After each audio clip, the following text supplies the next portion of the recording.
Dragon Square took that boost at him. 1v1. Kiri versus Dragon Square. How will this be played out? It will be a trade, and Virtual Secret will be taken round.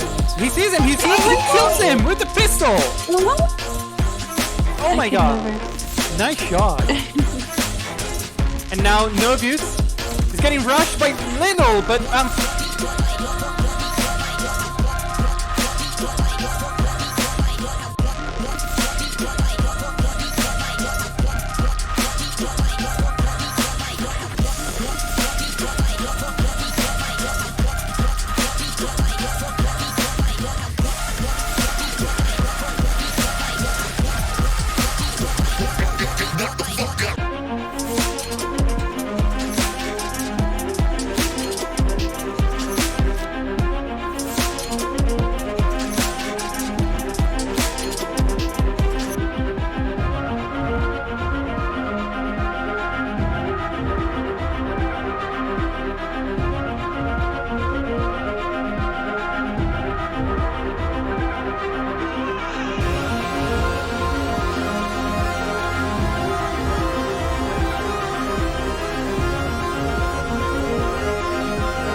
Group Study.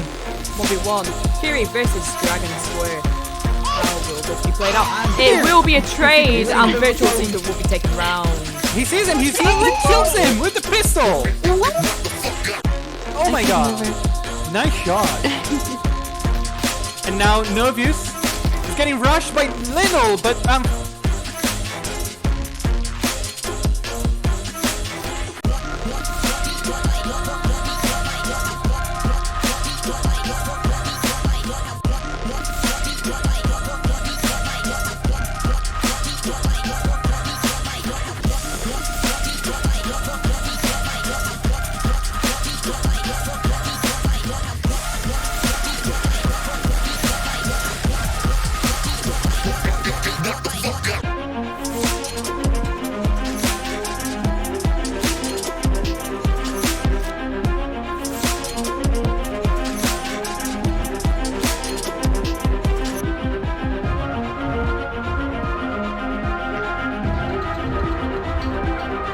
Hello everyone, ladies and gentlemen, and welcome to another great evening in the Metaverse League, the BLASTON game today.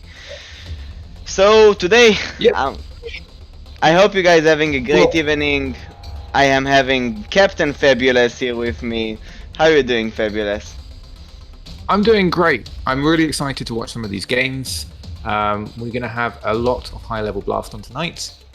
Which is going to be a fitting conclusion to the IML League. First up, we've got Josie versus the last Crawn, and I think we're just waiting for them to create a code for us now. I'll give you an update as soon as we get that. Have you got any games that you're looking out for today? Any games you're particularly interested in watching? To be honest, since I was one of the players in the league, and for those who don't know me, my name is Deadshot. So since I was a player, I have managed to play with most of the players. The only player I didn't get to play against is Josie, but I see that he is unbeatable. So I definitely wanna see the match between the first in the leader and the second, which is Josie and 24. We also have Tesseract. Yeah, well, to get to that match, 24's got to get through Tesseract, which really, if the seeding works out the way it is, I'm not saying it is, it definitely work out. We do see upsets in BLASTON. That's my pick of the semi-finals. I am very keen to watch that 24 Tesseract game. But, you know, Josie isn't unbeatable. I mean, recently in Oolong's Fight Nights, we've seen 24 beat him. In a tournament I ran last year, we saw Tesseract beat him.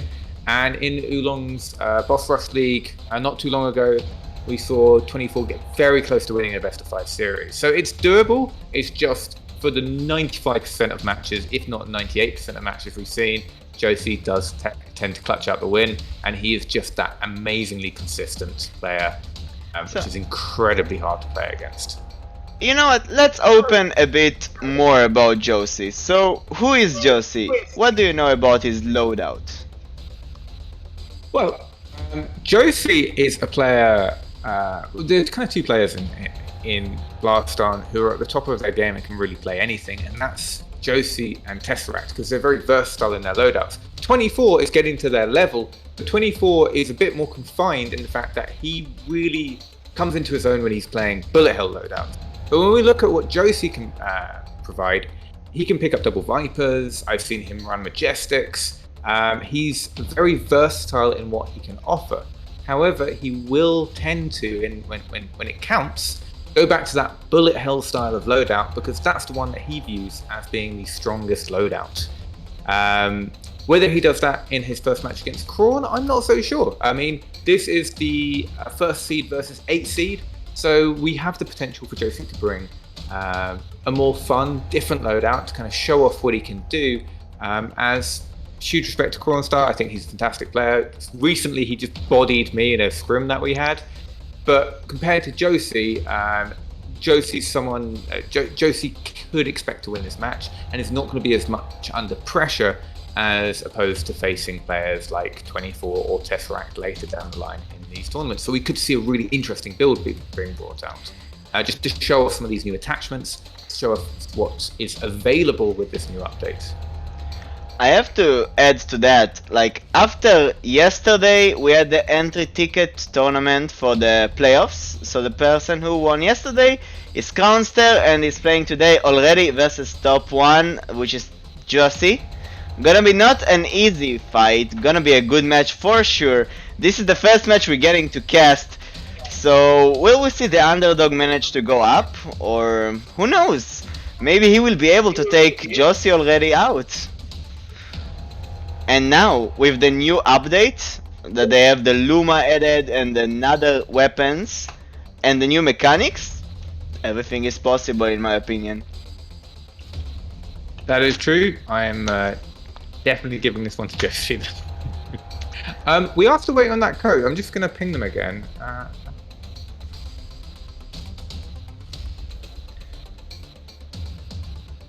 Worst case scenario, we can move to one more. By the way, for the viewers that are watching, thank you very much for tuning in. This is Season 1 IML BLASTON. A new brand nig, like we were Live in the past. Now we are IML Metaverse League. And we are going to do a lot more events of BLASTON, leagues, tournaments, so just stay in touch, stay tuned, be ready for this. We are not over. And we have a code. we have a code. Okay, send me the code. So, Oh, actually, yeah, tell me. okay, so it's 445895. Okay, we're already moving in. Did not expect it to start so fast. Well, I did, but you know. We have already Josie, I believe, in the lobby waiting for Cronster to join. About today, we're going to have 3 giveaways of game keys of the game of Swords of Gara, and maybe one of them will be BLASTON, but that's not a promise, so just stay tuned. We're gonna have 3 giveaways, be ready. It's gonna be in the chat. We will ask you to write a word, and then everyone that will write this word will go into a giveaway, and the winner will be picked in the stream, and he will be announced afterwards. He will come to me and he will get his key. So I wish everyone a very, very playful night. Like we want it to be fun. We want it to be enjoyable. And with that, we're starting the first match: Josie versus Cronster. So I have no predictions for what I think Josie's going to bring, but I suppose I have one prediction, which is I don't think he'll bring Bullet Hell. I imagine he'll bring Bullet Hell in his later matches. But we've seen Josie before when he has an opportunity to bring out some unorthodox approaches. Though often, actually, we see him do so in the finals. So that might completely throw a spanner in my predictions, because he likes to throw it out right when you least expect him to. Well, we're still waiting for Cronster to join. I don't know why it's taking a bit longer than I expected. I will just give a quick check.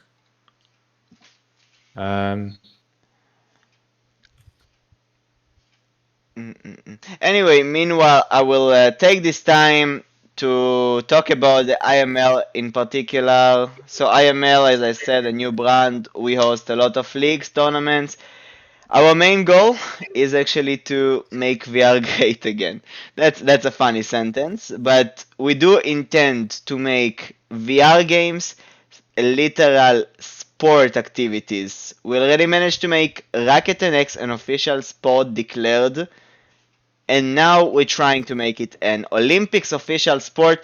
We are also trying to get BLASTON to help us with that and other shooter games. And yeah, we're trying to pave the way towards VR to just rise up to the state of, you know, computer games today, the esports, and even higher.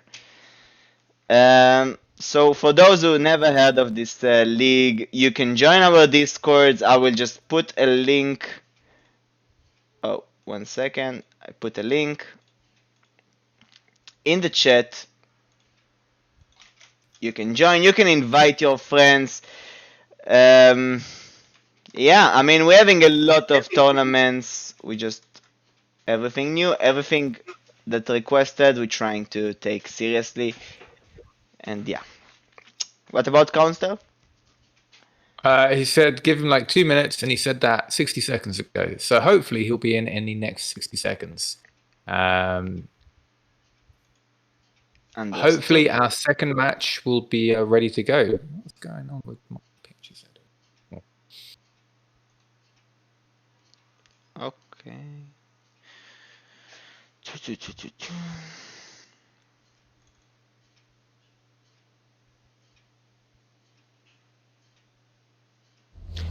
Oh, we're starting. Kraken, let's get into it.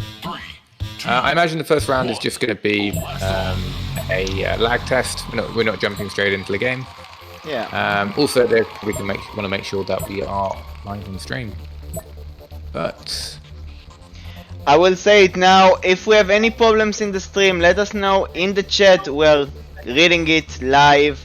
So everything, just let us know.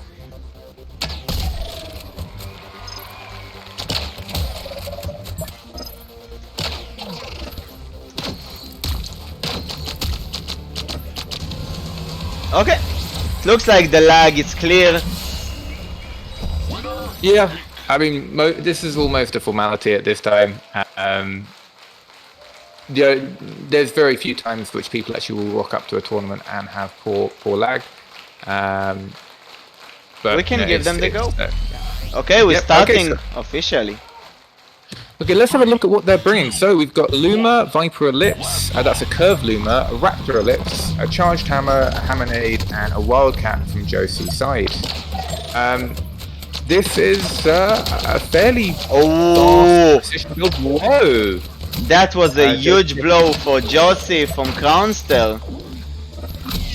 Yeah, no, Cronster taking the early lead, but let's see if he can maintain it.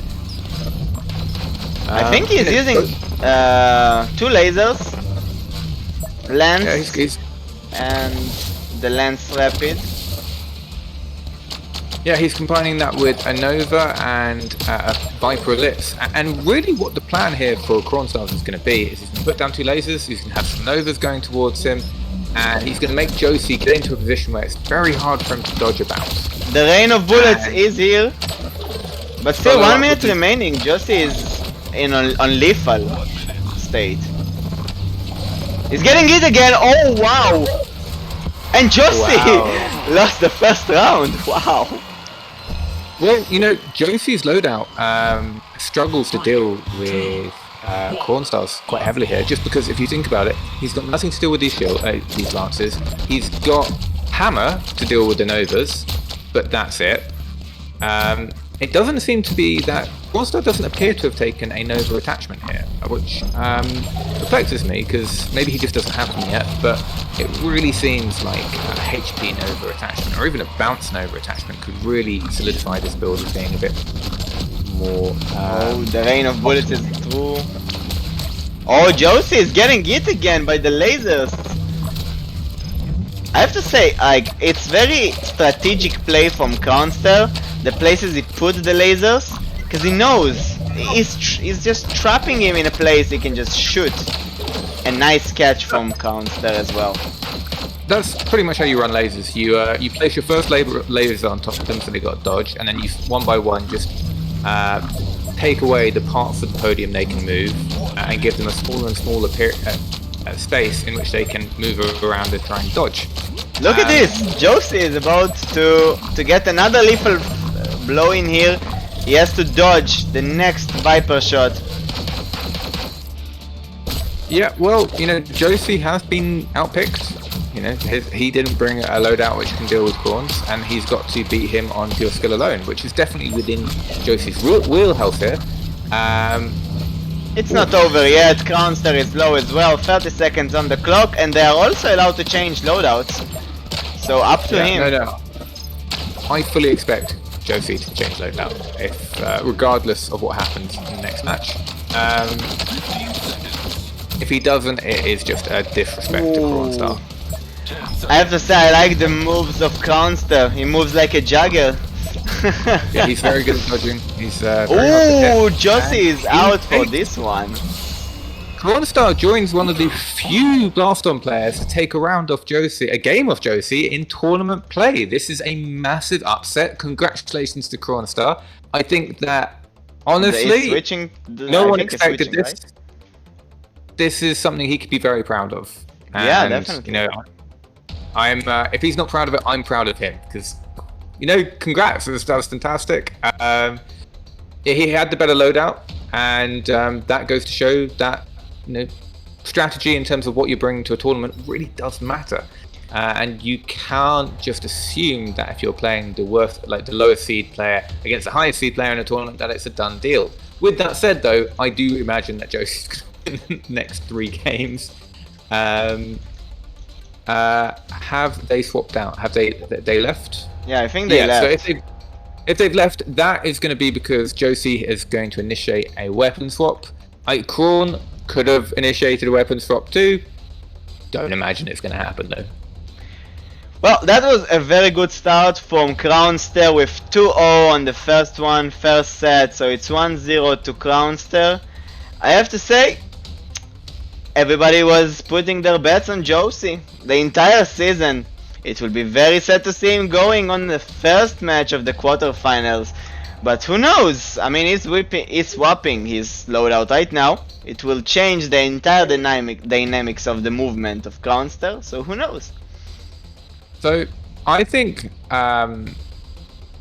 Crawn, to win the next game, needs to change his loadout too. So we've got 163527. That's our new code. 163527. 527.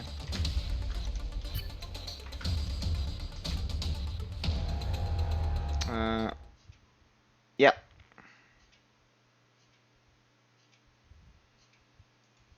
One second, I'm gonna make it manual. Actually, I can, right? Yeah, I can move it, I think. No, I did it auto. Let's 1 second. Give me the code again. Oh nope, I left again. Code fast. 163527. Why did we change it? No, I just wanted to change it to manual and not.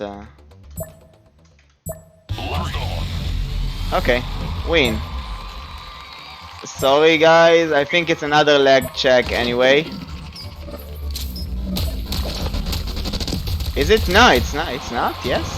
Yeah. No, that's a leg check. Yeah, they've forfeited the match outside. We bring it back. So yeah, as I would have imagined, Josie bringing a shield. He needs something to deal with those Novas, and he needs something to deal with that lasers, just to give him a bit of space. But can we switch? Can you show me the spectator client quickly though, because I'm not seeing that right now on the shared screen. Oh yeah. No. We are seeing that he has switched out those Novas with a Super Majestic. As I said, if Cronster wants to win this match, he needs to change his loadout again to try and preempt the changes that Josie's going to make. Super Majestic, very good against shields. Vandal, very bad against Super Majestic. In fact, this Vandal has almost nothing except the Majestic nade it can do. Crawnstar, although, you know, I'm still thinking that Josie might have an edge here because he's bringing Bullet Hell, Hammer. He's bringing his best loadout plus a Vandal to deal with the Novas. Crawnstar's preempted this by getting rid of the Novas, putting in a Super Majestic, and again has won the loadout battle. We can see that Cronster was getting it from the rain of bullets, didn't manage to dodge it all. That's the power of the Bullet Hell clamp. It doesn't look like Cronster changed the loadout, you know? Yeah, he did it. He swapped out Nova for Super Majestic. Oh, and he put a Majestic nade in instead. And that's going to really make a big difference. Because those things are very good against shields, because shields does nothing against them. But, you know, Josie is going back to that best loadout, which he thinks is the best loadout in the meta. Bullet Hell.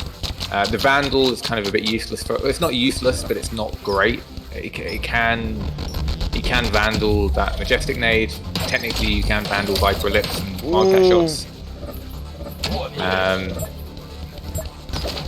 But again, Crawnstar's come in with a very strong game plan, and although it's not quite working out for him yet, I like. Strong hit on Josie. And it's doing some damage. Even though Cronster is one shot, yep, that's over for Cronster. But regardless of how it panned out in execution, I just want to shout out Cronster's approach to this whole match. He's gone with something which punishes a no shield loadout, which luckily Josie didn't bring no shield loadout, and then he switched and brought a loadout which would punish a shield loadout, or deal with it effectively. It's not so much punish.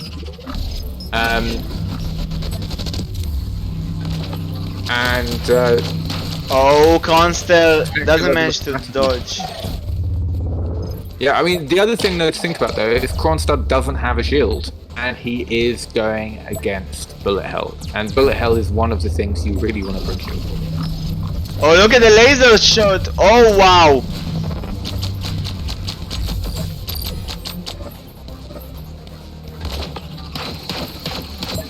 Nice hammer shot, not managing to hit too much, but 10 points is 10 points, and nice hit. It was a lovely grab of the hammer nade by Cronster, but he doesn't have much to deal with this bullet hell clamp, and it's very hard to go against Josie in a bullet hell clamp, and he's bringing it because he's very accurate with it. He's just going to flood all of your podium with bullets. And you see, that was fantastic dodging there. He only took 1 pellet's worth of damage. Oh, Josie is some good damage. You know, I'm all the time getting excited to see those good shots. As a player myself, it's not that easy to hit those shots with the amount of dodge you can do in the game. And by the way, I will say, for the people that are watching who are not on VR right now, or doesn't know what VR is a technology that you can move with your body and be in another dimension, kind of. You can be everywhere, anywhere, doing whatever you want, virtually. So in this game they have to move the real body to make their character move. It's not a PC game, they don't use WASD, and they have to move real life. This is what makes it so interesting. And yeah. Quite. Yeah. 100%. Okay, I so think that 1-1. I would.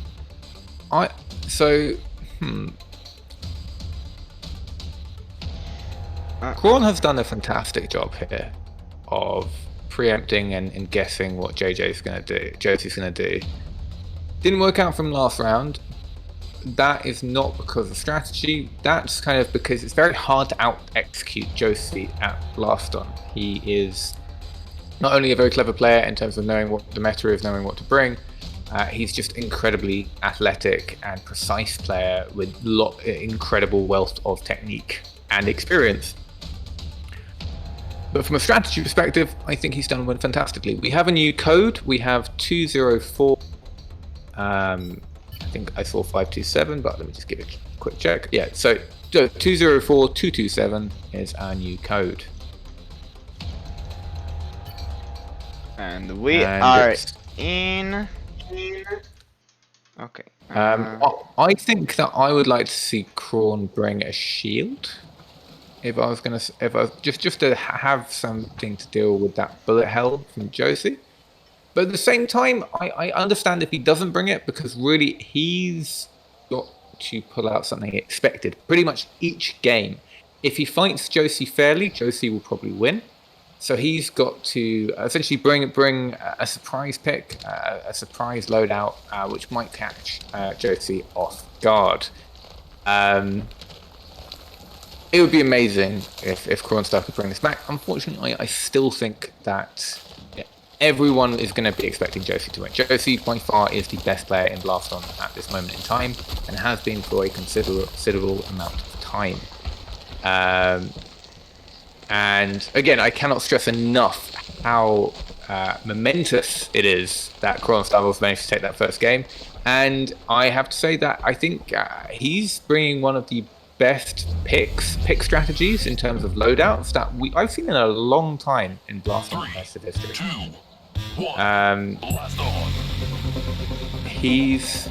Let's see the change of loadouts.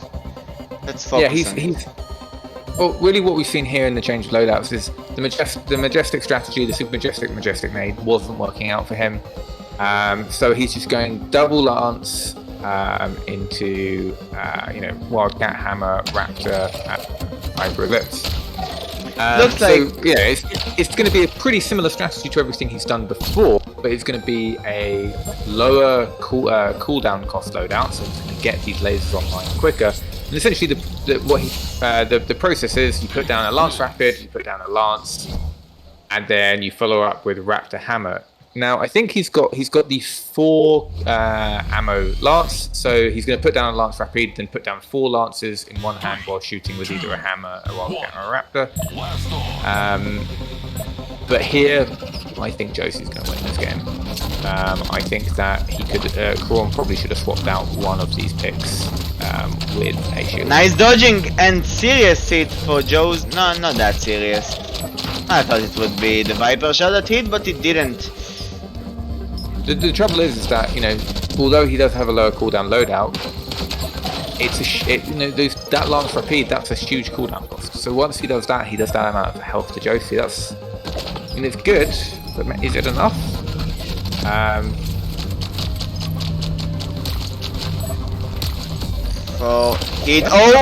Cronster getting hit hard. I think that was that out of bounds, or was that Viper action? Yeah, I think it was 2 Viper shots that hit him. Okay, well, Josie's pretty deadly with that Viper. Let me tell you. Oh, Josie is getting damage as well. Oh, nice catch of the grenade. I call it grenade. About that.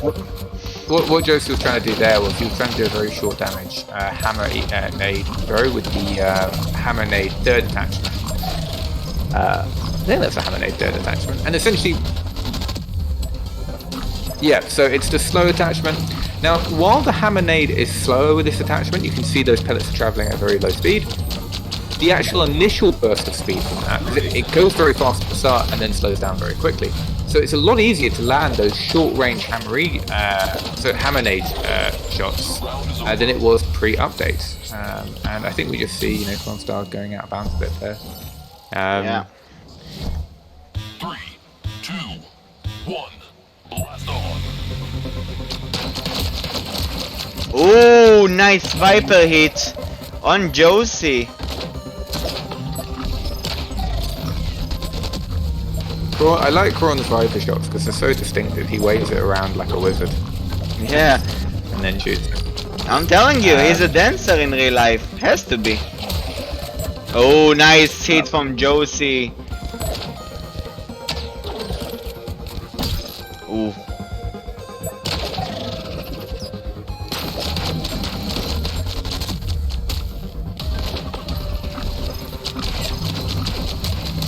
It is quite interesting though. One of the things with the new Hammer nade that you have to think about is because it's so slow, it's a little bit harder to line up with your clamps. You really have to actually, if you want it to hit at the same time as your clamp, you either need to float close to the person or activate it before your first shot.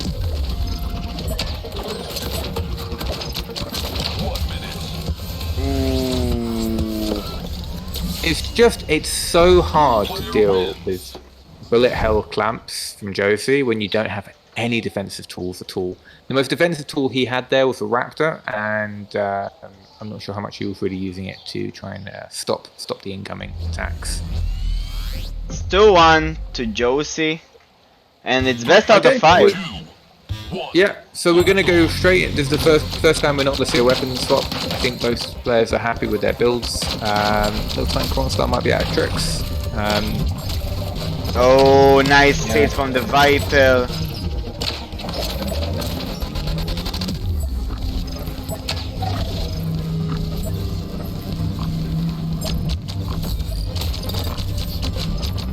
Cronster's style of play is very fun to watch though. His dodges are very over animated. He really throws himself around the podium. And it's kind of that speed and energy which you really love to watch and see. Whereas if you look at, for example, Josie's playstyle or 24 or Tesseracts, they tend to have a much more controlled movement around them, moving very little but being very effective at just getting out of the way.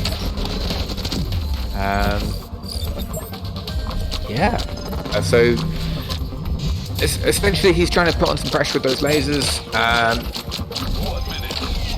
and not really working too well. Josie's kind of, as you can see, moving but quite slowly, moving when he needs to get out of the way, being very effective in dodging, but not moving nearly as much or as fast as Crawn. And Cronster is cornered. Oh, he did hit the Viper. yeah, takes the Viper to the chest, Viper to the back. That was a close one. That was a close one. It was. Crawn showing that he's not someone to be underestimated. I think had he shown someone else, he faced someone else in the bracket, or just oh, that huge hit Josie is eating. I'm sorry, I'm just getting excited over this. No, of course, no, it's a very exciting game to watch. Cronster going on a bit more offense, but getting hit in the face with a Viper doesn't feel good.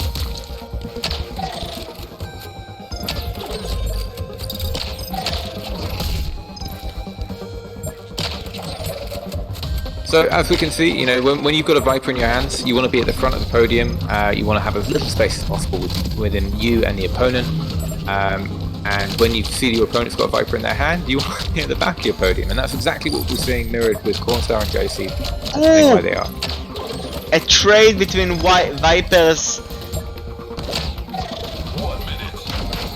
So yeah, Josie picks up the Viper. He's probably going to try and get forward on the podium. Josie did a 360. I don't know if you managed to see that. I'm sure he did a spin.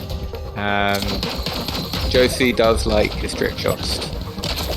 I think Crawn's probably given them a bit of too much trouble to try and start doing that now in this tournament.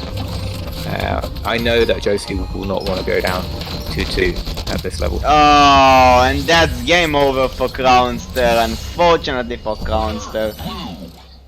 That was a good game though, I have to say. Very good game. I'm really glad that we're casting all of the matches tonight, because we would have missed that otherwise. And Cronster has done fantastically. Fantastic match. I'll say well done to Cronster. I think he showed a really cerebral way of his pick strategy. We don't have a ban strategy here. But unfortunately, he's against Josie. And if you're against Josie, it feels like an insurmountable barrier to the next stage almost. It's an upset beyond all upsets if the winner of the wildcard tournament takes out first seed. So I think really taking one game, I think puts him into a club of around 3 people that I can think of, him, Tesseract, and 24, who have beaten Josie in a competitive tournament in one game. So congrats, Cron. You should be very proud. Definitely. So we already casted a game yesterday of 24 versus MontyBann for those who missed it. Therefore, one of the matches today of the quarterfinals was already played yesterday, so 24 moved along with a 3-0 on MontyBann. A good match as well. If you guys mind, go to Dr. Wulong channel and check this match out. It was a very good one. The first match he streamed. So, our next game. Check it out in your own time. Yeah. Stay on this channel. Watch our next game. I think we've got, is it Turbo Slowyd next? Well, up to us. So we can, Slowyd Turbo and then Tesseract Woody. So Slowyd Turbo. Okay, I will.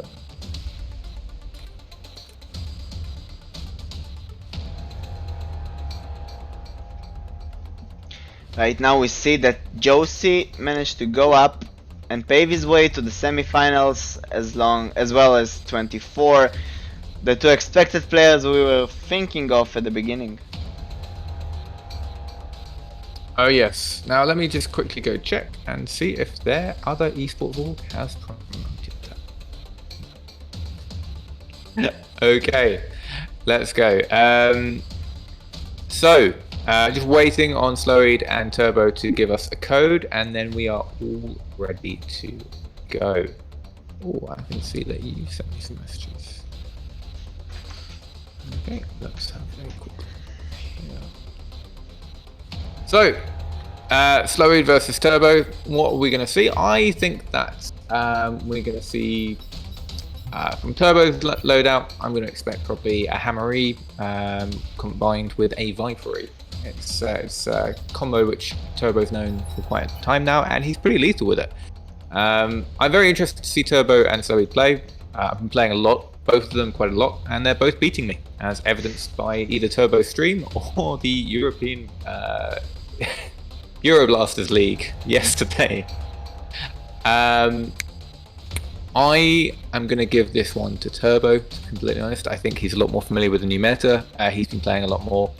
Turbo's just put in a code of 730946. That's 730946.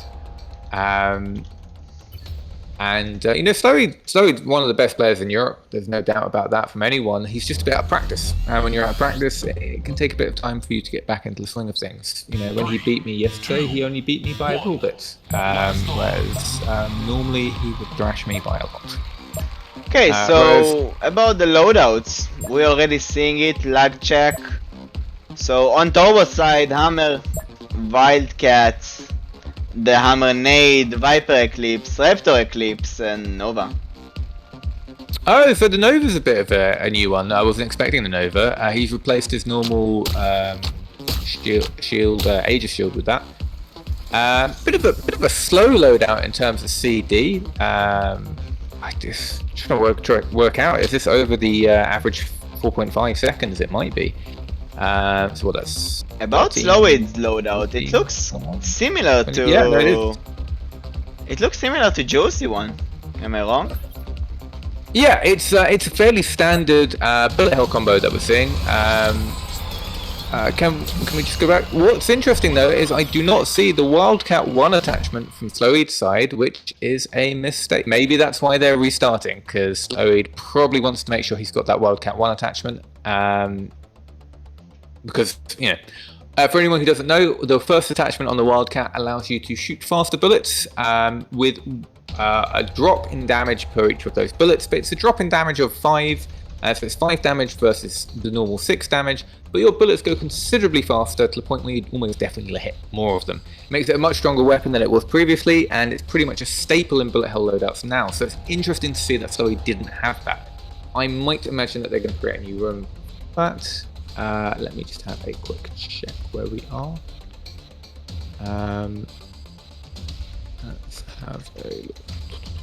Okay, so we've got a new code. It's 835-586. And Turbo says I was correct about that. It is the Wildcat 1 attachment, which was the issue. Slowyd didn't have it, and he wants to have it, and I cannot blame him. It's very important these days. The minute I realized how good it was, I was just like, okay, let me build a loadout around definitely having this. And even then, if you don't have it, you've got to include it somewhere. Yeah, we're still going for the lag check.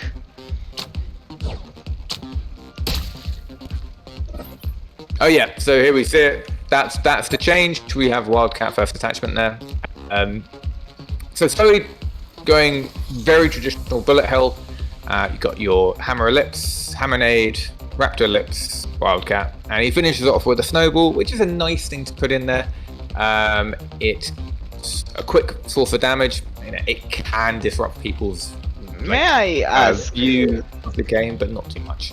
Yeah. What do you think of the Frostbite as a weapon? Because for me, it looked like I'm getting slower when I'm getting hit by the Frostbite, but I don't think it's the case.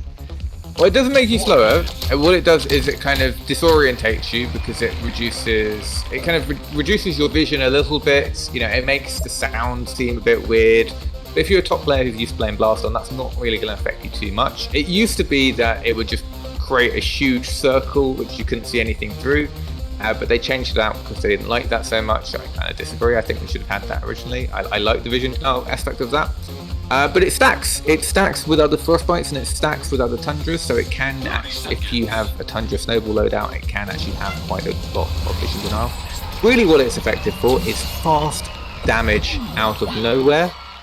And Slowyd has opted to go with a normal Frostbite.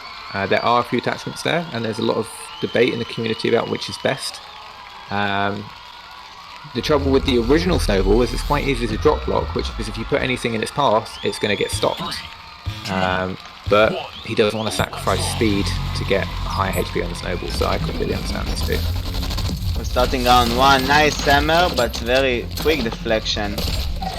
Ooh, Viper hit. Lovely Viper shot there. Turbo's just so comfortable with that Viper.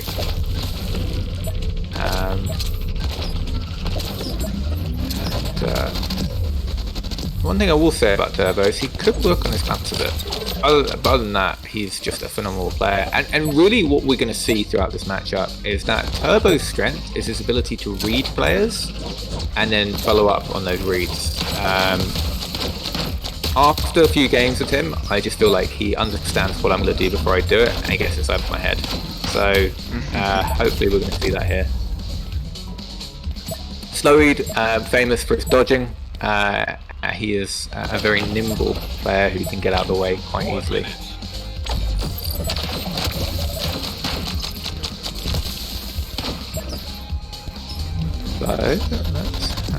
I have to say, Turbo is surprising with the grenade and then the Viper. That's his trick. Throwing a grenade behind the opponent and then Viper shot. That's an age-old trick, as old as Blasted being in the league, being in the BLASTON is. Basically, you throw a grenade behind your opponent, and they can either look behind it to see what's happening, or they can eat a Viper shot. It's pretty standard in the Viper's players loadout. Ooh, nice jump for the catch. High risk, high reward strategy here, jumping for those hammer nades. Because we've got a closer match here.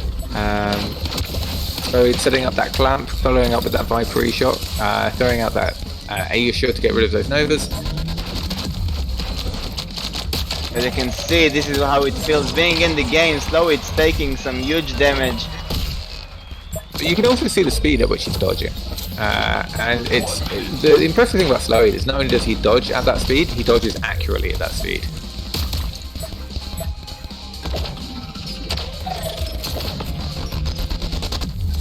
Nice grenade. Rain of bullets. But Turbo managed to avoid it. I think we're going to see a swap of loadouts after this one. Do you? Why? I think that Slowyd will go with something, maybe more laser sights. I don't. I think that I do not see Slowyd swap into a laser loadout. Because I will tell you why.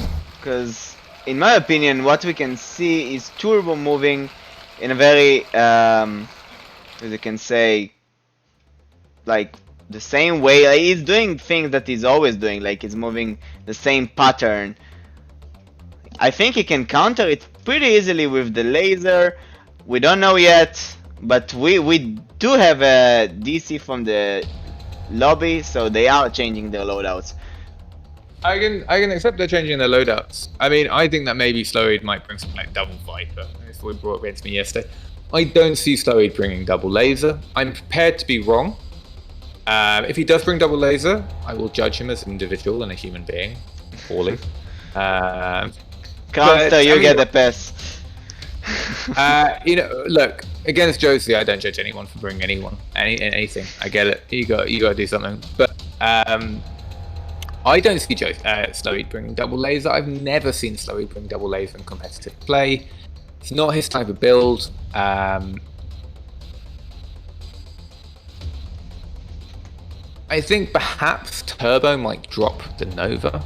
I don't know if it was doing too much for him. It's a fairly new addition for Turbo as well. Maybe he might switch the attachment on it. I'm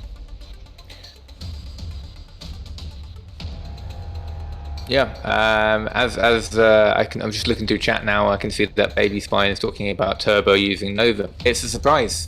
I wasn't expecting Turbo to bring Nova. It's unlike him. It's different in this loadout, and I expect that if he's going to make a change, that's probably what he's going to get rid of. Maybe replace it with an Aegis shield. Just speed up his cooldown, speed up his cycles a bit more.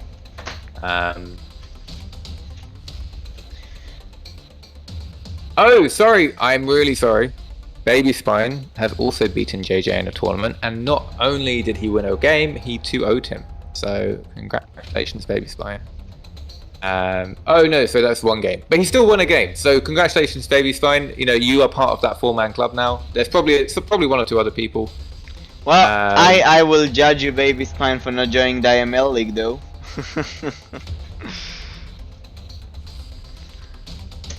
But well done. I don't know Josie particularly, but sounds like good words about him.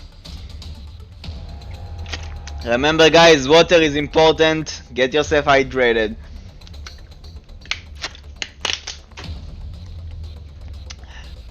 Okay, so how is it looking? Let's have a look.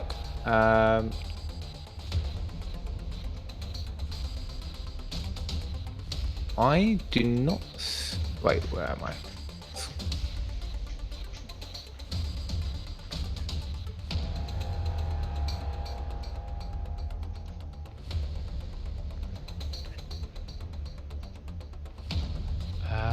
Let's have a quick look.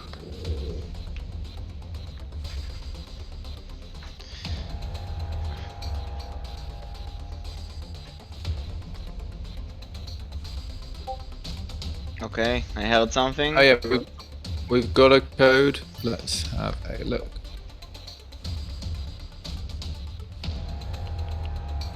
Uh, 070722. 070722. Good code, I like it. Okay.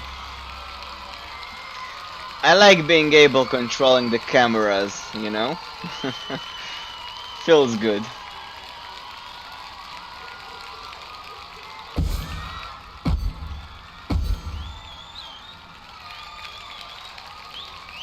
Let's see that everything is good. Okay, yeah. So ladies and gentlemen in the chat, thank you again for watching this with us, being a part of the IML stream. And get ready, very soon we're going to start our first giveaway. Yeah, let's have a good one. Okay. Let's get this game kicked off.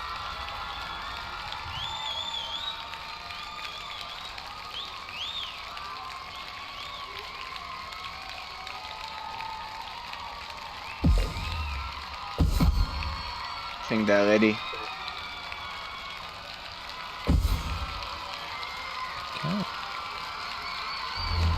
Yep. I think it's the lag check now. Let's see what are the changes. One. BLASTON. No, it's not a lag check. Maybe we're going in straight away. Okay, let's see. So yeah, as I said, Nova's Turbo switched off that Nova. He switched to an Aegis. Sorry, he switched from the Nova to an Aegis shield. What has Slowyd changed? Slowyd doesn't seem to have changed anything actually. He's still bringing that exact same bullet hell loadout. So it looks like Turbo was the one that initiated the change. Unhappy with what the Nova was doing. He had a 5-second average cooldown loadout, so obviously his build is feeling quite slow. And by making this change, he's going to reduce that to a 4.5-second one. Let's have a look at this. Did you catch that? Did you catch that catch from Slowyd? That was amazing. Yep. I mean, really, when it comes down to catching at this level, it's just a question of do you want to risk having it pop up in your face or not. Yeah. It's timing and reach. That's something you cannot avoid. I have to say though, yeah, no, I forgot. Oh, no, I remember. So Turbo all the time, as you said, going to the front of the podium and then he shoots his bullets. He's never shooting it from the back mostly, only the Novas. But he doesn't have those now, and he was just shooting from the back there. Oh yeah, no. When he's got that Viper though, when he wants to put pressure on Slowyd, he does want to be at the front, because the closer you are to your opponent, the less distance that Viper has to travel, the less time that they've got to react. And you know, I was talking to Turbo today, and he did actually say to me that one of the things he struggles with is that he just gets so comfortable at the top of the front of the podium, he stays there too long, and he's actually trying to make part of his game plan a conscientious decision to move towards the back of his podium more. 5 seconds doesn't look good. No, yeah, it's all over for Slowyd. Just couldn't bring back that time. So Slowyd, going back to the changes, Slowyd hasn't opted for double lasers. He's opted to stick to exactly that bullet hell loadout. It looks like the only change really was enacted from Turbo's side. I'm sure if I've got that wrong, someone in the chat is going to tell me if something I've missed on Slowyd's side. I think I'm fairly confident in that. Turbo, some nice dodging at the bottom, just drop blocking some of those shots with that shield. A very good try from Slowyd to catch him off guard, but no, here Turbo going he for used that whole hammer nade there. I do like the fact what I just saw from Slowyd though was that when Turbo was starting his clamp, Slowyd moved to the front of his podium and kind of just motioned like he was going to shoot the snowball, just to put a bit of pressure on Turbo. This is something which I criticised Slowyd for in previous games, not putting pressure on the opponent when they're setting up clamps. It's nice to see that adaptation there. We disagreed over whether he should use the Wildcat or Raptorees, but the snowball's just, you know, it's a good choice. It's low cooldown, and he doesn't need it for the follow-up post his clamp. So I think that's a compromise he wanted to take. So now we've got the clamp being set up. He's throwing out the hammer nade now, and he's going to follow up with that Raptoree nade and the Wildcat. So will but not enough. Eats too much damage from Turbo, and that's all she wrote. I think that's a 3-0 to Turbo, right? No, it's 2-0. 2-0. 2-0. Sorry, I'm getting ahead of myself. Apologies. Yeah. Okay. I don't think we're going to see a loadout swap here. I think we're going to go straight back in. Yeah. 3, 2. And yep, here we are. Both players happy with what they're bringing. Just hoping they can execute it better. Oh, nice snowball there from Slowyd, just catching Turbo off guard a bit. Look at the dodging of Slowyd. Yeah, he's an excellent dodger. That's something which, you know, doesn't matter what meta you're entering into, it's always going to be useful. And really, dodging ability is what separates the top players from the bottom players, or the very top players from the slightly towards the top players. But again, good dodging there from Slowyd. Catches that hammer nade, and you saw a bit of drop blocking of the cloud of bullets. Slowyd, unfortunately, looking through all the bullets there, taking some damage. Looking for Slowyd camera, look how much he moves his head in this game. Look at this. Oh, yeah, no, you have to, because as you move your head, you orientate your body. You look to the side, your body goes to the side, you've got a smaller place that you can get hit. Look down, your body tilts up, you've got, again, a smaller area that your opponent can hit. The huge part about dodging in BLASTON is all about head movement and angling head movement.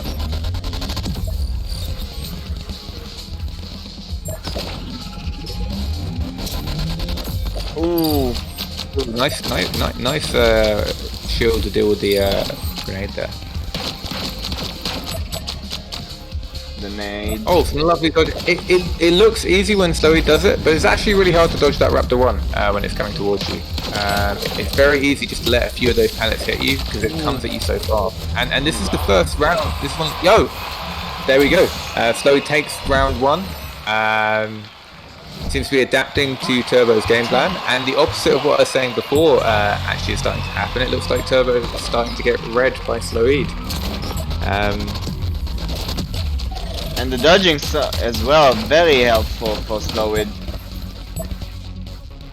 Well, Slowyd's a great guy. He's got a lot of stamina when it comes to playing BLASTON. He's quite athletic.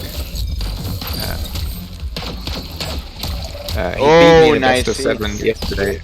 I think he just got too tired too quickly. About best of 7.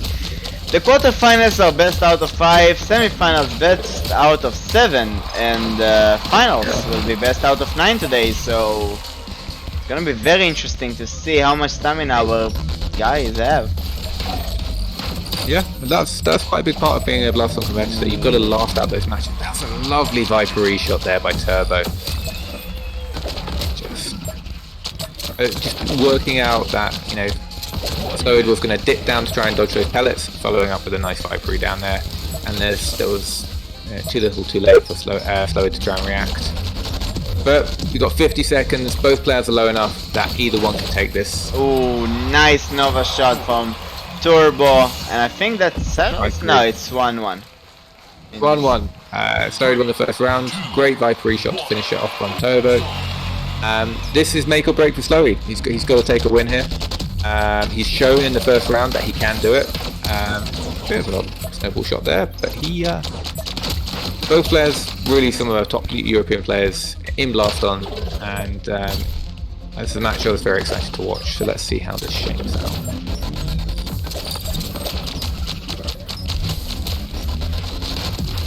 Again, a grenade, he managed to get hit by it, though. Again, the same trick. Grenade behind the person and... Turbo's been doing a great job of dealing with whatever Slowyd's trying to put on him. He's taking a bit of damage there, but you know we're getting to that halfway point now, and both players significantly higher HP than they were before. But Turbo's depth's got around 75 to 80% HP, 75% now. Oof! Turbo almost tried to grab that hand. That could have changed the whole game around right there. Slowyd setting up the clamp. And let's see how...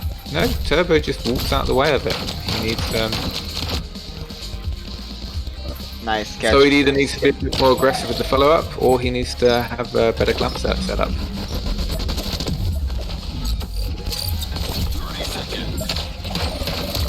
The seconds on the clock. Slowyd hitting hard. Yeah, some good Raptor follow-up there. Good Wildcat. Well, the Wildcat didn't really land, but the Raptor definitely did. Oh, nice shield. Jumped into shield. That's upsetting for Slowyd. The cat. She's trying to hit that snowball to get that damage he needs. Yeah, it looks like this will be a game over. That Raptor is really what he should be looking towards on his left. He should have been following up with that already. Oh! That was close. So much close, but Slowyd loses this game. It's a shame he opted to try and set up a clamp when he didn't really have enough time to at the end there. Should have looked towards his left, grabbed that Raptor and hoped to fill up the damage that somehow there. But well played to both players. Great match from both of them. Both played really well. I know that Slowyd definitely made Turbo sweat a bit more than he might have expected there. But Turbo taking the 3-0. I'm 2 for 2 in predictions, so happy days. Next up, we will have Tesseract versus Wudi. Let me at them and try and get them into a game. Yeah, but before that, since we already went from 2 games and we have 4 more remaining games, let's have a little giveaway. So, I'm gonna write in the chat a word, and everyone that reads that word has to write that word, and every person that writes that word gets into the giveaway, okay? Simple rules. Giveaway time. Let's do some emojis.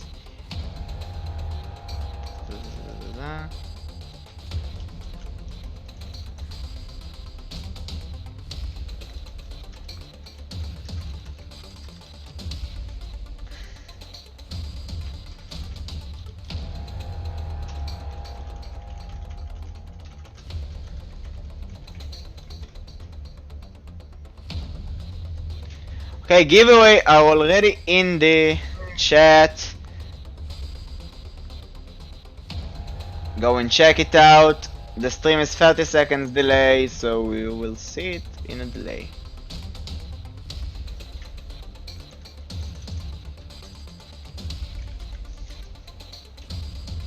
Pam pam pam pam pam pam pam pam pam pam.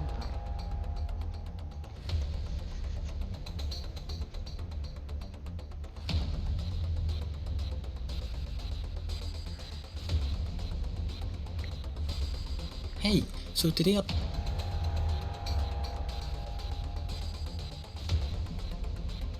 Anyway, so far so good. We got Wudi to play. I think we deserve some, you know, claps here. Yeah, well, congrats. Yeah, well done. Yeah, so we're gonna get Rudy and Tesseract started. Let me just see if they are ready. Let's have a look. So guys, we're gonna still leave the giveaway even if we start, and we will go with it. You know, the entire game that we will have now, Woody versus Tesseract, and after that the giveaway will be closed, the first one at least. So be quick, be ready to write the word Nova in the chat in order to get into the giveaway. Yeah, let's go for it.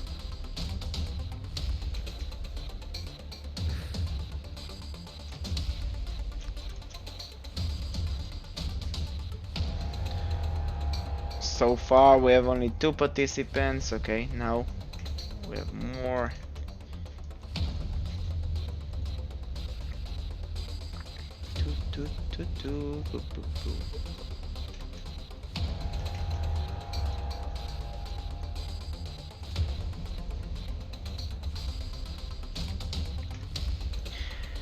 I will just welcome again the new people that are joining. Hello, hello, this is the IML League Season 1 BLASTON, the playoffs, the last match. We're casting all of the matches though. Already casted Josie versus Cronster, a very good game. Cronster managed to get 1 round, for those who will be surprised, but nope. That was a good game. You can scroll back after the stream and see this again. And after it we had right now Slowyd versus Turbo. Turbo getting 3-0. And we're moving to Woody versus Tesseract. Do we have a code yet? We do not have a code just yet. Let's have a little look.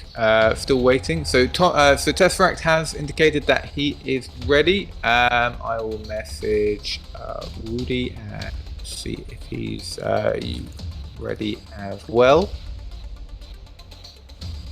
But no response from Rudy yet.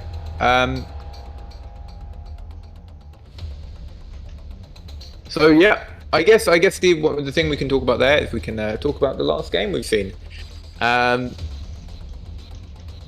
really liked it. I think really the difference that we really saw was Turbo bringing that Viper E, just put a bit more pressure on Slowyd. I don't worry, as soon as we get this code coming in, I will let you know.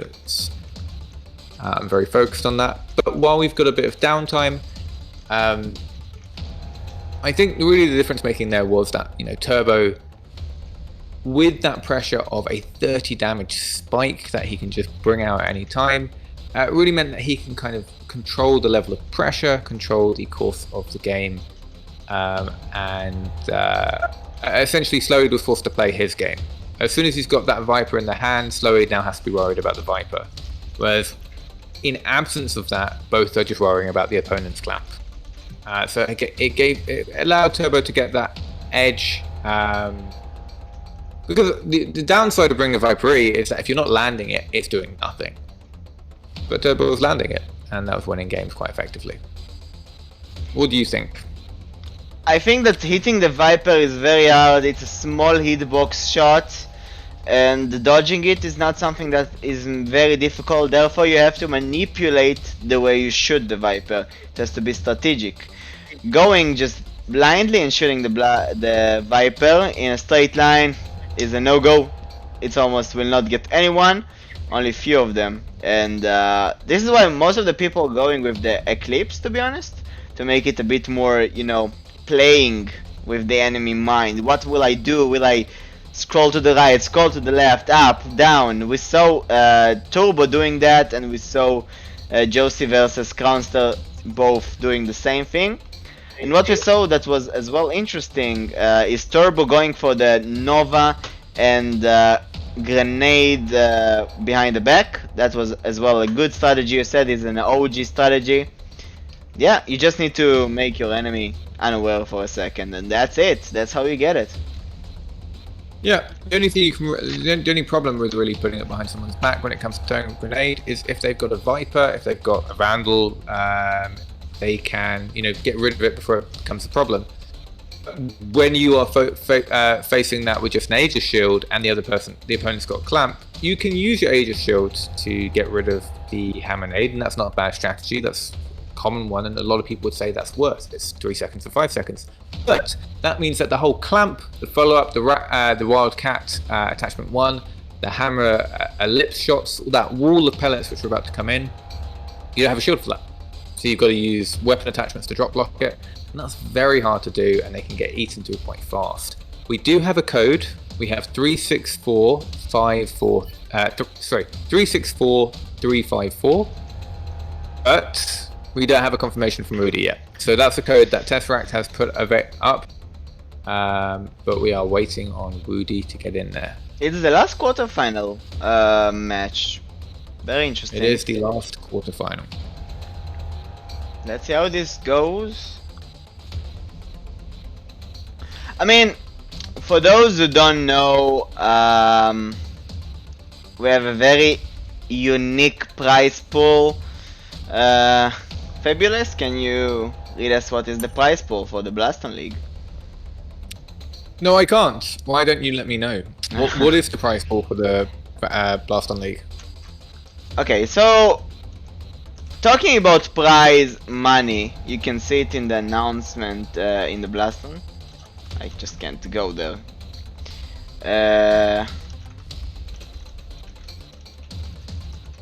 Also, we have some in-game things that will be added.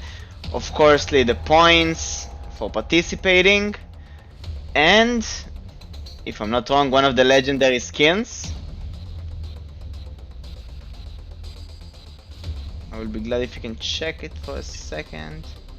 Okay, I will just find the announcement which you have told me. So, I have as the prizes for this tournament. First place gets $200 worth of prizes. Second place gets $100 worth of prizes. And third place gets $50 worth of prizes. And that's the money part of it. Now, if you go to the main announcement, you will see the in-game prizes that will be added as well.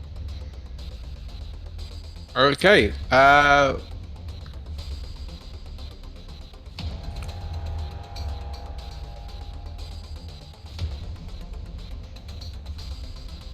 so, Wudi has confirmed his availability.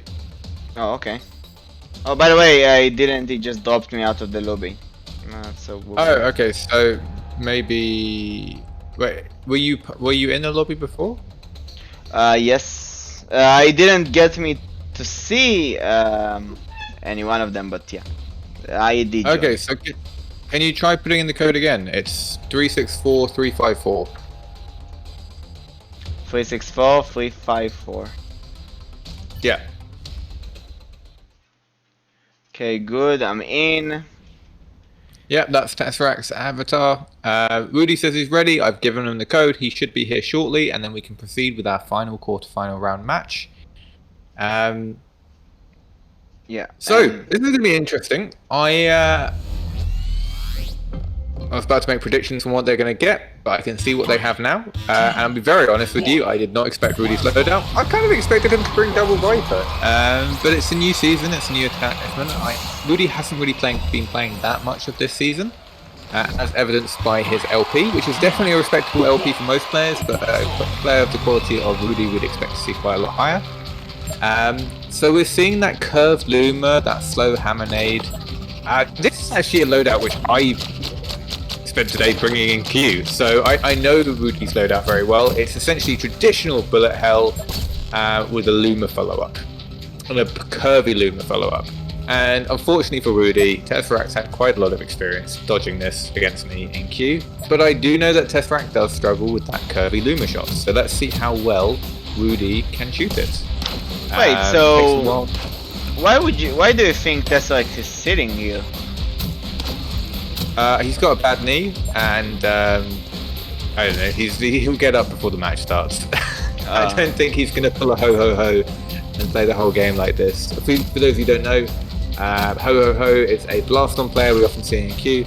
who for work travels a lot and spends a lot of time playing in hotels, and as a result sits down for the majority of his games. And from what I hear, when he stands up, he's absolutely terrifying. He never stands up against me. There we go. Oh, by the way, I found out the extra prizes for this league. So all participants who already checked in and played will receive the legendary Frostbite skin Frost Spike and 100 blasts. And the top 8 players can choose between receiving the Taillock or Shock's avatar. What about casters? What do we get? Casters gets everything. Okay. So, Tesseract is bringing Super Majestic. You love to see it. It's not traditionally a great build, but it's a fun build to watch. The most famous Super Majestic player we've really seen in Q is Yellow, but I have played against Tesseract Super Majestic, and it is terrifying. I am going to give this match to Tesseract. But I have to say, Tesseract is first in the leaderboard in BLASTON right now. I mean, Tesseract's an amazing player. He is, I think MontyBann, like, when I last checked, it was MontyBann who was first. It could be best. I don't know if you know how good Tesseract is. Like, I think for the majority of the IML season, he has been very injured. He had a really bad knee problem. He says he's recovered now on Discord, but he's not fully recovered. Nice dodging there from that Luma. But Tesseract, like, for a long time until his injury, I always said was the top player in the world. I have to say, he's putting all the pressure at Wudi. Yeah, I mean, very good precise shots as well. Yeah, his Viper Ellipse, as someone who only played Viper Ellipse for about 10 seasons in a row, his Viper Ellipse is terrifying. He's just going to get these really fast, really accurate, downward curving Viper shots. And you see this? A full clap just came in, and he pretty much managed to dodge all of it with pretty much no damage. Yeah, just by one crouching. Yeah. And Wudi is not managing to dodge the big sphere there. Well, if you remember in the Cronster match, I said it's very fun to watch Cronster dodge because he's so animated. But really what we're seeing here is that the very top players, they don't dodge that much. They move quite, not necessarily slowly, they only move as much as they need to move. And so it can look slow. But trust, when they need to move fast, they'll get out of the way. And that's exactly what we see from Tesseract here in his playstyle. Before the league, we had another tournament of BLASTON where Golden Knight won versus Wudi, and that was the finals. So Wudi as well, he has very strong skill. Wudi is one of the top, Wudi has consistently been top 6 players in BLASTON, 100%. I'm not going to say anything to count contrary to that. I think Wudi is a phenomenal player. He's one of the true OGs. And back in the day when BLASTON first started, it was him and Golden Knight competing for the top place in the leaderboard pretty much every time. I think they got the highest LPs we've ever seen in the league. But as someone in his 30s, like Wudi, age catches up with you. And the young guns like Tesseract and Josie, and 24, and even, I don't think Monty's quite at Wudi's level yet, but Monty, I think, will eventually get there. Just the young players. No! He dropped the Luma! It happens. It happens. One thing I will say that goes for Wudi's advantage here is that Tesseract does struggle at dodging Luma shots.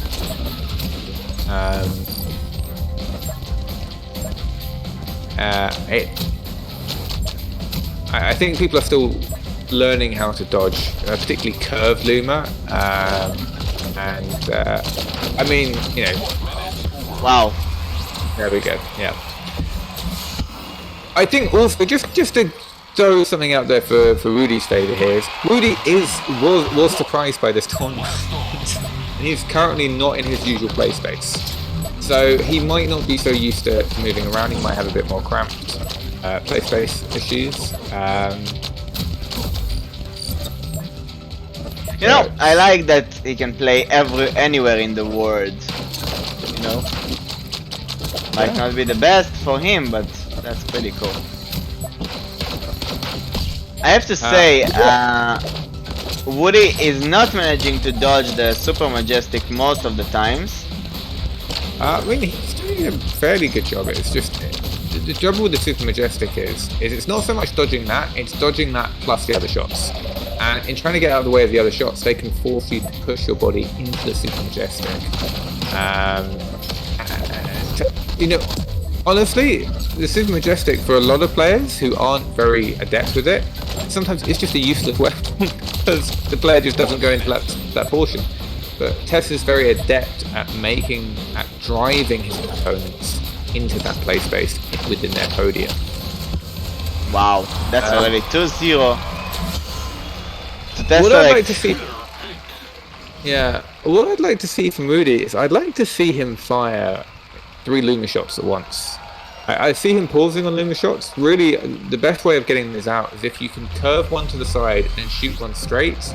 Both of those will hit the center of the podium of your opponent's podium at the same time, and have a third one to follow up on the dodge from those 2 hitting. And I feel that's the most efficient way, or easiest way, that at least I find from hitting players. And this is someone who I think might have played. I think I've played more Luma games than anyone else because I just played it non-stop for about 10 days. But again, like if Woody wants a path to victory, putting pressure on the Luma on Tesseract is a good way of doing it. Oh, getting hit by the Viper doesn't look good for Woody. Yeah.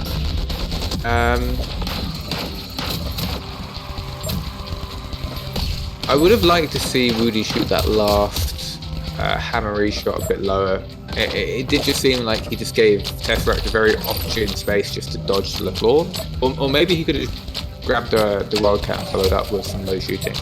Another Nova hitting strong. I think that Woody is struggling with the play space here outside of his house.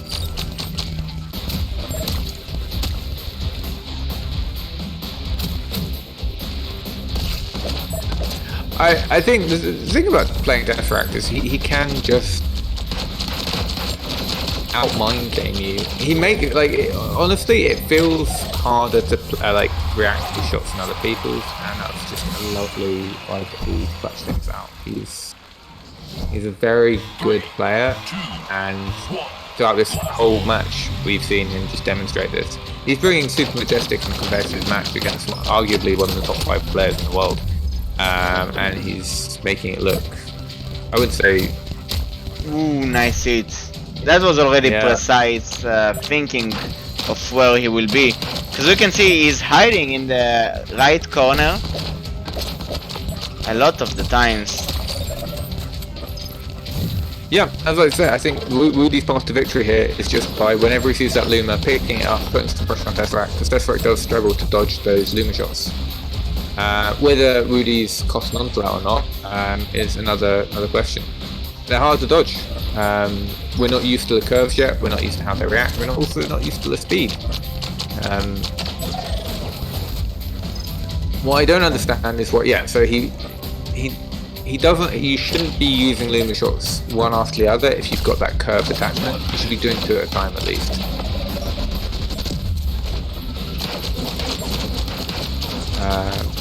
Woody, if you watch this back, please feel free to DM me and tell me why I'm wrong on this, or we can hear from you. Oh, what happened there? He ran down the floor to try and dodge, and then he finished it. It looks like he fell over and took out bounce damage. Hope he's okay. Okay, so some nice drop blocking there from Woody, but unfortunately he loses the hammer nade as a result. Oh, straight Viper shot. By the way, it's very important to put it out there that it's very impressive how many Vipers that Tesseract is landing on Woody, as Woody himself is a Viper-y god, and knows exactly how that gun curves and knows exactly how to deal with it. Both these players are really top of their game, or top of the game. I would imagine that Woody could use a bit more practice for this update. I know that he was put off playing for a bit while we had the infamous lag spikes at the start of the update, but really just we've got some fantastic players in this finals here, and that's really evidenced by this match.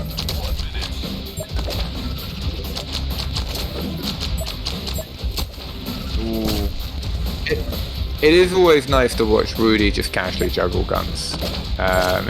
He's got so used to juggling with his old method of juggling nades. You know, I do believe that his play space is hard for him. Maybe. That was such a nice fight-free at the end, just smacking him straight in the head. Well played to both players. Thank you, Rudy, for doing this last minute. We know that you were caught off guard and you're not in your normal play space, but thank you for putting on such a good show, and congratulations to Tesseract for going through to the semi-finals. So I think the first match we're going to see in the semi-finals is going to be the Josie versus Turbo match, and then following that we'll see 24 versus Tesseract. And right before it, we're going to have the giveaway right now. Let's see what name is going to happen. Let's see. Oh, sorry, I see Tim in the chat saying that Luna's not a good choice against Tess. Trust me, it is. Like, it's one of the few things I can actually hit Tess with. Okay, let's see. 1, 2, 3, 4, 5, 6. Also, Slowyd, that's just because my Luna is, as you know, pretty OP. And the wheel goes on, and we have a winner, Alumium Sativam. Okay, it's out. Did you say Alien Sativum? Yeah. Congratulations to Alien. Probably one of the nicest players in BLASTON, apart from maybe Mr. Tim and Mr. Tom, I think he goes, and also Tim. But congratulations, Alien. Yeah. Woo. Don't worry, guys. We have 2 more giveaways. And yeah, I think Tesseract and Woody are talking to each other. Wait. I just enabled the voice channel. You know? Can you not hear them? You talking about the Raptor? I couldn't. Just No. spectator line. Now I can. Oh yeah. Well, why is Raptor E so much stronger than Okay. like? Because I'm only getting video, so I'm not actually hearing what they have to say. It's always a bit of a risky strategy listening to BLASTON players. Like. Now they're talking about the the influence of the Raptor E damage in this game. So good now. Yeah, I mean, honestly, that's the Raptor E damage. Well, that's because both these players, like a lot of us, just love BLASTON. When you finish a match, like this, you can talk about what changed it. Oh yeah, But the 24/7 And yeah. he beats me. Raptor E is such a solid gun in the right hands. And I know this coming from someone who, like myself, has the wrong hands. Is your And leg better? Slowyd Is so your leg better? accurately put it in when I played it yesterday. wouldn't ever be But the same it was. it's great to see them talking about the match. Because of me, my I'm excited to see the next one though. Turbo versus Josie. Now, I'll be honest, I'm gonna give. Very sexy. I like Gone? it a lot. So I hear what they're talking about, and they did talk about his leg, and he did say his leg is not fully healed yet. But Woody does tell him that he thinks that he will be able to win Josie, so It was very unpredictable though. Let's see. I Well, didn't thought it was gonna be that. So Like, the first it's couple shots really before it popped up, hard it was really because it's just so unfortunate what happened to Tesseract's leg. I joke a lot about how it was a hit put out by Josie, but obviously that's not true. But he really was, top of the game at BLASTON, and then getting put out by an injury, which happens to you because you're playing football. Yeah, it just sucks, and there's no other way to put it. I think that Tess, when he's fully healed, will be one of the top players, if not the top player again.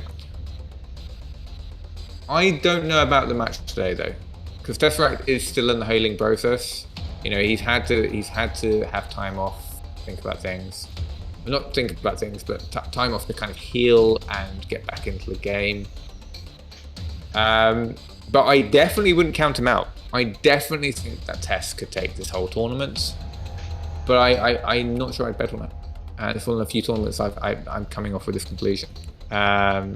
Definitely supporting him though. Big fan of Tess, as I think it's quite clear my very biased casting over the years. Really, I think the three people who we all think might take this tournament are Tess, 24, and Josie, which I know bodes badly for our next match for Turbo, who's the fourth person in that in the semi-finals. But Turbo's a fantastic player, and if he can upset, and you know what, I don't think he can't upset Josie. I'm just not counting on it either. That was a lot of rambling. We need to fill time before the match, so I'm happy with that. I just sent the challenge link for those who are interested to see the scores on the challenge page. You can click on the link and get on the challenge page.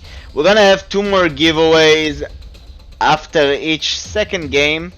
So we're gonna have, the next game will be Josie versus Turbo. Yeah, also what Tesseract has been saying is, he's got exams coming up, so good luck in the exams, but he's been focusing on those exams, which is the right thing to do. You should not be putting Blast on first. These exams, I think they're GCSEs, I think I know your age, but they're important and you should focus on them, and they're also important because they will make a bigger impact on your life than this tournament, although this tournament's great. So come the summer, hopefully we'll see a new revitalized Tesseract. Okay, so do we have a code for the semi-final? By the way, we're going to BO7 now. Are you excited? Yeah, so we're changing to best of 7. We will have a code in 1 to 2 minutes according to Josie, so maybe that's 1 minute because he said that a minute ago. Yeah, once that's up, I will let you know. 4 matches remaining. The loser of each semi-final will go into the bronze match of the third place, which also has a prize, $50, and the additional prize, as I said, about the legendary skin they can choose, either Shocks or Trilock, I think. Yeah. 100 blasts and one more thing. Yeah, okay. So legendary skin, that's for sure. I always forget, Yeah, so the legendary Frostbite skin, Frost Spike, and 100 Blast. This will be all the participants in the league. So not only top 8, and the top 8 will get to choose between receiving the Taillock or the Shocks avatar. I mean, not including the money. The money will come as well. Money in prizes at least. And yeah, we are about to start one of the next matches, which is Josie versus Turbo. Any expectations, predictions, loadouts? What do you think will happen? I think Turbo's going to bring the exact same loadout he brought against Slowyd. Because Turbo's very good with that loadout. And he, I think, should just play what he feels comfortable with. I think Turbo's a significant enough opponent that Josie is probably going to bring bullet hell. I mean, maybe he'll bring something fun like Double Vipers, but to be honest, Double Vipers is hard to bring this update, because then you got to go bouncy Viper, then you got to work out what sort of person you are and look at yourself in the mirror every day. God. But I'm going to predict that Josie's going to take this. I love Turbo. He's one of my favorite people to scrim with in the world, but JJ is just best player in the world right now. And I would like to see Turbo take a game, but it's going to be so hard. I have my hopes on Turbo. Turbo, I'm with you. I would love Turbo to win, but honestly, I feel bad for Josie because every time Josie's in a tournament, everyone's always like, well, I hope his opponent wins, because we've just seen Josie dominate for so long. It does feel bad for Josie, yeah, I see what you mean. Everyone always roots for the other player because they like an underdog story. Josie is a really amazing player, and he's also a really humble guy. and really passionate about the game. So I probably just want to take this moment to say, you know, we should actually just shout out Josie, because he's a great player. He's also a great dude. And, you know, he never really lets it get to him that we do see a lot of support for his opponents just because we want to shake the game up. And he also said to me, he said to something I said on a Discord, like, I guess to everyone, that, you know, it is true whenever it's a close game between him and someone else, everyone always says the other player played amazingly. But whenever he dominates that same player in another match, it's just no one really mentions it. But he is, yeah, he is fantastic at the game, and he doesn't get that praise as often because we just expect such greatness from him. And I don't know if that's necessarily fair. So we will be the people that will say, Josie, we love you. You play great. Keep that way. We do think you're one of the best players in the league. So keep on. Top 8. Not something that easy to get on. And you already managed to go to the semifinals with a great win on Cronster. So good job. And let's keep going. Well, you know, that's just it. Josie versus Crawn earlier, if you remember, we spent the entire talking about how great Crawn was. Oh, it's 980551. Okay, so that code came in two minutes ago, and I got distracted. 9844. 980551. So 980551. I think we're fine. Yeah, we're fine. Okay. Yeah, okay. I wasn't punished for my lateness, but Crawn took one game of Josie. Josie beat Crawn 3 games afterwards. Josie definitely played better than Crawn, but we spent the whole time talking about Crawn. Yeah. So, yeah, I know we're rehashing stuff that everyone already knows, but it is important, I think, just a once in a while. So, hey, Josie's really, really good at this game. He played fantastically that last game. He also is probably going to play fantastically again this game. So, congrats to him. Yeah. Let's see who will win this. You know, everybody's rooting for underdogs all the time. It happens in Onward, it happens in Racket, it happens in every game. But yeah, I don't know. It's just nature, I guess, of people wanting to see the weak losing, winning. Yeah. I mean, you completely get it because we're so used to seeing the other thing. Sorry, I'm just realizing how shit my lighting looks right now. Give me a sec. Don't fight, Josie. Oh, then I will just say, oh, Captain Fabulous is a great player. He managed to dodge. Okay, we're gonna see a quick lag check here, movement, make sure everything is fine. Let's hear a bit of the voice chat.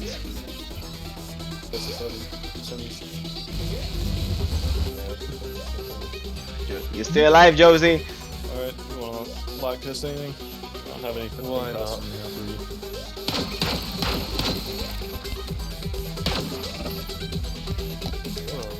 You know, honestly, when I see players like Josie use the Raptor E, I am actually just jealous of how much better they are than me.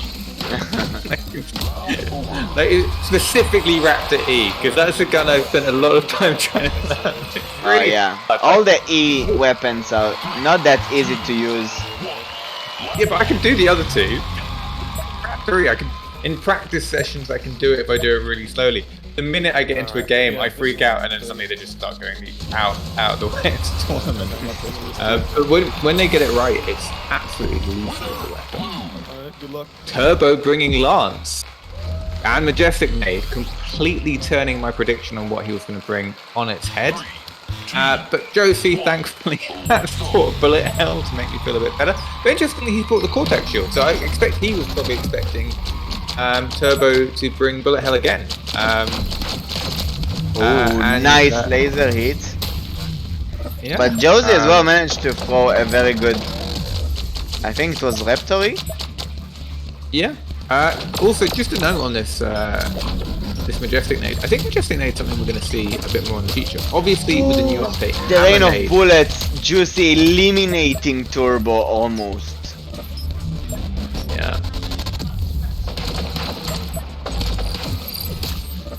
It's very interesting to see Josie go with that aggressive hurricane, just shooting it forward. Honestly, I tend to really see that from lower skilled players. Now, again, I'm not saying that Josie's doing the wrong thing. I'm just looking to understand why he's doing it. Oh, that's some nice hits on the beginning. I think Josie was dreaming. Nice dodge from Turbo. Yeah, just throwing out those Raptor shots to try and put some pressure on Josie and get him off him while he's at that. Yeah, Bomb goes behind him. Nothing gets. Ooh, nice shooting from Josie. Very accurate. Managed to hit at least 20 points on him. This is a much closer round. Turbo's holding his own pretty well. But you know, he's got that shield in his hand. That's really what's gonna save him from this bullet hell. Josie's taking a slight lead here.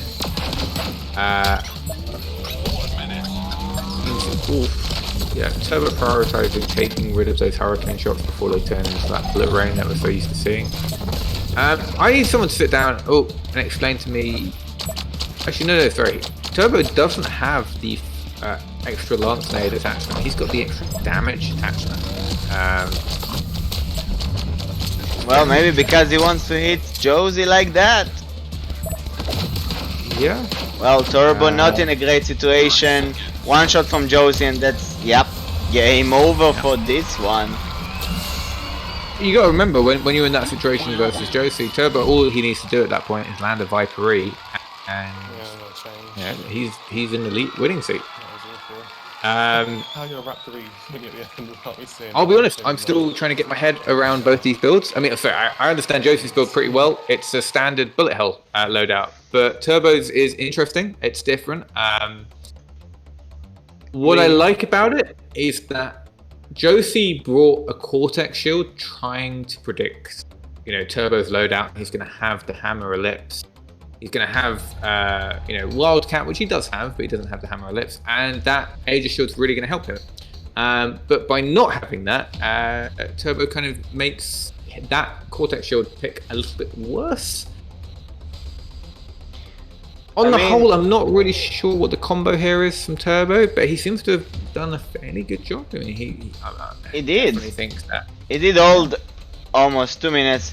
I mean, holding 2 minutes versus Josie is something already. Not everyone can say he held 2 minutes versus him and not, you know, getting hit very strongly. And also, he did hit him hard. He was close in killing him. Kinda reminded the Cronster situation. But yeah, I think we're gonna see some changes, you know, like Turbo is now changing his loadout, and yeah, I think it's gonna be cool. Yeah. Well, Tim there saying good choice with Lance. JJ hates Lance. Well, I have a lot of sympathy with JJ. That is something we definitely share. Lance is a horrible thing to try, and I hate it. But for that reason, I probably would have liked a normal Lance, just to have a longer time. Tess saying, why does Turbo try so hard against him but not JJ? I think Turbo's trying so hard, it's just JJ does make things... Like, similarly, I would imagine people who are playing you, Tess, would say the same thing. Why does he try so hard against me but not Tess? It's just that you guys make it look like they're not trying that hard. Yeah, it's the way they play. It's not how it really feels. I hope you know what. I've in the past. So we've got a new code here. We've got 612994, and Turbo is now hosting.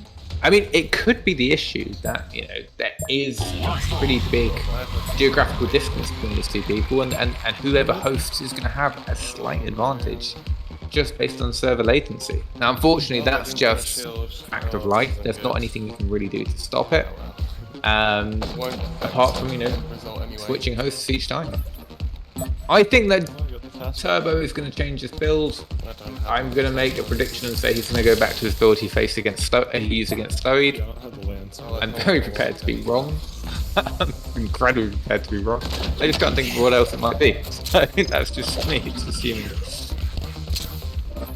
These clamps, Josie, alright? No, completely wrong. Well, you know, not completely wrong. He's a full bullet hell combo. Pretty much the same thing he had against Slowyd, except he's got a hurricane and a lance, and he's dropped a shield and a wildcat. He's not bringing a wildcat. That's interesting. Neither of them are bringing a wildcat. I kind of think that maybe they've said to each other that they're not going to bring a wildcat. But okay, we're into the game.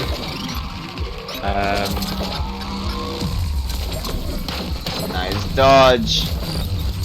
Bullet helps us up. He's putting on pressure with that clamp.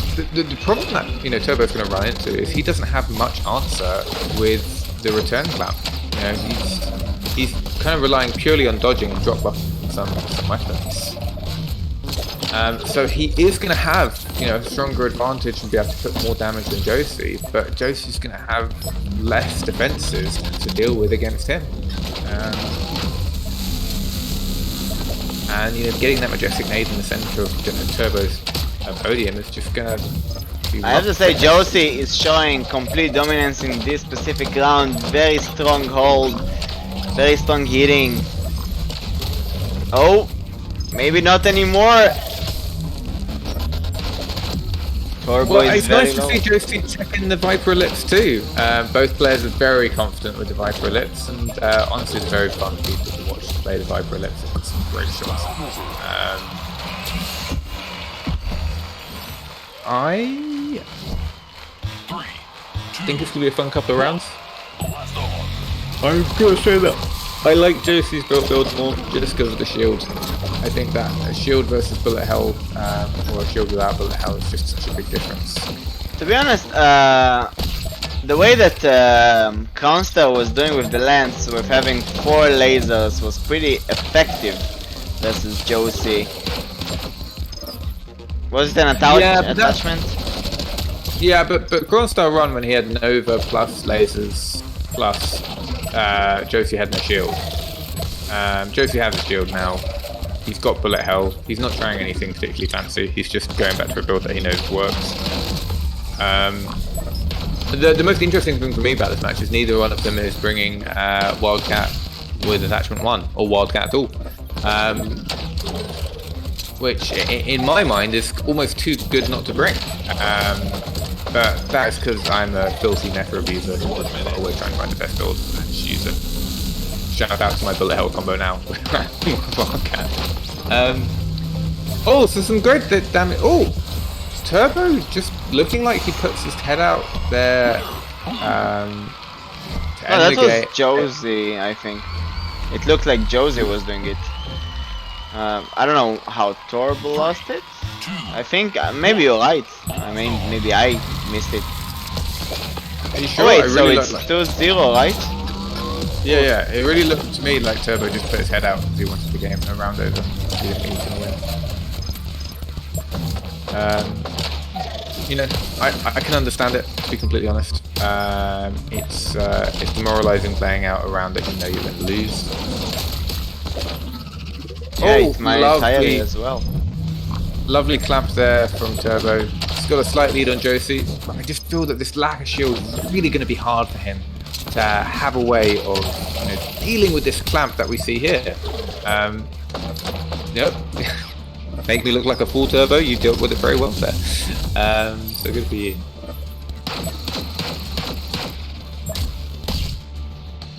Just getting catching him with the referee there.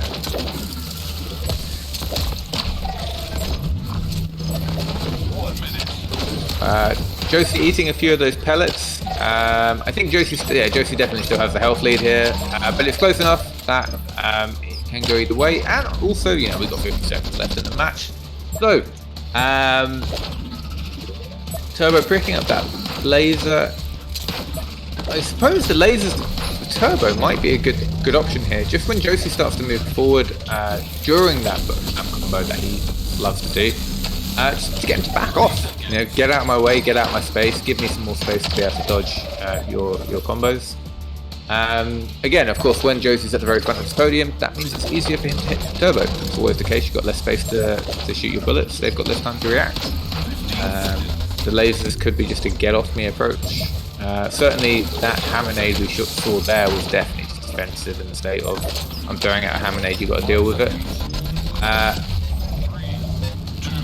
And that's a round over for Turbo, times-wise.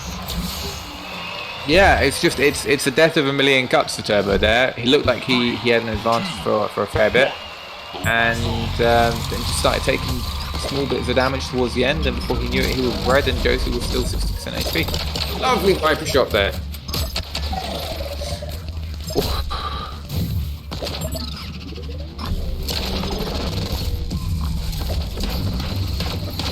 Yeah, that Majestic nade is just, it's very nice for just making your opponent's life that much harder.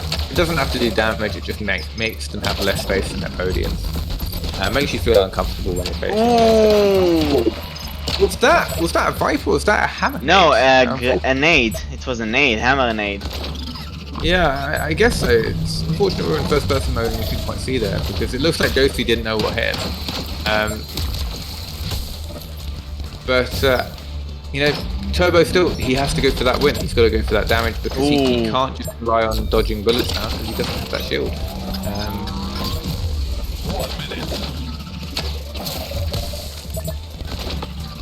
Oh, so what we haven't talked about here is that Josie has got this fast snowball, which does 5 damage, but it's very fast. So it's a lot easier to hit, but it does 33% of damage of original snowball, or frostbite, as we call it.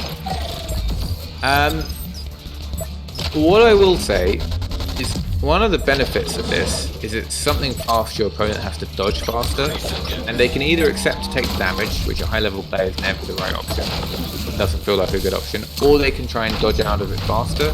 And during bullet hell, while you've got Majestic nade on that, you've got so many hazards, so many swarms of bullets for them to dodge into, that that's really the benefit of it. Both dodge, very good. Yeah, it's not the damage you can hit with it. Turbo has to shoot him. Ooh, and that's a miss of the grenade. That's a game over for Turbo. Not a game over, but like this round. I think that is. Oh wait, no, best of 7. We've got to get to four games won. Okay, so this is final round. I don't think we're going to see a change. Turbo going to continue with this last strategy. I'd love to see a shield from Turbo still, but I think, you know, Tim kind of nailed it.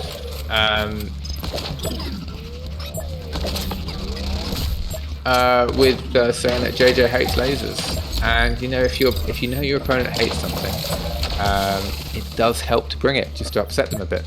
Shout out to anyone who plays me. You bring Bouncy Viper, Bouncy Nova, and lasers, I will get tilted. Please don't do that. But against a player like JJ, I'm gonna do anything I can, no matter how dirty it feels, to make him be a bit more upset. So I'm gonna bring lasers. I'm gonna bring. So if I'm against Woody, I'm gonna bring Novas and Hurricanes. You know, it's a great benefit. That's a lot of damage there by Turbo and Josie. So I just saw it from the first person of Josie, and like it's almost impossible to actually dodge it. Like this rain of bullets is so hard to dodge. Oh, you'd be surprised. Like, there are ways through it. It's just you got to see the game in a certain perspective. Plus, what you got to remember is that you can drop block pellets. It's very hard to do. The point I'm trying to make here is it's not impossible. It's just incredibly hard to do, and most people can't do it. But as we've seen from a lot of these bullet hell combos, you know, Turbo, Josie both walking out unscathed. It just doesn't happen every time.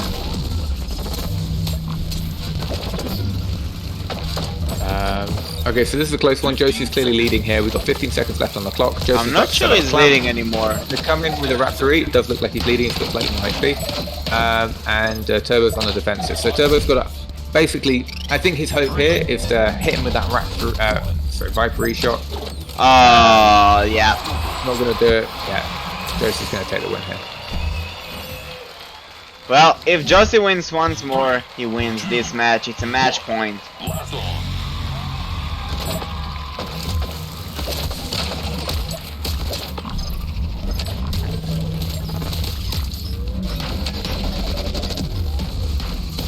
Yeah, Turbo taking a lot of damage at the front. Oh, taking a lot of majestic damage there. Turbo He just- kinda give come on, out. Chris. You know what? I understand it. It feels bad. It feels bad to lose, but it would have been nice to see him play out the rest of the match. But you know, two great players. You know, Turbo cannot be said enough. Is a fantastic player, but he's playing against number one in the world. You know, Yeah. as we'll probably see for a lot of this tournament, no one's going to do too much better. Not unless you get lucky and you catch Josie out with no shield against Nova double laser or Nova laser. Wow. Wow. Okay, so Josie is moving to the finals. Next match will be Tesseract versus 24. Let's see. Maybe they can open it a bit faster so we can get the lobby up and going already. Tesseract, I see you in the chat. Go open the lobby. We're waiting for you. By the way, by Josie winning Turbo is moving on to the bronze match. So don't yeah, go but anywhere.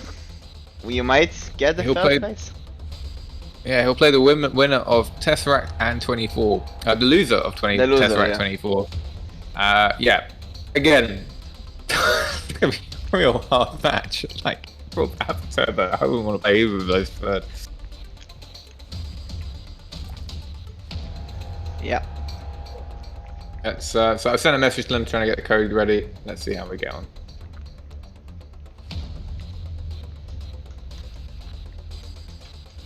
Well, let's reset the scores real quick.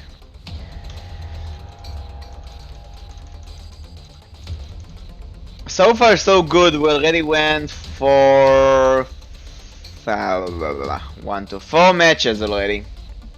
If you guys are enjoying anything you want us to talk about, let us know. Anything you want to know more in depth. Right now we see the same pattern of Josie. To be honest, you know, something fabulous. As a player of Onward, which is another strategic game but shooter, doing the same thing over and over, something that gets countered a lot of the times. So players like Tesseract who watch the stream, or maybe 24, I don't know, that are going to play Josie, they know already what he's going to bring. There is no element of surprise for them. The only thing they can do is to surprise him. So I do believe that we're going to see some good matches. What you got to remember is that these players play each other a lot. I know for a fact that 24 and Josie scrim each other like non-stop. They're the other person who they try out new builds on. And I know Tess and 24 scrim. I'm sure Josie and Tess scrim as well. So scrim is when you play like in your time. I think that I understand what you're saying, but at the same time, while Josie has traditionally bought Bullet Hell because he thinks Bullet Hell is the strongest loadout, which is definitely true, and it's definitely something which I think most of the community shares, Josie is not one for being very predictable. I remember in Val's summer not too long ago, well actually it was quite a while ago, Josie bringing out the Nova Hurricane, which was a weapon we didn't see any play at all, and he used it very effectively. He used it as a way of sniping grenades, and as a way of basically putting out hurricane shots, which would eat other players' hurricane shots, and it was very effective. It wasn't the best pick, but it was a surprise pick. JJ is not someone who's scared to mix it up. The thing you got to remember about both JJ and Tesseract is they are such versatile players who I really genuinely think can play any loadout to success. That while it might be predictable in what they bring, that's only because they've thought about all of the loadouts they can bring and chosen that Bullet Hell, Hammer Ellipse, Wildcat damage is the most effective. 24, I feel, is the most predictable of the three that we have left competing for that number 1 spot. Because 24, we kind of would expect will bring bullet hell. 24 has had an ult called Syllogism, which a lot of people before he revealed it in a previous tournament had a lot of different predictions who it could be. A lot of people actually predicted it was Wesso, which is a huge compliment to 24 because Wesso is, as we like to say, King of Tether.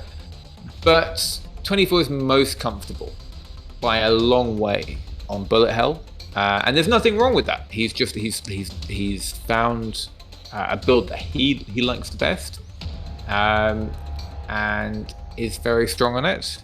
And plus, 24's real strength is the fact that he's very good at dodging. If I'm going against 24, I know he's playing bullet hell, more or less. Or if he's playing against me, he might flex with something else. I'm not a big competitor. And that's what I talked about, you see? Element of Contest. surprise.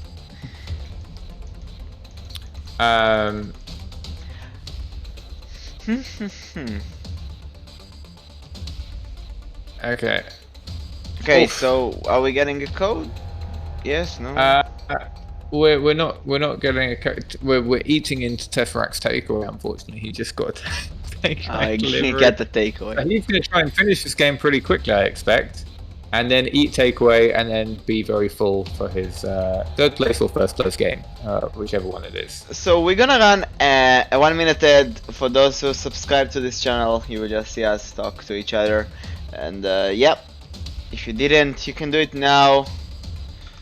Okay, so we can talk about how much we hate non-subscribers, right? Yeah. That's what we're going to talk about. Great. And yeah. So yeah, if you guys can support this channel, just subscribe and yeah. Anyway, let's talk about predictions of today. I believe right now, as you said, Josie is an interesting opponent. He managed to crash opponents. They get to a point they prefer to lose the point instead of keep going. It's something that not very easy for people to digest when they see him play against them. Something that terrifies. What do you think, though? I feel like 24 and Tesseract will also give him a good fight. I think that either Tesseract or 24 definitely has the potential to beat Josie, and it's not something I would rule out. I think that, also the very interesting thing is it's a new update, it's a new meta. Josie, 24 and Tesseract all are very good at understanding what's good in the meta and understanding what's good to play. With so little time to understand that, one of these three players is going to have the edge, and we don't know which one of those players it is yet. So I think if there's going to be an upset, now is an opportune time to see one. Because again, you fight Josie in a fair fight, you're going to lose. But if you fight Josie in a fight where you know something he doesn't, then maybe you've got a chance. And the longer we have between the last time there was an update, that's the longer that we have the best players understand what they need to know, what they need to prep for, what they need to bring, and how they can counter other builds. But we've got such a short amount of time between now and then that there is the case that you can bring something you're not expecting. It could be the fact Josie doesn't know how to dodge curved Luma bows. I hope so. I haven't played in a queue, but that'd be really nice for me. But whatever it is, now's the time that something can catch them off guard. We do have a code. Oh, we do. Okay. It's 208003. I was not expecting it, to be honest. But yeah. I guess he got his takeaway, or maybe not yet. This is a code that 24 provided. Hi. That's it. We It's don't know about if they're time. going to join. Right. Yeah. I probably am. I hope 24 warmed up, because he didn't have any game yet, Let me grab that. I mean, I'm sure he's played some games in queue. Yes. You know, honestly, Yes. one it of the is. times I've recently seen 24 in a tournament, I saw him play against Tether like 6 games in a row or something brutal, and by the end he was knackered. I mean, perhaps, like, I think being too tired is better than being not warmed up enough. Yeah, not quite. We can see Luma from both players, by the way. Luma. Yeah. Wait, can we? Wait. No, wait, what no, was no, he- my bad. Tesseract was not using Luma, he just looked for me like he was. Oh, there we go. Oh, what If the you beat fuck? me, So both players bring bullet hell more. Well, I say bullet hell. They're bringing hammer ellipse, which is in sorrow. bullet hell. To be honest, I'm surprised. Weird. 24 That makes us much- picking Luma is something unexpected, isn't it? Probably. No, 24's been rocking out Luma curves, and he's me and him have been the two players who I think have been using it most in queue. We've had lots of fun Luma duels. It's not something unexpected, and it's a very good. This is a very good pick against Tesseract as well, because we know Tesseract doesn't like playing against Luma. One of the key differences here is if you look at Tesseract's Wildcat, he's not bringing that fast Wildcat. He's bringing the 3 damage, much more bullets. So rather than having 13 ammo, it's got 18. And the benefit here is it's very good for basically setting up a big wall of bullets, making it harder to dodge. So his bullet hell is going to be slightly more hellish, but the follow-up is going to be more limited, I suppose, to the Raptor Ellipse, because he's going to be putting down that Wildcat damage after he's thrown the nade. He doesn't have the hammer nade either. I have. You're so used to stuff that's just used by everyone. Using other stuff is just going to be just as good. I don't know who I think is going to win. I like both of their loadouts for different reasons. Gonna be If I had to pick a loadout very to work with, interesting I one. would, but to be very clear though, if I had to pick a loadout for me to bring, for a loadout I'd feel comfortable bringing, I'd choose 24s every single day of the week. It's just Tesseract's piloting that loadout just makes me think he probably knows something I don't know, which I'm fairly 100% sure that's probably the case. We're into the game, let's see what happens. I have to say 24 going for the Raptor, not E. Yeah, BS. the Raptor not E. It's 1 CD less, which is quite useful. And I mean, I think the most interesting thing is he doesn't have an attachment on that.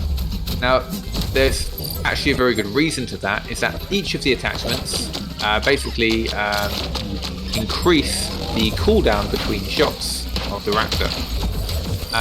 And that makes it harder, for example, to shoot 2 quick Raptors to take down a grenade, which is something which top level players will try and do. So, I am actually fully in favour of this. I think that if you are bringing a Raptor these days, it is better to bring no attachment Raptor. But I just wanted to point it out. It's all just a bit of fun at the end of the day. Yeah. What the fuck? It is a bit of fun in the end of the day, yeah. I have to say, we don't see too much rain of bullets. 24 getting strong hit here. That was a nice Viper. He just shot the Viper straight.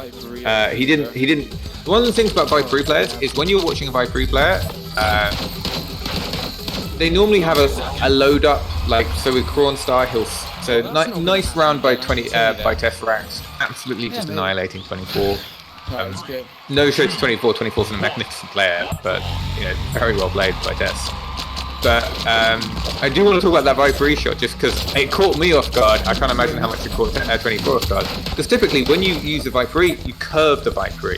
You swing your arm, you swing your wrist, you do something to make it curve in a certain way. Tesseract just pointed at him and shot him when it was on the ground. Because there was no warm-up, he just came out of nowhere.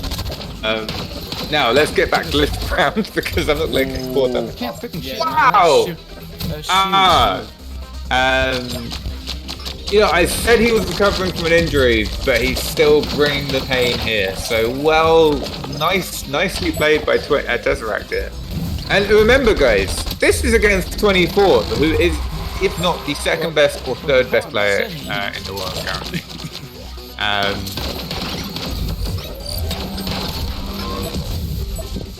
Nice hits from Tesseract. Yeah. But, 24's put a lot more damage on Tesseract since the start of this game. So so they're very close in HP right now. It's not quite as one-sided as the first round. Ooh, nice Luma Lovely shot. Luma shots there. Lovely Vipery shot on the back of Tesseract. Tesseract clearly winning because he's not in the red yet. Lovely Rappery shots. Remember, I'm still very jealous of people with that sort of level of Rappery skill. This is brilliant play. This is really so this is magnificent to watch. It's great to see these players at this high level, but wonderful control of the game here by Tesseract. What? Sorry, I can't. Going out of bounds. It happens so way out of bounds. What is it? Yeah, also Tim, that's because it's not my curved Luma. Me and you get into a game, I'll show you what curved Luma can do.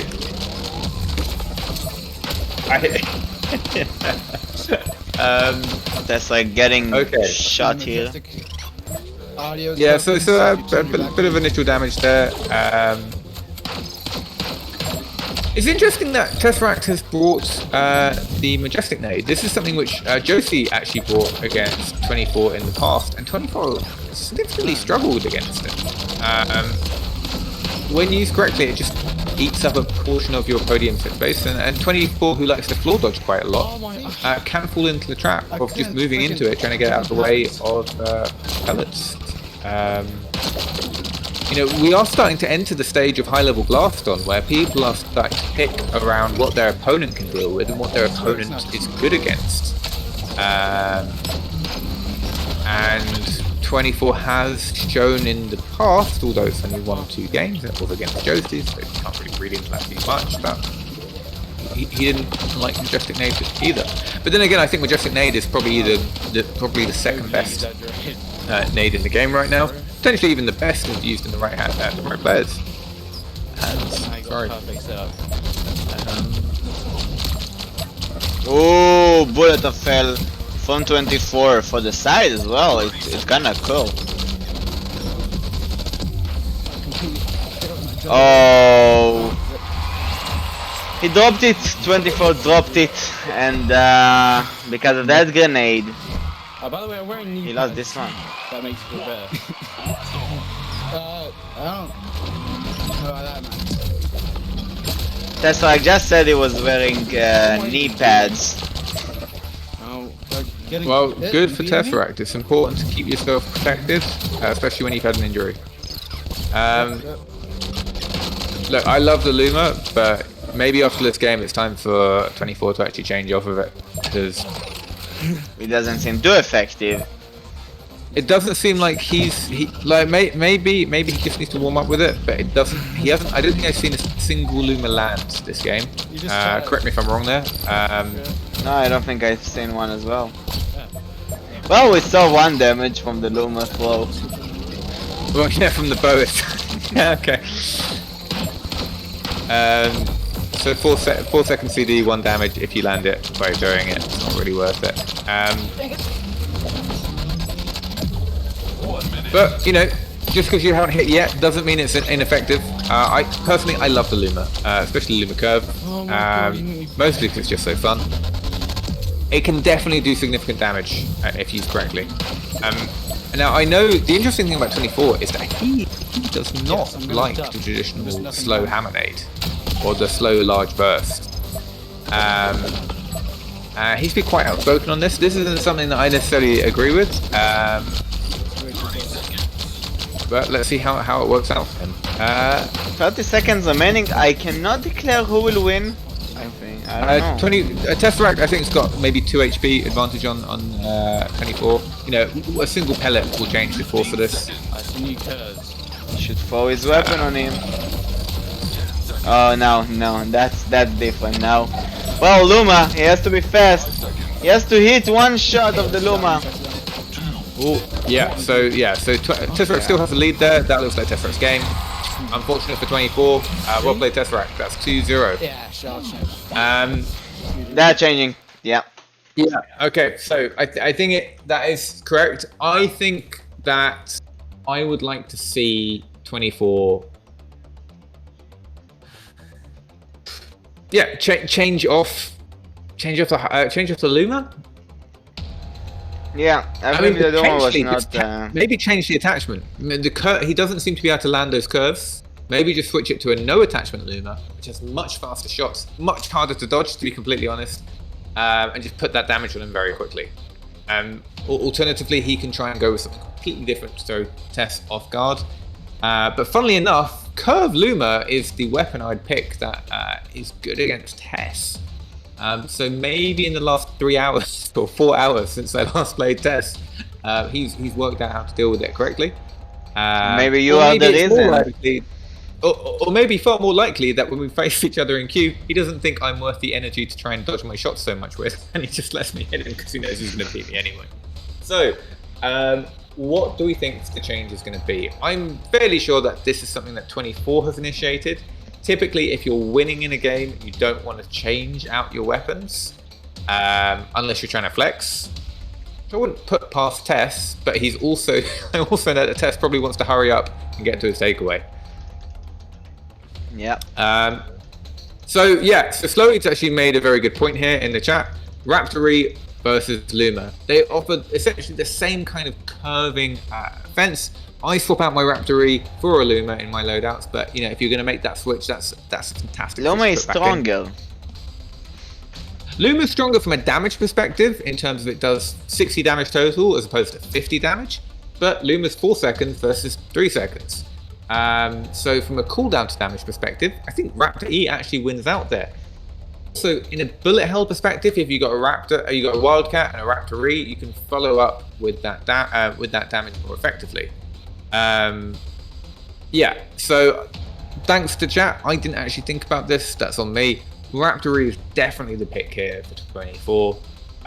In fact, even if we remember going back to Tesseract versus Wudi earlier, they ended the game and they immediately started talking to each other about how much the Raptor E made a difference. 24 has a code for us. It's 628931. 628 931. 31.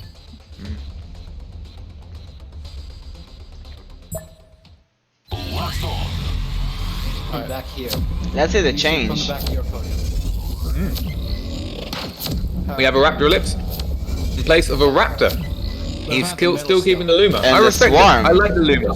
I will change up the Luma as well. It says 20 HP. On the patch, no. I think that might be full vision.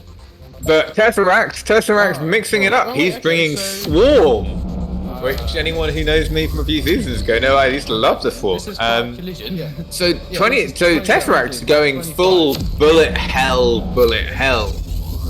No nades here. He's going Hammer Ellipse, Hammer, Swarm, Wildcat, and there's just going to be a massive amount of pellets on screen. Oh, do they mean the actual bullets? The black hole has 20 HP. Yeah, Oh, well. it's that's not right. going to be. By the way, 24 did not change the Luma. I don't think he changed anything. He changed his Raptor to a Raptor Ellipse. He put that Raptor Ellipse in his loadout that he was missing. He used to have a Raptor, remember? Now he's got a Raptor Ellipse. So that is the change he's made, and I think it's a fantastic change. This is one I'd like to take credit for, but honestly, the Twitch chat, they called this out before I thought of it, and they're absolutely right. That's the change that he should have made. It's going to give him more follow-up and more aggression against Tesseract, put some more damage on. I was thinking, let's just fucking hammer for straight damage. I suppose the other way to put it is it's swapping out a defensive tool for an offensive tool. And given that Tesseract has stopped bringing a nade, it's good to get off that Raptor. Ooh, nice hitting. The Luma curve is not working very well for 24 in this fight. He needs to pull it back a bit more. He's not getting enough. He's not getting enough reach on it. The Swarm is working pretty well.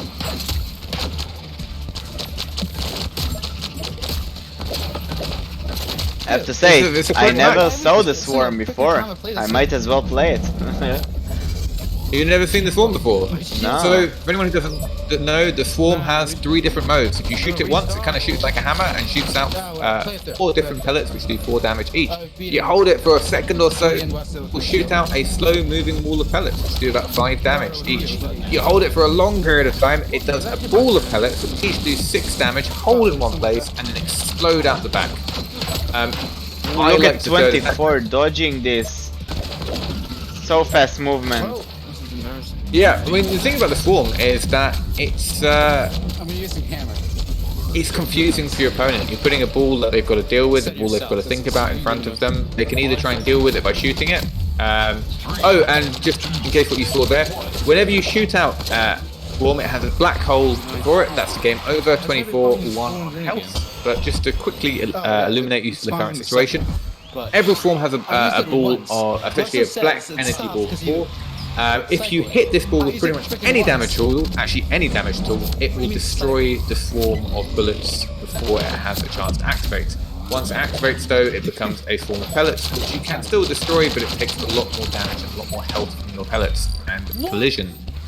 I'm gonna be honest, I don't think Tesseract should have changed. I think this is it's hurting you. It's hurting. But you know, Tesseract has the proclivity for trying to show people what's possible with different interesting builds. He doesn't like doing the same one every time, but sometimes that can hurt him. And I want him to know that, you know, every new interesting build he's putting out here which doesn't win the matches is just keeping him from that takeaway.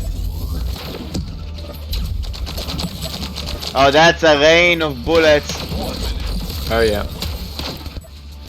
You know, it's very interesting because we were talking about before about 24 having the rain of bullets strategy.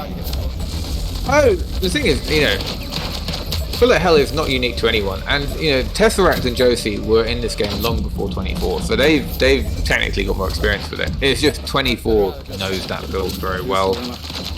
And it's like 24's known for 2 builds. He's known for bullet hell, and he's known for a build where he gets 2 grenades, he throws it behind you and tries to shoot you with a rifle. But he hasn't used that in seasons. You know, one thing that might be good for 24 is that he didn't play before too much, so he's not that tired. Tesseract went already BO5, and yeah, I mean it does tire you. You know, especially with knee injury. 20 HP. It's my fucking prophecy. Everything that you would have thought would hit you. Yeah, I mean, also the thing to know is that I know for a fact that Tesseract is. Tesseract, change your build. Do not click replay. Oh, yeah, good. Well, this ain't gonna work. Come on, man. Yeah, he's switching. Switch out. Switch out. Go back to what you used to. We'll go to prom. Well, we so. Alright, in a bit. Change your build. Thank you. Yeah, sorry. I just don't. I like the swarm in theory, but it was not working for him. And while the Wrap Your Lips was definitely a good choice in 24 there, I don't know if it's going to really cement. It's going to be the huge difference in that match. The huge difference was Tesseract's loadout. Yeah. And with that, we will go on a really quick another ad commercial. 1 minute. We'll see ya back. Meanwhile, we will talk about what we think will be the new loadout. Is the ad commercial running? Yeah, we try it now. Don't you just hate people who are too poor to purchase your subscription? Oh God, yeah. They're the worst. No. You know, $5 is a lot. Or people who don't have ad block. What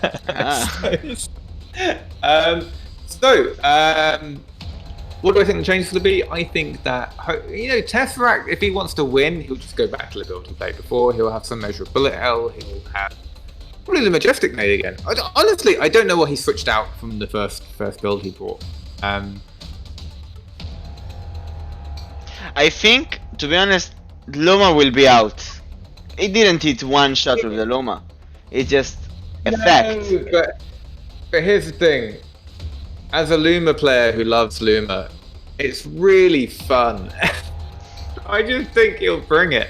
And it's weird because Tess is definitely beatable with Luma. Like, all the rounds I've beaten Tess with, I normally get some good Luma shots off on him with the curve. You notice how I say rounds and not games? It's so rare to win games against him. But I predict, 24 is going to hold fast with this bullet hell strategy. He won the last round, he's not going to change it. I think 24's build will be exactly the same as before. I think Tesseract is going to drop the swarm. He's going to replace it with hopefully a Viper E. His Viper E was so deadly. So much damage got done in the first game.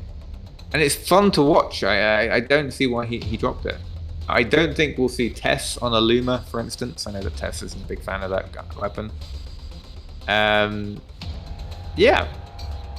Hopefully we'll just kind of go back to Tess's game 1 loadout and 24's game 2 and see which one's the best. Yeah. Well, do we have a code actually? Oh, yeah, we do. I've got a message here, so let's have a little look. Oh no, that's not even a message, it's Notification, yeah. Oh, it's 320451. 280. No, 320. Yes. 451. Well, let's see if they switched host. No, they did not. I told you about No, this weeks ago. it's still 24 hosting. Kind of feel that Tess should probably host one of these, if I'm being very honest. You did a good job of that. Tess bringing the Lance Rapide, showing he is a bad person after all. That's a good... Just joking, but maybe. You just said don't make me... So he's bringing lasers, a Wildcat, Charged Hammer, Raptor Ellipse, Viper Ellipse, and Aegis Shield. And let's just have a look at the 24th build-out. Loadout, no change before. Going bullet hell. There is on Tesseract going with the lens. Yes, yeah, no, he's going double lasers. He's got charge hammers and Viper Ellipse. Huge loadout change. He's changed pretty much most of what he's bringing. But 24's not. Yeah. No more range of I'll movement. be about 10, maybe even... Interestingly, 24 staying with a strategy of not bringing a nade. I'm seeing this more and more on high level. It doesn't seem to pay off too much. They're better at the game than me, so we'll see what happens. That was a great shot. Yeah, I don't like that for 24. I feel that when you start the game and you grab Luma, you want to put out all of your shots at once. Because one Luma curve shot on its own, not too hard. Tesseract! Wait, what? No, sorry, I got confused there. Sorry. Both got the same avatar. Well, not anymore after they get the prize they promised. No, they were like 20. Tesseract's not getting off that avatar. He loves that avatar. Ooh, nice hits from 24. I think he hit the Luma? Was it? I don't think I saw the Luma get hit. I think it was the Viper, the Raptor Ellipse I saw get hit. 24 laying down on the ground in order to avoid getting hit full power. It's interesting to see this loadout from Ooh! Huge damage on Tesseract!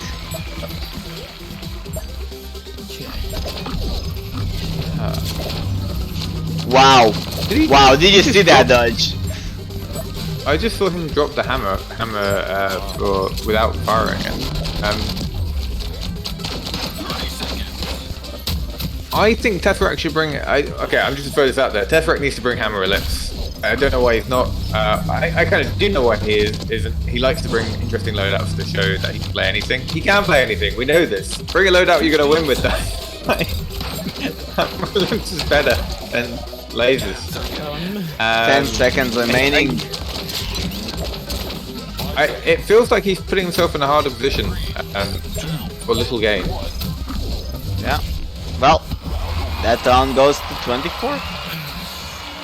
This is the third game, correct? Nope. It's the fourth.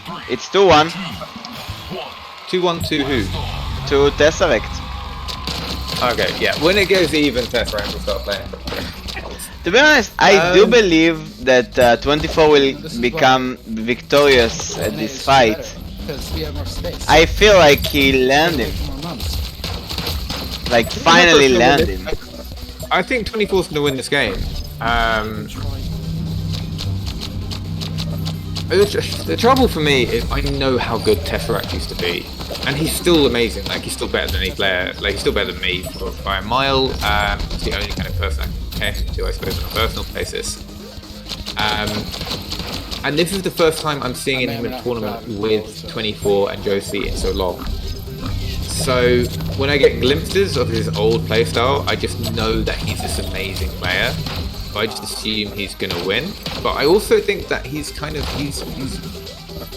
should just bring Hammer Ellipse. He should bring his first build and just continue to win games like that. Oh, 24 getting hit so hard. Do you know how 24 got hit? I kinda missed it. The all shots were focused He on put his head out Tesseract. the podium. Basically, he stuck his head out the podium, got out of bounds damage, and that did all that damage. It seems to be more pronounced on late patch than anything else. Well, you're unlocked. Shield should be spawned in by now. It's frustrating to have happen to you. You're punished through aggression, but you know you've got to stay on those podiums. Oh, that Luma shot was so close. It was, but he still hasn't landed a Luma.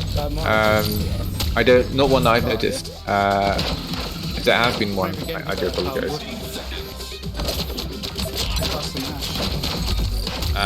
But yeah. Very nice arm work, moving it the perfect way. Okay, so this looks like it's Tesseract's game unless a Luma lands. No, that's Tesseract's game. Why?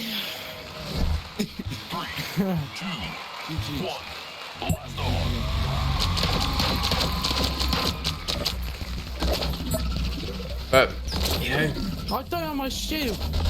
I don't have my shoes, he says. Let's go.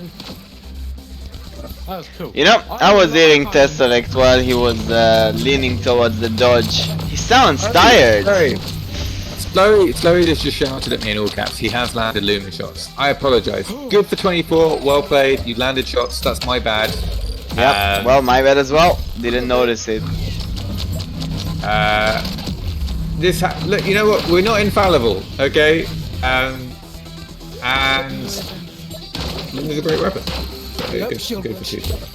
You know, what level you need to be in the game? Okay, so first of all, for those who don't know, when you level up the ranks in the game, you manage to get new weapons, new attachments and stuff.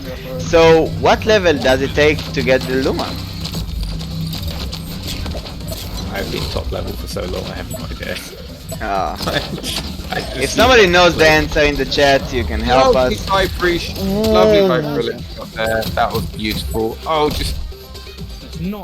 I take back everything I said. Tesseract doesn't need Hammer Ellipse, he's too good. Thank you for Slowyd for catching me out on my mistakes. They happen. I will stop repeating that fallacy. So Tesseract is leading 3-1 against 24.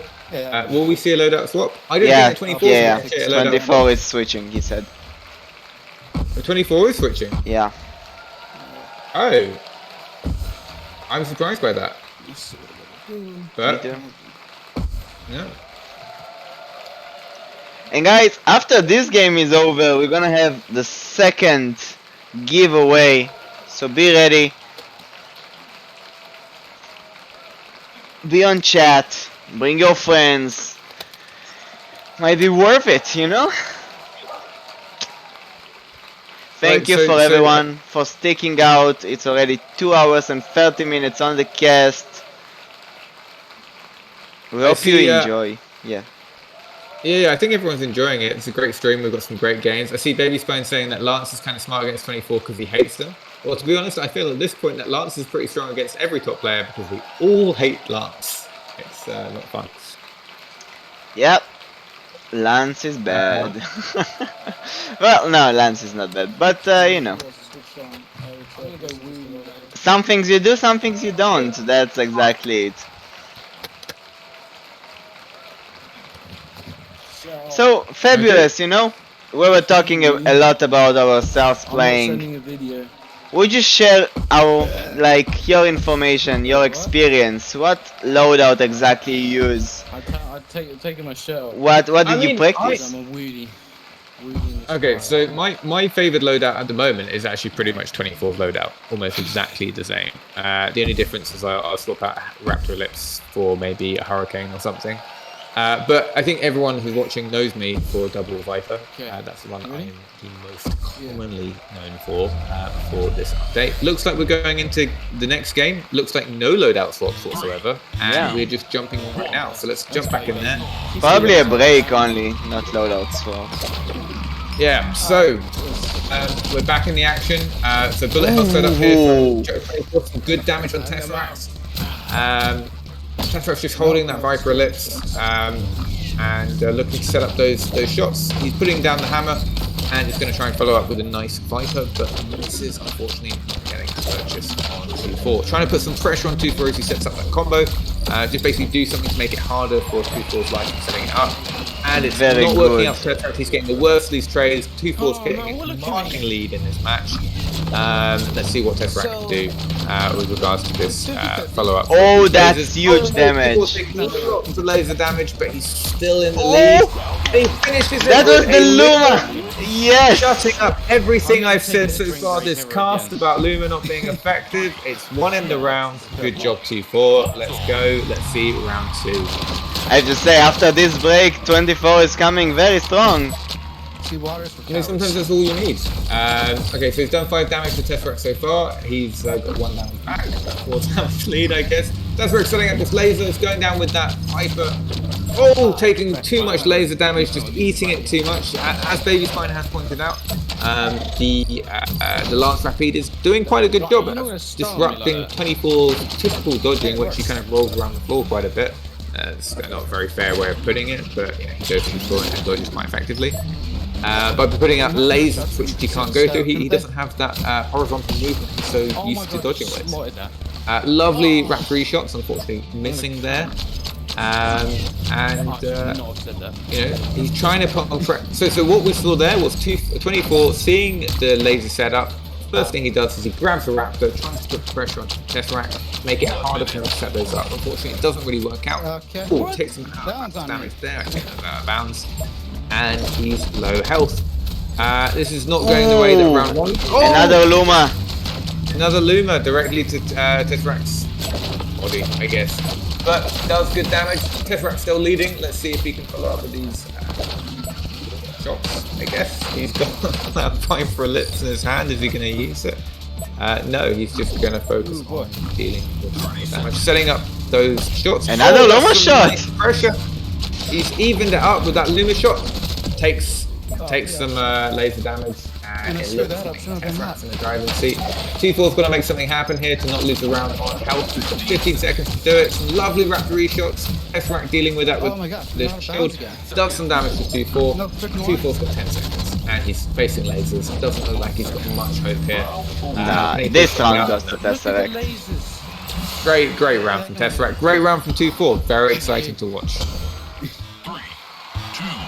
No, Tim, Luma does not depend on luck. It depends entirely on skill. Unless I miss, then it's luck.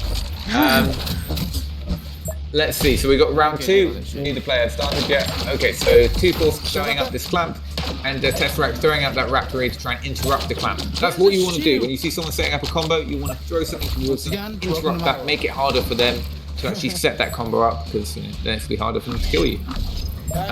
Just like we see now, Tesseract's setting up that laser. 2-4 not really getting fast enough with that Raptor to disrupt the combo, but it does make Tesseract crouch down, try and dodge those wildcat shots, not Raptor shots, excuse me. Then he's got less time to follow upwards. Lovely Luna shot there. And the Viper shot.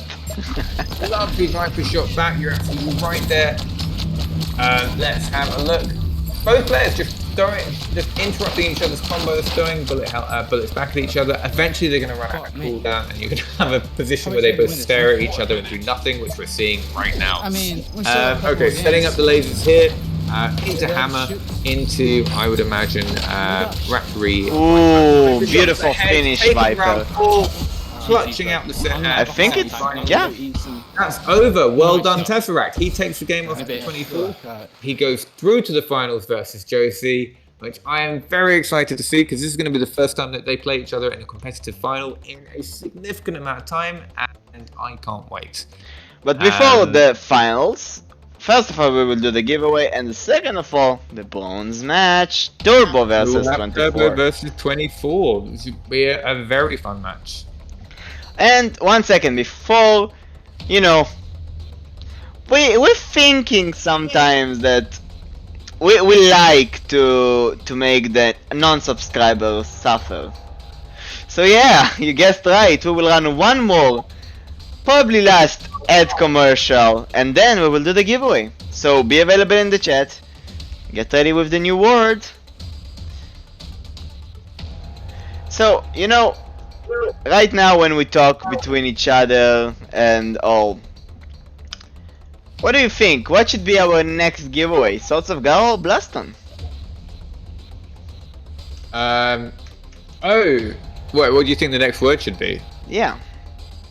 FPS. FPS. It'll make people laugh. FPS drop. FPS drop, okay. Giveaway. Okay, giveaway. Write the word FPS drop.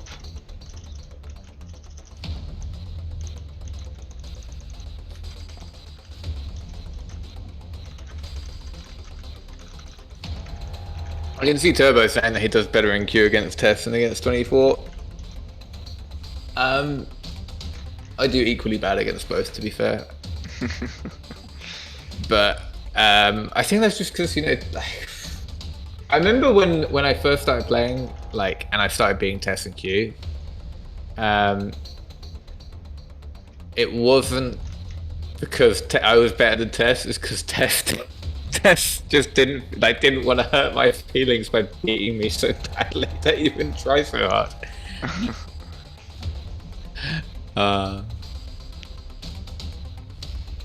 Wow. We're still getting new players in the chat. Welcome everyone. I hope you're having a good night.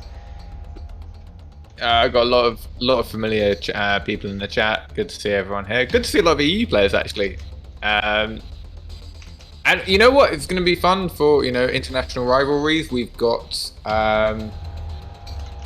not to relive the past, but we've got the UK versus the US for bronze match, and we've got the UK versus US for gold for the gold match. Yeah, a lot of people joining the giveaway. That's good. We like to see that. Yeah, as Tim kind of correctly points out, Tesseract is not afraid to bring new builds to queue. I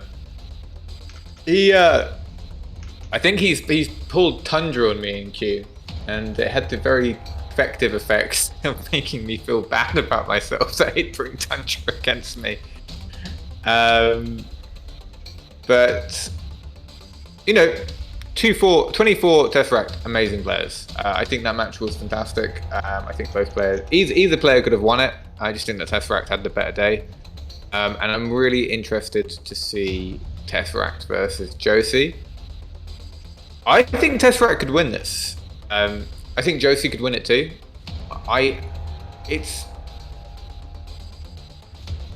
It's going to be a really good final, and I'm really excited for it. Yeah, what game key are we competing for, by the way, in this giveaway? Oh, yep. For this giveaway, we will be competing on Swords of Gara. Swords of Gara, yep.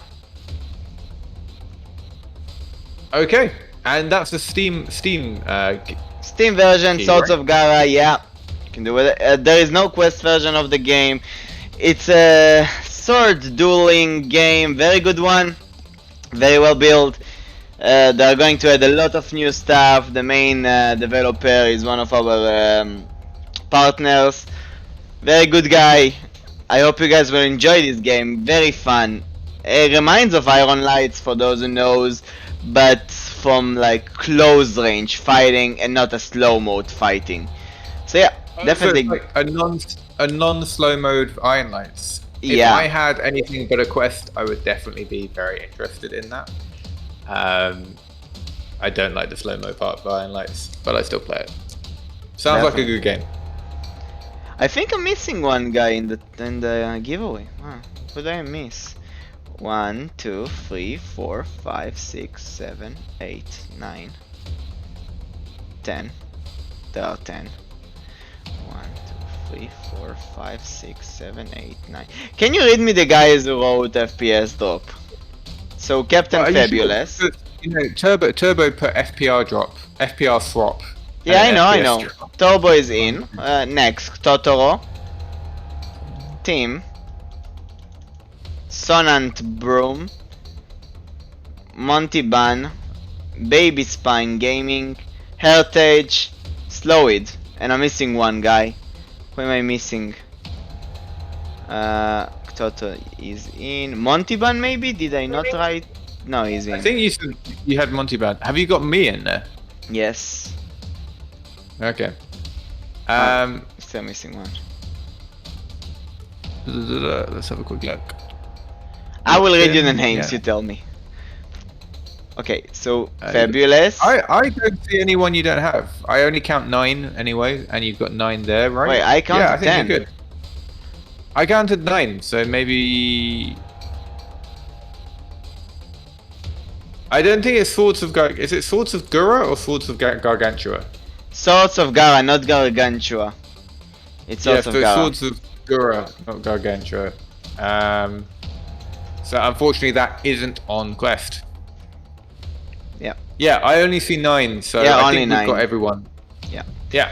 So guys, you still have time to join the giveaway if you write the words FPS drops, FPS drop in the chat. And yeah, in the meanwhile, you guys have the points of the channel. Highlight, who do you think is the best player so far in the game and who gave the best performance? I think Cronster gave the best performance. I don't think he's the best player in the game, but I think for what he's working with, I think I'm very impressed with the level of strategy he brought to this game. Yeah. He did manage to stress Josie, I will say it. So are we ready for bronze match to play? Because Yeah. 2-4 says he needs to leave in 45 minutes. So I think maybe getting. I'm ready. Hang on, this. I'm ready. I'm just waiting for the code. We're ready. Yeah. Okay. So I'm just gonna let them know that we need the code.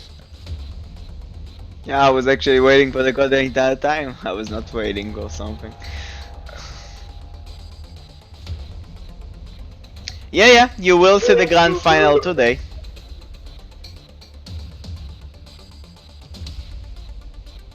No change of plan last minute, we're going to finish it. We started it, we will finish it.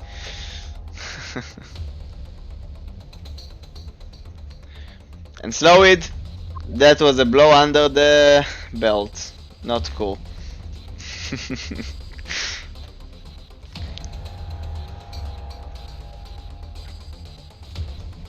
And no showers. We here, we stick, we watch 2 more matches. The bronze match and the grand finals. No, you're not going anywhere. Stick to watch. Very good matches are about to happen. So we've got Tesseract and Josie, and before that we've got 24 and Turbo. You know, really reliving the American-English rivalry.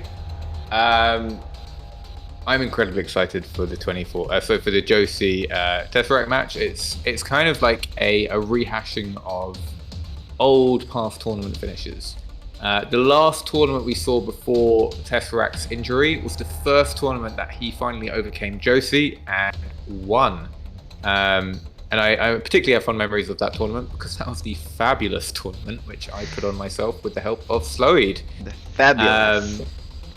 Yeah, but unfortunately after that he got an injury. and this is the first time we've seen him really fight Josie in a competitive format since then, I believe. Anyone wants to correct me on that, I'm fully prepared to be wrong. But I can't think of anything else, and I'm fairly sure I've watched every single BLASTON tournament there has been for the last 8 or 9 months. Because, you know, I do like this game quite a lot.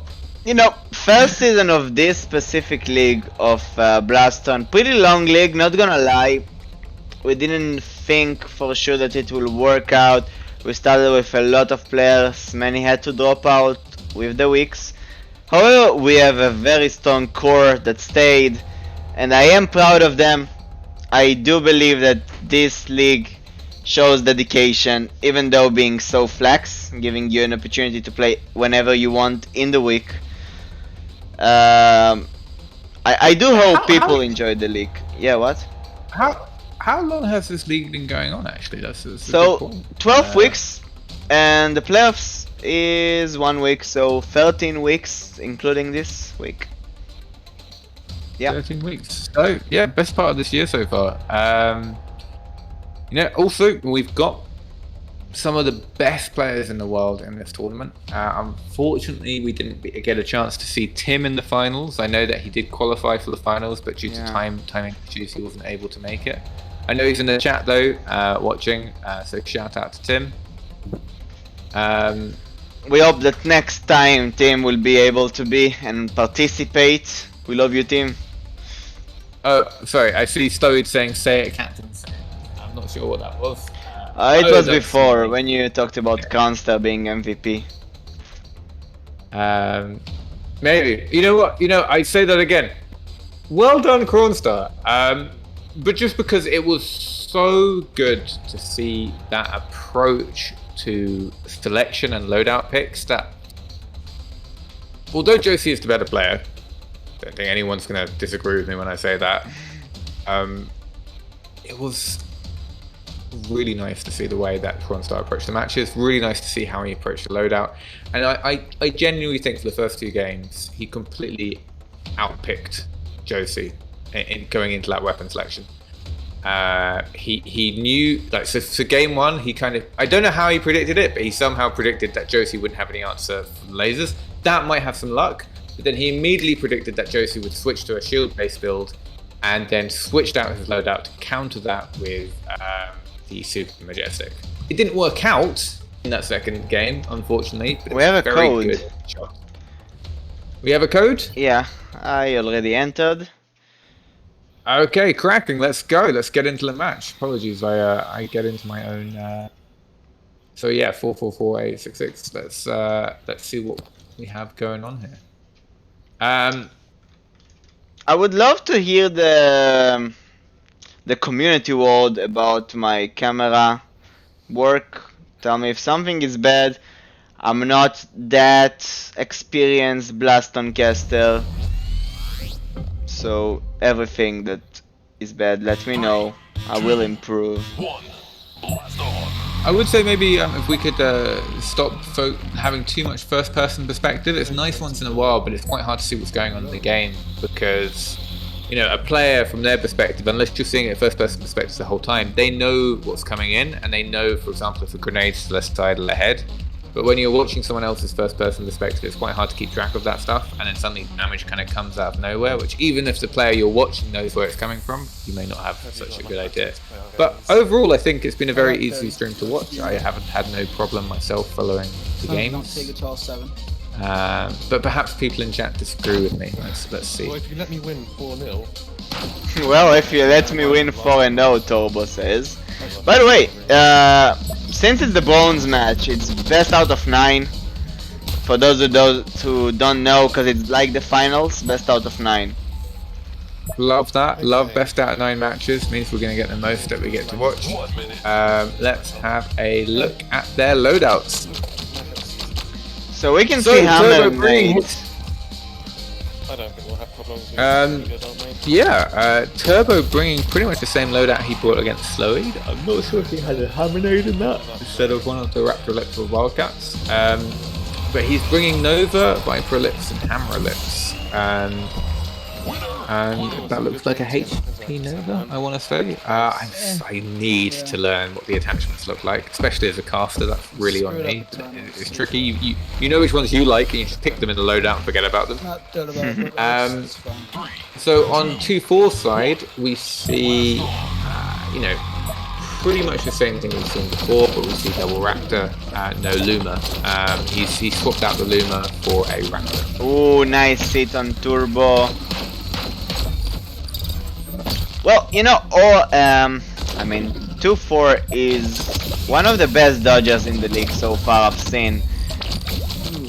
Yeah, no, 2-4's known for dodging. He's very good at going to ground. In fact, I've seen YouTube videos of how he dodges. Lovely 5-3 hit there from Turbo, but you know, taking some damage on the backswing from 24 to kind of even out things. So what I like about Turbo is I've for a long time been quite a big fan of using Nova as a shield. It's just a big shield which you get 3 shots of. And it's a good way of just kind of dealing with enemy options, which also doubles as a big pile of damage if your opponent can't get out of the way. Ooh, so nice hitting on 24. Tagging some pellets on 24, 4 damage a piece, or 2 hit connects, so that's around 10 damage in addition to the weapon throw. Probably 9 damage actually if we're thinking about this, but both players trading back and forth. Very close game. Looks like I think Turbo has the slight lead, or maybe actually too close for me to tell. Yeah, he does. I think he does. Now for sure he does. Now with that rapid shot. Oh, lovely 5-3 shot to the face. Turbo's really laying it down these 5-3 shots very effectively. Oh, Turbo!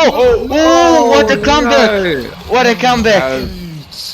You know, it happens. I just hope Turbo can just, you know, brush this off, get back in his game, know that he has to take this out. Because, let's be honest, I don't know if anyone's thinking, most people, if they saw this matchup, unfortunately myself included, would give this to 2-4. 2-4's a significant player, so is Turbo, but 2-4 is on an upswing, has been essentially challenging the top players for a little bit longer than might be expected. So challenging the top players more so than we would see Turbo challenging the top players. But Turbo's a fantastic player, and you know, while it would be unexpected Turbo to win, I wouldn't be surprised necessarily. I think the benefit that Turbo really has is he's got so much experience in this game. He's played it probably more than anyone else in the game.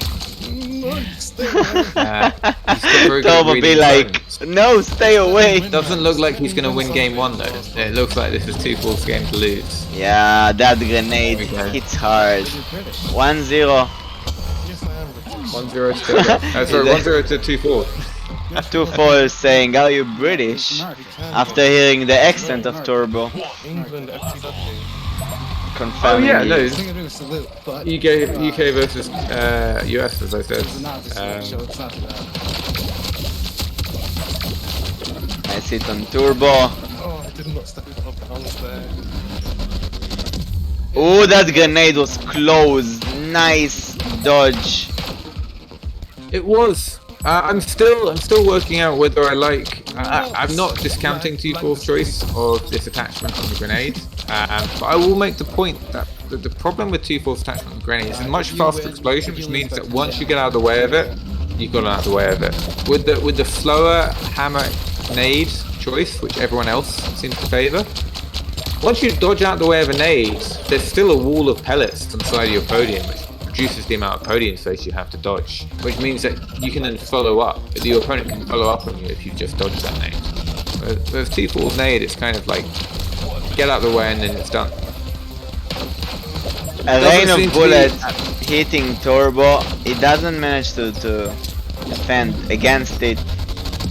You know, he doesn't use the Nova as a shield like he said. He's more using it to attack. Can't really beat that. Well, yeah, it's a multifaceted weapon because you can use it as a way to block lines of bullets as a shield. But you can also use it as a way of blocking. Ooh, beautiful Viper. Podium. Great Vipery shot, great hammer nade shot. You know, but this is where the Vipery makes a difference. If he just landed another one, that round was his. It is that surprising 30 damage spike. No luck weapons change. We're going straight into game 2. I'm sweating now go up against Tess.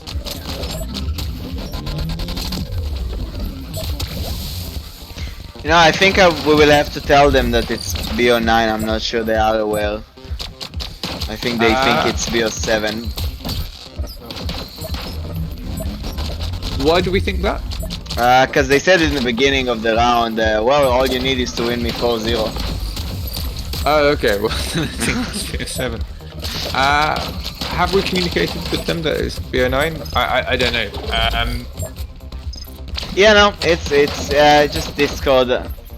They will, yeah. I'll be very honest with you. If 24 wins the next 3 rounds, I think we just let them have a BO7. But if it's close, let's do it. Oh, how are you still in the lead? 1 minute. How are you still in the lead? I love voice chat of the game, to be honest. It brings like what the players think in another aspect, you know? Yeah, it also is a great chance for you to hear like if people BM their opponent. They should have dodged it better. Oh, just die, dude. I think I'm the only person watching who doesn't hear the voice chat, unfortunately, but I will go back and look at the replay. We're friends. Oh yeah, you're right. Let's have a look at this. So 2-4's just better at dodging. That's really 2-4 skill, and that's really what makes the greatest players from the best players. That's what separates the two. Dodging skill. Because you can be as good as you can be the best in the world at hitting people with bullets, but if you can't dodge them, you're not going to win top level tournament games. That round goes to 24. Yeah, that's two games in a row. Let me win, please let me come through. Just let me win, man. I gotta win. Well, hearing them is so funny. Oh, oops. Hearing them is so funny. Well, I mean, it was my birthday recently, so I gotta win. Alright? That's a present. You should let me win. They're discussing who should win. All you do is be here. Oh yeah, no. This is Well, then, let me beat very you more. typical. Okay, so Turbo taking quite a lot of damage there. 24 dealing with his Novas. I would like to see Turbo perhaps work on his clamps, because he does seem to have the hammer shots. The hammer electric shots. Whole hammer nade to the face. Lag. That is a lot easier to land this match. I know because I have landed on both of these players. Essentially, that oh, actually, I don't know, because the hammer nade that he just landed is a different attack to the one we're used to. But there's a boost on nades now where the pellets fly out faster, meaning there's less time in order to dodge them so they explode at very short distances. At long distances they tend to be slower.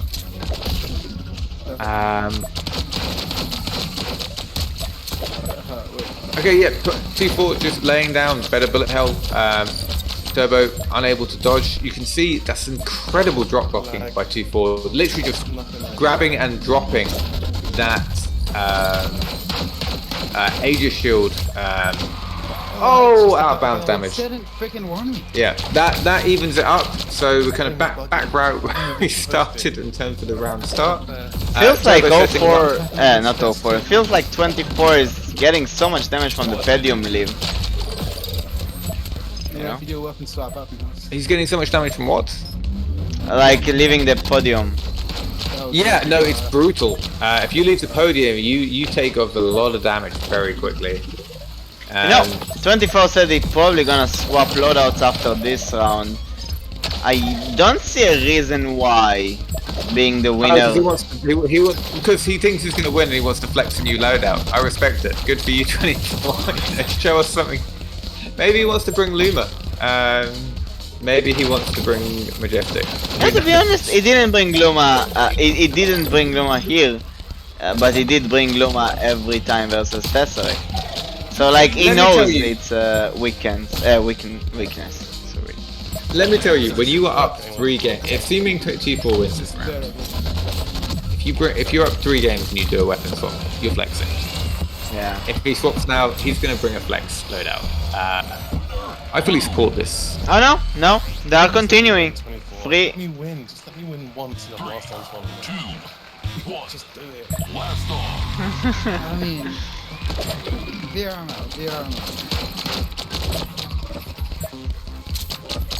The last fire shot didn't go off as well.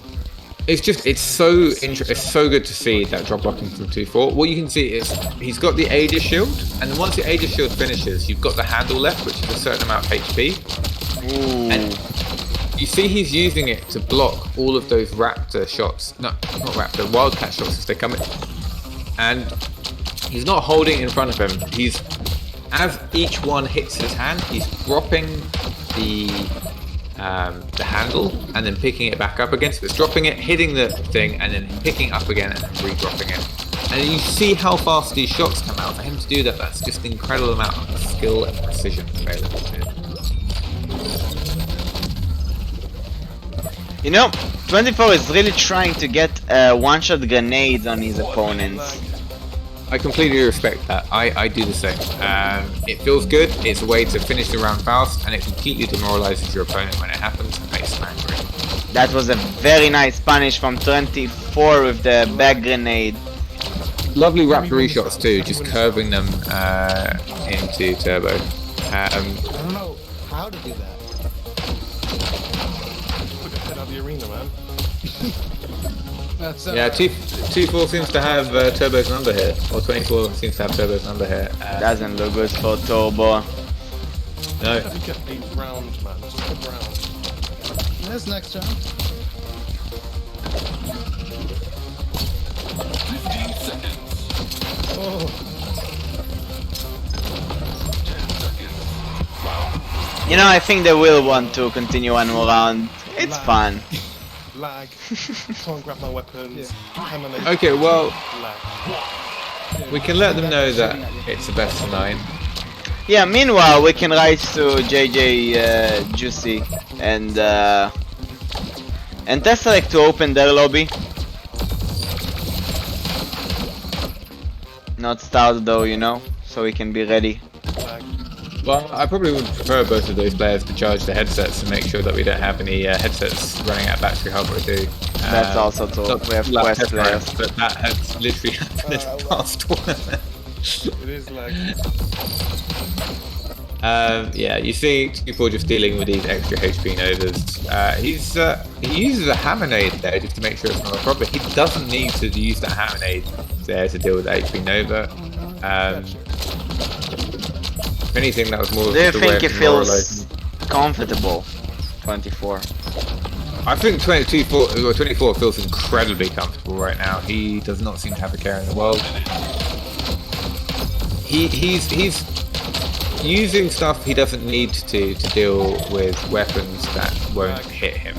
Like, he used a hammerade to deal with a Nova which was going outside his podium. Oh, that was a I good hit. that's grenades. Lag. See, I didn't get hit then. That was lag. Yeah, 2-4 I think is very comfortable. Oh, gets hit by 3. Shouldn't be that comfortable. And now it's suddenly quite close. Yeah, I think 24 is losing by oh, doesn't matter. Not now. Wait, one more Viper and it can change.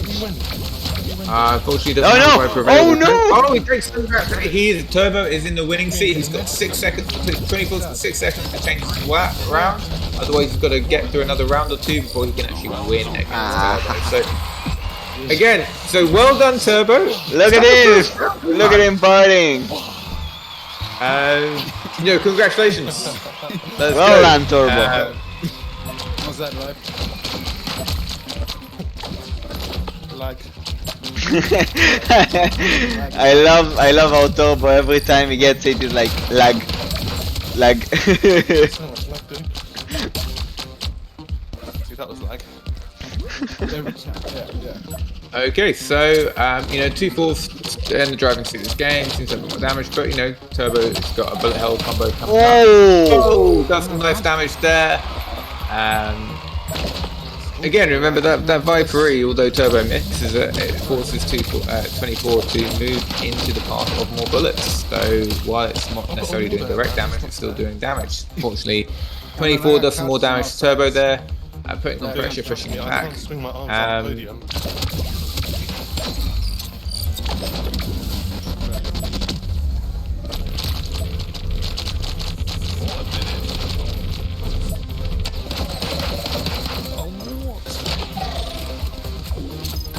Turbo doesn't look good in this.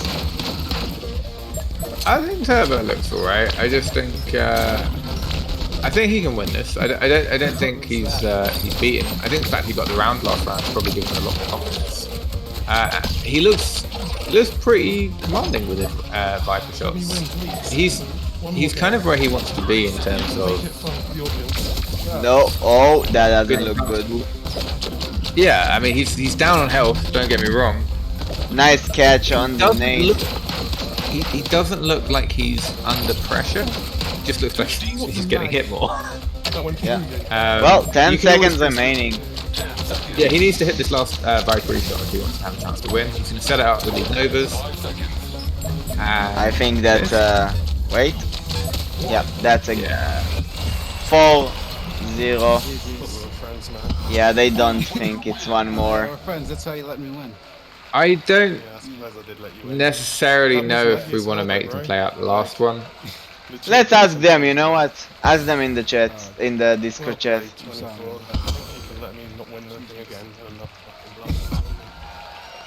Yeah, I'll always be here to keep you down. Just, you know, yeah. Thank you. Because we're Right, friends. I'm gonna go rest my old man back. Yeah. Oh, I'm agony.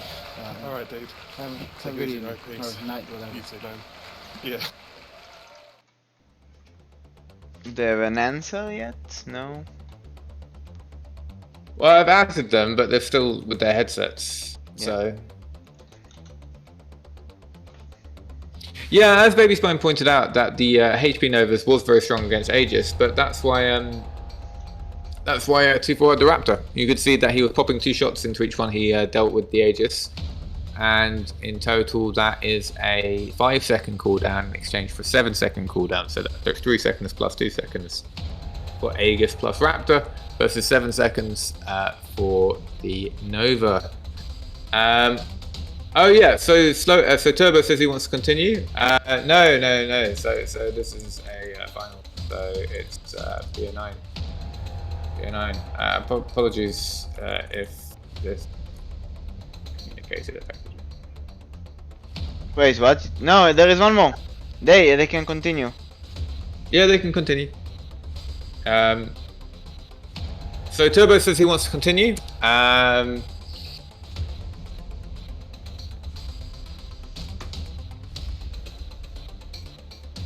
Yeah, well, 24.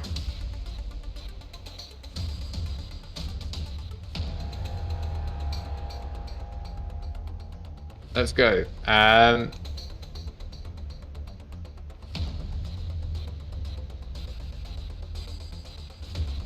You know, You disputed lag, and were you getting lag, Turbo? So I just messaged him. I love to see that he still have energy in him to continue, you know?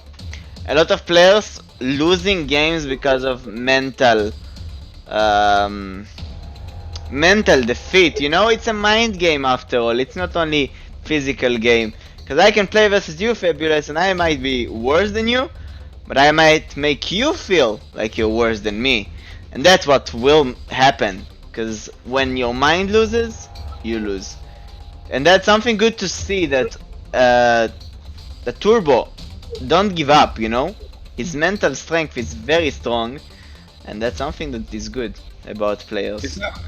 Is that why you lost earlier? Because your mental state gave out? Exactly. Well, that's weird. Because the thing about Turbo is that I love him as a person. I think he's brilliant. But like, I swear to God, every time I see him going to a tournament, he puts a message on like European Discord being like, "I'm gonna get beaten first round by this Like scrub player who's never played before, who's way worse than Turbo. But then he never cracks in the tournament.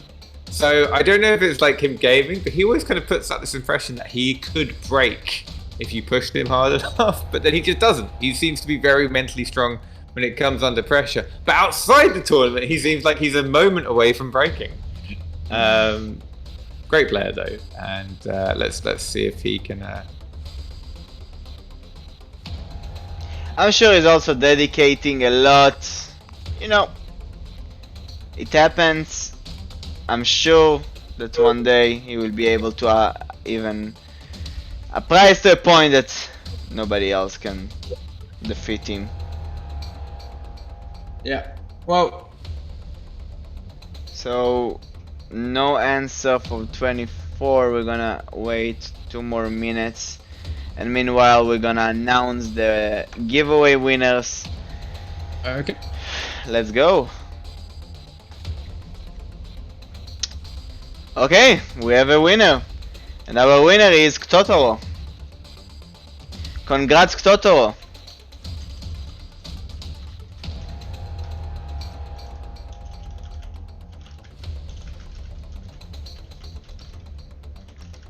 Congrats, Totoro. I hope you have a Steam ready PC, and I hope you enjoyed the game.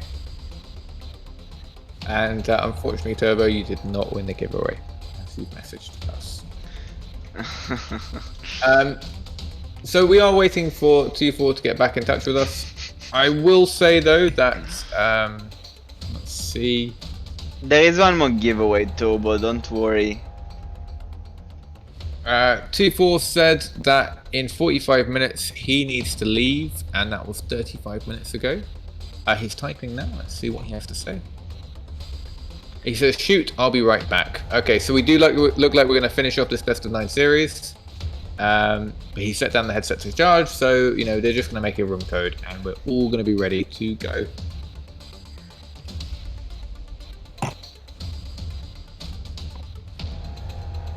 Happy days.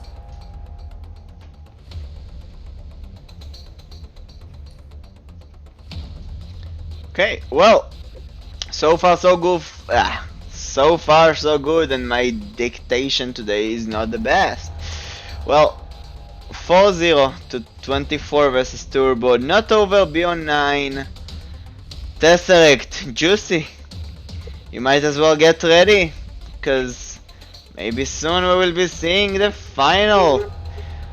You know, who will be the winner of IML? To be honest, I don't know. We saw some good show from Tesseract and Josie. More dominance play from Josie, not gonna lie. I will say it looks like my cam has frozen on stream. I'm going to use this opportunity It did? to have a glass of water. Yeah, you're right. It's the water. You see, guys, drink water. If you don't drink water, your camera will be stuck on stream. Yeah, hydrate. Yeah. Is the camera back yet? Yeah, it is, of course. After you drank that Okay. water, that was fine. Reckon. Okay, so we have a code yet? Let's have a quick look. For next time, so I will also add the replay features. Turbo's saying that because of 24's low battery, that's why it lagged for him. That's not how this works, Turbo. You know for a fact that low battery lags for yourself, not for your opponent. Yeah, it's known that it's caused poor gameplay, but it causes poor gameplay for yourself. Yeah. If you are getting lag though, I would encourage you to record the game for a lag dispute. Yeah. But you know, unfortunately, with the new update, although we had a lot of great new changes, you know, it happens in lots of games. You know, you change a bit of the code, and it's going to cause bugs somewhere else. But you know, shout out to Resolution. They've been amazing at trying to make lots of different fixes to replace lots of different faults in the game, and have greatly improved game performance. I know this because I was probably one of the biggest whiners on the Discord about the FPS drops. And of course, I was the person who chose FPS drop to be the code that entered the giveaway. I'm a huge baby when it comes to these things.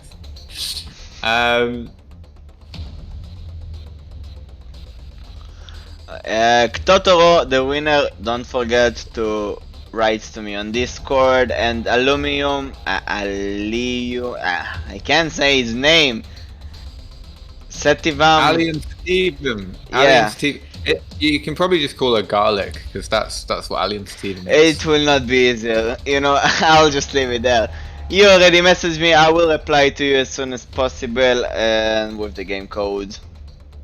We got game code. We got 991555. Nice game code. Very easy to understand. Yep. Well, it's up. 24 in. Turbo is also with his headset ready already. Turbo, all you need to do is you need to stall for like 10-15 minutes until either 24 has to leave his house or his headset dies, and you get a victory by forfeit. Everyone will hate you, but you'll win. Think about that. Don't do that, please. Let's just join.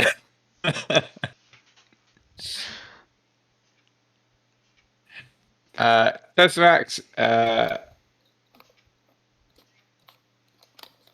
I think wants to start the game against Josie fairly. No, I think he is just worried about the BO9 versus Josie. He feels like he's going to kill himself with that. You know, a lot of sport in one place. Oh, we're starting. Lag check? Okay, let's go. Two versus Turbo. Let's. Oh, it's gonna be a lag round. I need to first. switch the scores for a second. I think we've had exactly no change whatsoever. Exactly the same build to both parts. Player wins. I mean, the stream is on a 30-second delay too. So Alright, let's do this 8 out of 9 rounds, this has gone 24's way. 1 out of 9 rounds has gone Turbo's way. Can Turbo make the change? Good luck, bro. We're starting. We're starting. Let's have a look. No changes on the loadouts. Turbo setting up a nice lamp there, but you know, 24 adeptly dodging out the way. You know, that grenade was so close to do full damage, but it just hit, and then it's a free damage.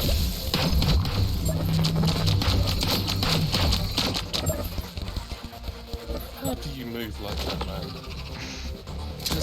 Yeah, honestly, I genuinely think that grenades are just undervalued a lot of the time. I feel that a grenade really could have helped out Turbo's loadout a bit here. Lots of damage there from that follow-up by 24. Turbo taking some hurts. Ooh, nice shooting. Wait, did we have the lens last round? I don't think we did. Do we have the what last round? Lens from Turbo. No, this is a new addition which I completely missed. That is my bad. We have the Lance and Turbo. I suppose that must be filling in for an AG shield. So Turbo's opted to forego defense in favour of more offense to deal a Lance, which will presumably upset 24.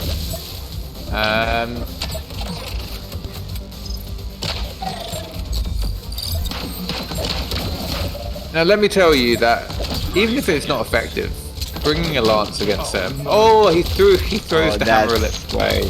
That's unfortunate.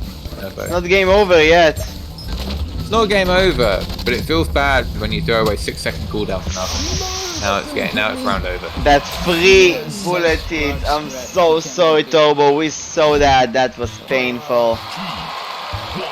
Yeah, I mean, just tossing a hammer ellipse. I mean, it happens. It happens to the best. I mean, it happens to me on a fucking round by round basis.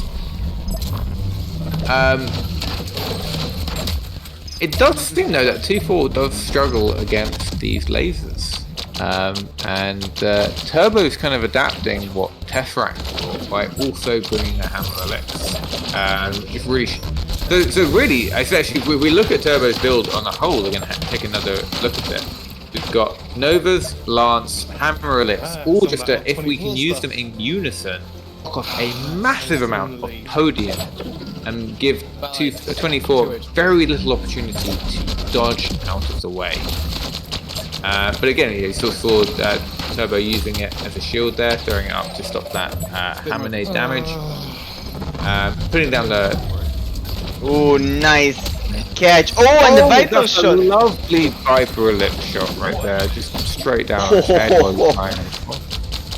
Nice performance from Turbo. And he's putting down these Novas quite low, because that's where 2-4 likes to go. Right? Nice shot. Oh, Not necessarily, man. just a few more points of damage, and this is Turbo's round. That's 2 weapon throws will do it, possibly even 1. You can't let go of this shield. necessarily, You man. can just shoot. But looks like he does want to rush. He doesn't want to do what a lot of players make the mistake of, which is just Oh no, start oh throwing weapons. Catches that shield very well. Lovely weapon toss, finish it off. That's round 2 over. Is this the start of the comeback? Potentially. Let's have a look if Turbo can close out round 3.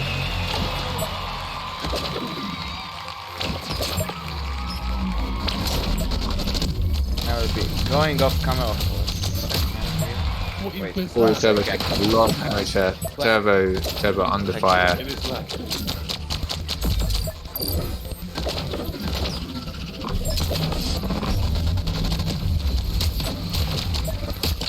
Both players not allowing the other person to clamp in peace. As soon as they see the other opponent bringing out that hammer ellipse, they move forward to attack in some way or form. I really like to see that as a caster.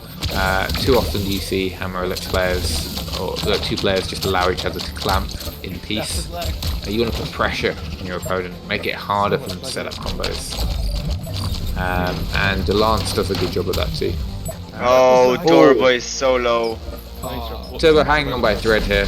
Takes 1 damage here and he gets game over. It's round over. He doesn't win. He doesn't take home any tournament prize money. Oh yeah, that's it. 1 damage to the head. It's over. 24 takes 3rd place. Turbo takes 4th place. Well played to both of them. But 24 just clutching the win there. It's a shame, you know. Turbo in the last couple of matches started to actually start taking rounds, making the games go closer. Seemed to understand what 24's game plan was and was adapting well to it. Just didn't have enough time to really get that game plan sorted and get those adaptations in place. But now we get to move on to the final. We get to see Josie versus Tesseract. You know, probably the premier fight that we get to see in BLASTON. I've missed seeing this matchup for a long time, so I'm very happy to see this back in play. Well, yeah, I will close the camera for 1 second. I think. Yeah, 1 second. Be right back on camera and audio. You can talk meanwhile. Okay, so you know, Turbo put out that he played to win. Definitely showed on the stream. You know, Turbo, I thought he did a great job. You know, 24 is a fantastic competitor, and I think that you both really showed that you are, you know, kind of top of your game. You know, it's a shame that 24 won every round, but you know, honestly, he probably deserved it. He played very well, as did you. But it's BLASTON, you know. The person who does more damage to the other person in the end of the match wins. But now, let's move on to the finals. We've got Josie, who has long been considered the #1 player in BLASTON, and we've got Tesseract, the last person to win against him, if not probably the only person to win against him in a grand final of a tournament, the Fabulous Cup, for all of those who don't remember. This is the first time that we've seen Tesseract really coming back in a large international tournament. He was recently won VR League Italia. But this is the first time we're seeing him really come back in an international tournament since his first major injury.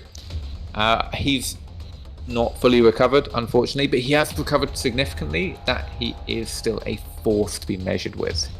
I'm incredibly excited to see what he can bring against Josie. I'm not making any predictions for their loadout. I think that if they're going to try and win, they're going to bring some form of bullet hell. But I reckon there's going to be some sort of variation in there. You know, maybe they'll bring like a Nova Hurricane. Maybe they'll bring a Nova Helix, because I know Tesseract likes that. They're going to bring something. They're probably going to bring something weird, or maybe they'll go full meta. Either way, I think this will be a fantastic match. I don't think it's going to be a 4-0. Or at least I hope not. I feel not 4, 5, but yeah, I feel 5-0 that I don't think Josie will change his loadout. I think he went for it. He went with it. He saw it works. It will not change it. While Tesseract, I do believe he will change it. You know. Yeah. Let's try and hurry up as much as possible though, because it is getting late for Tesseract. He has got school tomorrow morning, and it's 10:30 his time. Oh, talk to me about late. Already 1 AM in my country. Okay, well you have it worse. That's also true. I have army. That's different. You have what? Army. I'm serving. Okay, that sounds more intense to be honest than school. I have a very low impact job, which I can ignore if I want to. So, let's. This is the match which, honestly, I think most people expected. Although, to be honest, actually, if we think about this, I think a lot of people might have expected 24 to be in this position. Well, I will say, 24 finished third, winning the $50 and all the other things we already said about signing in and the legendary skin. So I hope, you know, new skin, new luck. Maybe the new skin will give him luck for next one. And who knows, maybe we'll hit more Lumas. What you got to remember about 24 is that he's not a new player, but he's not an OG. Okay, so, and the reason I bring that up is that he is still growing as a player, and every time I see him in a tournament, he is getting better and better. And I genuinely think that he has the potential to out-bullet hell both Josie and Tesseract. The one thing I haven't seen with 24 is versatility. He's really going for that approach of trying to master one loadout, and I completely respect that. It makes sense. And he's mastering the best loadout in the game. But I think that 24 hasn't hit his skill ceiling yet, and that's what makes him so interesting as a player. And I have noticed every single time I've casted a tournament recently, every single game, like every single one of 24's games against, you know, some of the top players have been the games I've wanted to watch most. And he's a really interesting player to watch because I feel that he does have the potential of taking games off the top players, but he also has the potential of losing games towards the top players and, you know, middling players. So 24 is one of my favorite players to watch in tournaments just because the matches seem to be closer. I don't think by any stretch of the means it is fair to say that to count 24 out in the future, at least.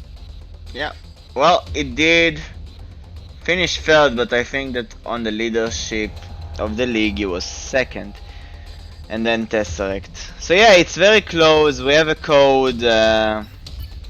We've got a code. It's 587 458.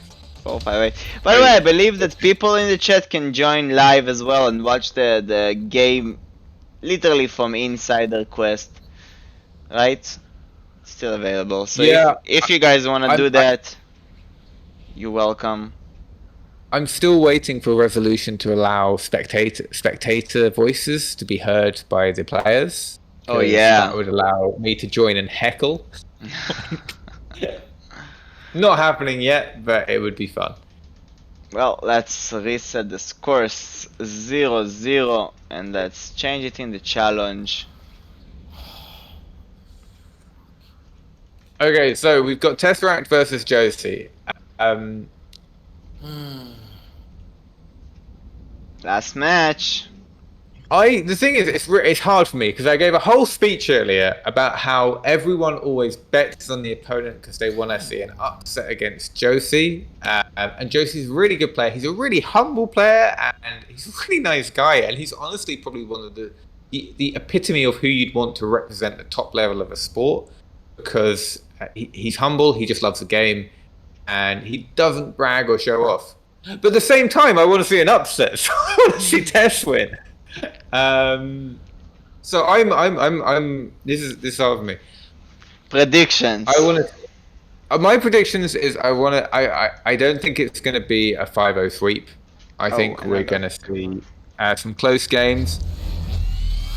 I know that Josie currently has a winning record against Tess in queue or in scrims.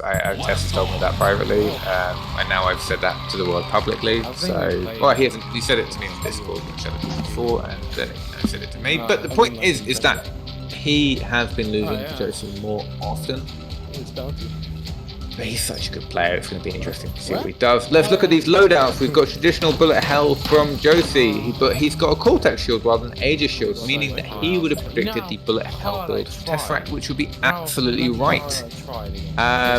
They've got very similar builds. The difference is that Tesseract is rocking an Aegis shield over a Cortex shield, and he's rocking a Frostbite over a Raptor, and he's packing that Viper Ellipse instead of an exam on Tuesday. I suppose a Wildcat? Tesseract not bringing a Wildcat attachment 1 here. Disagree with that. I would get rid of the Raptor Ellipse or the Frostbite before you get rid of the Wildcat. But he's a better player than me, so we'll see. Oh, he shot a bullet on us. Oh no. Well, you know, joke's on you, we dodged.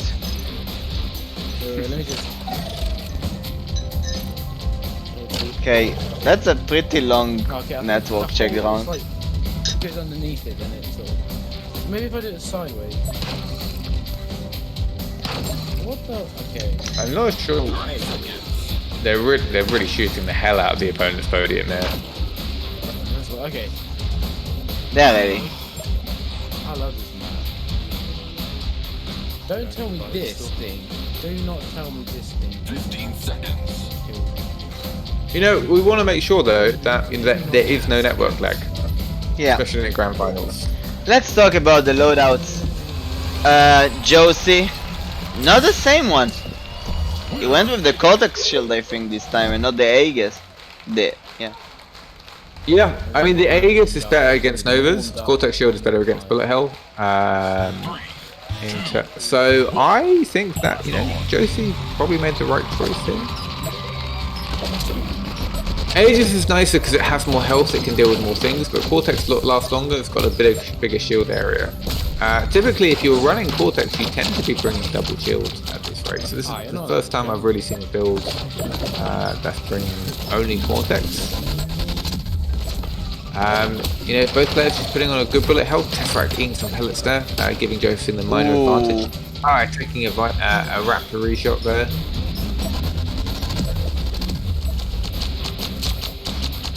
It's interesting to see how Tesseract's setting up this Hammerade into Clamp. Seems to be working though. Does some damage to Josie. Now here's the thing: when you get to this high level and you get players of this strength, nice dodge. Nice grab there. It really becomes a game of inches. It's like how many small pellets can you get? It's not so much killing your opponent; it's doing more damage over the long run. And Josie seems to be getting definitely getting the better edge of these early trades. Oh yeah, definitely. The bomb goes to Vale though.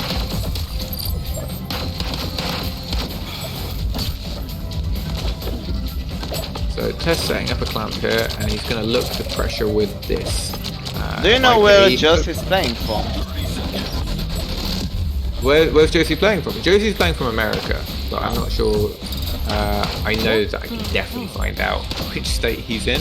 That's on me, I don't know. I'm sure. And Tesseract is US as well? No, Tesseract's UK. Oh. UK versus US. Tesseract is a UK boy. Well, that's 4 seconds. Doesn't look like Tesseract will take this one. No, that looks like it's Josie first round. It's the first round in a best of 9. We've got a long way to go, a lot of adaptations to make. But Josie definitely winning the first round. Let's see what happens. Ooh.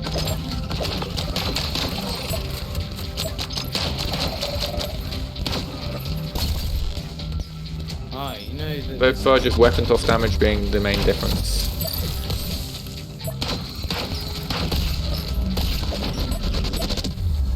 The grenade. Oh, that's a shame. The grenade didn't hit like you thought it would. Yeah, Tesseract taking a lot of damage there, and also seeing the grenade just get popped by all the pellet damage he tried to drop on.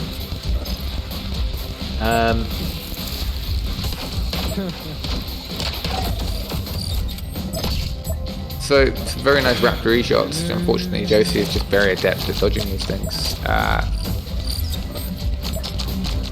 What you're going to hear a lot in this match is that against most players, that shot would have hit. Unfortunately, this is against Tesseract versus Josie, two of the best players in the game, and you know, it's a different matchup.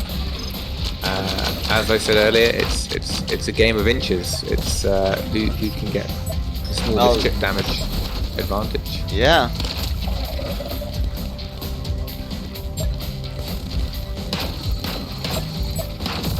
Well, they do try to surprise each other. Josie with a better hand here. 30 seconds. Yeah, I mean, also the thing to remember is you're seeing these Raptor shots from Tesseract. They're not doing nothing. They cause Josie to use his Cortex shield. From a cooldown to cooldown perspective, that's an advantage. That's 5 seconds versus 3 seconds. But we've got 8 seconds left, 7 seconds now, and Josie's much higher health than Tesseract. Tess needs to make something happen. He needs to land that snowball, that Viper. That Viper was his last choice, and nope. That's game 1 to Josie. Looks like he's going to take the first game in this best of 9. Yeah.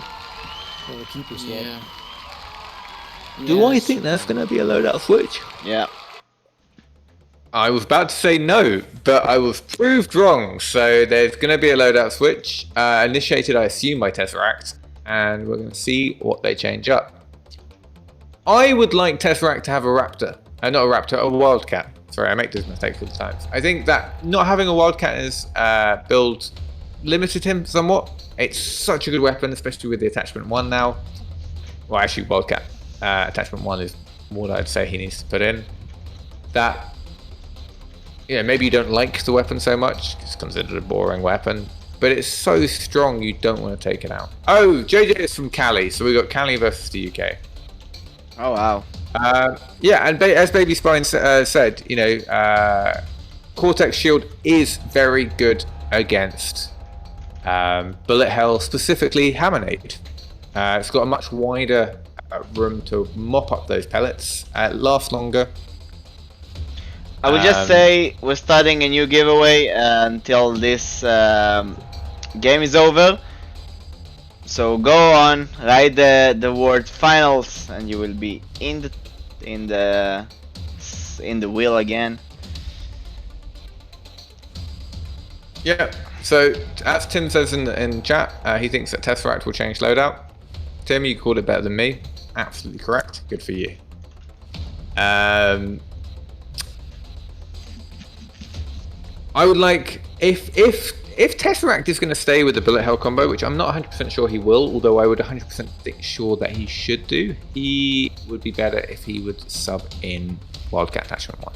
That's my guess.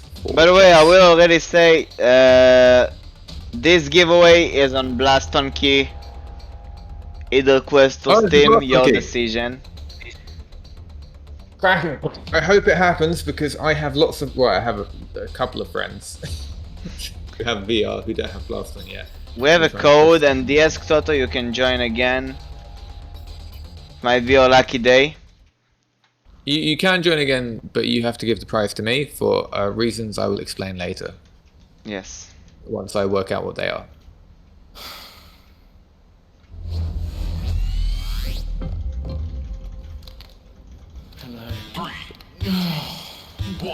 Let's check now. Good. Again, network check. Let's see what changed in the loadout. We see Hurricane from Josie with the attachment.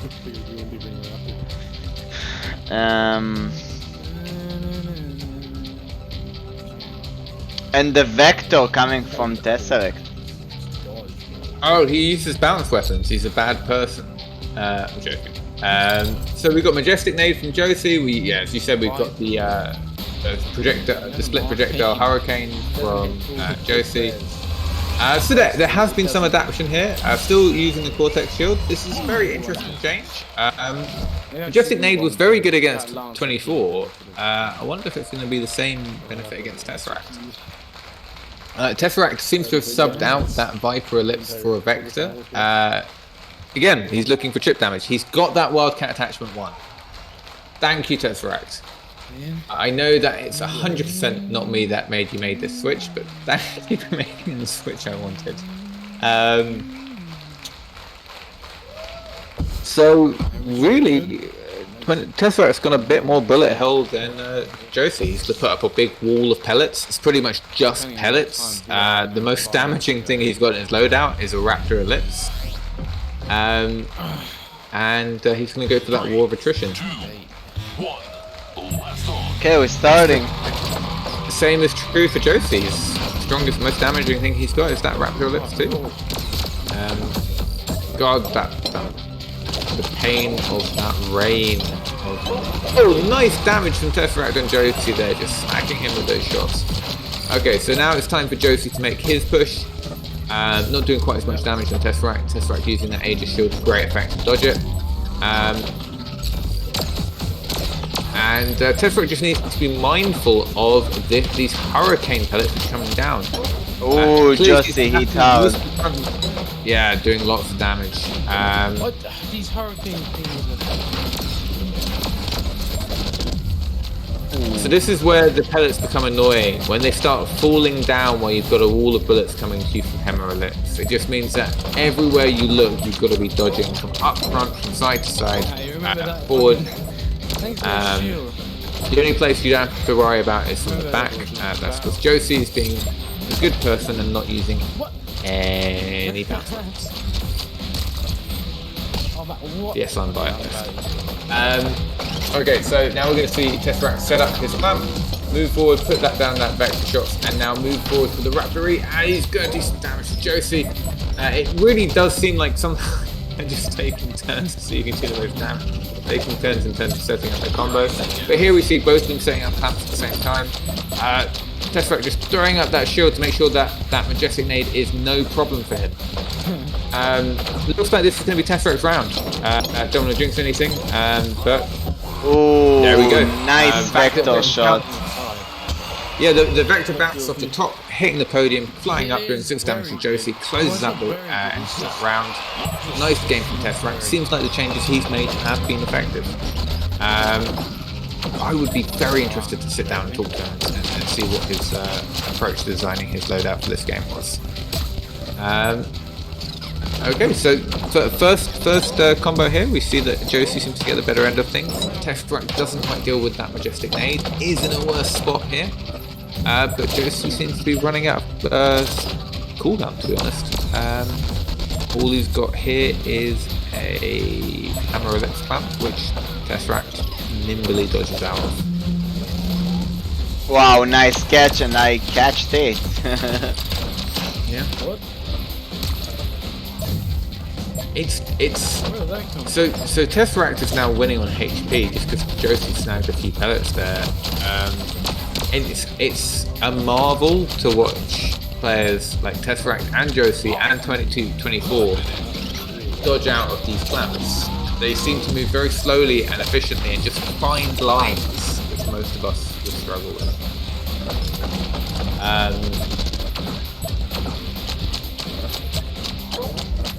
Okay, so we've got so Tesseract putting on a bit of vents, Josie very expertly dealing with that, dodging out of the way, getting rid of that Hammer Nade with that Cortex shield, just throwing it behind him. It's a 5 second cooldown trade, so nothing really off there, but it does make Tesseract's whole combo a bit harder.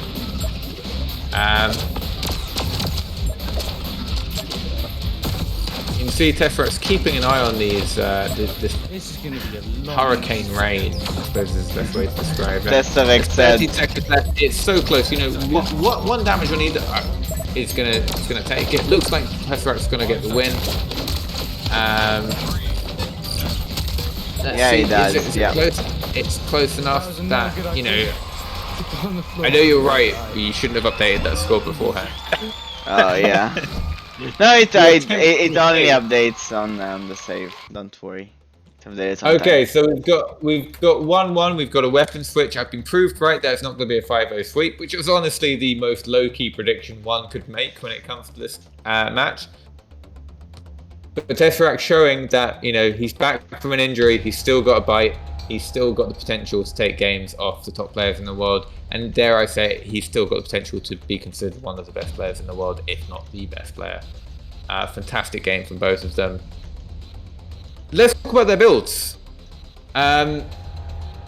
Tesseract really seemed to deal with that Majestic Nade with ease. I'm not sure I ever saw a point at which the Majestic Nade posed that much of a threat. And dare I say it, the Vector had a big impact. I saw a lot of times that Josie was just eating Vector shots. It's a hard thing to deal with, but it's a bit surprising considering it used to be so much more powerful. Yeah. What do you think?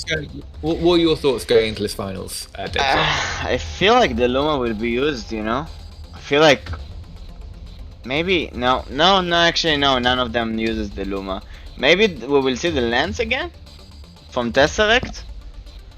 We did see that Josie is not handling that good the lasers.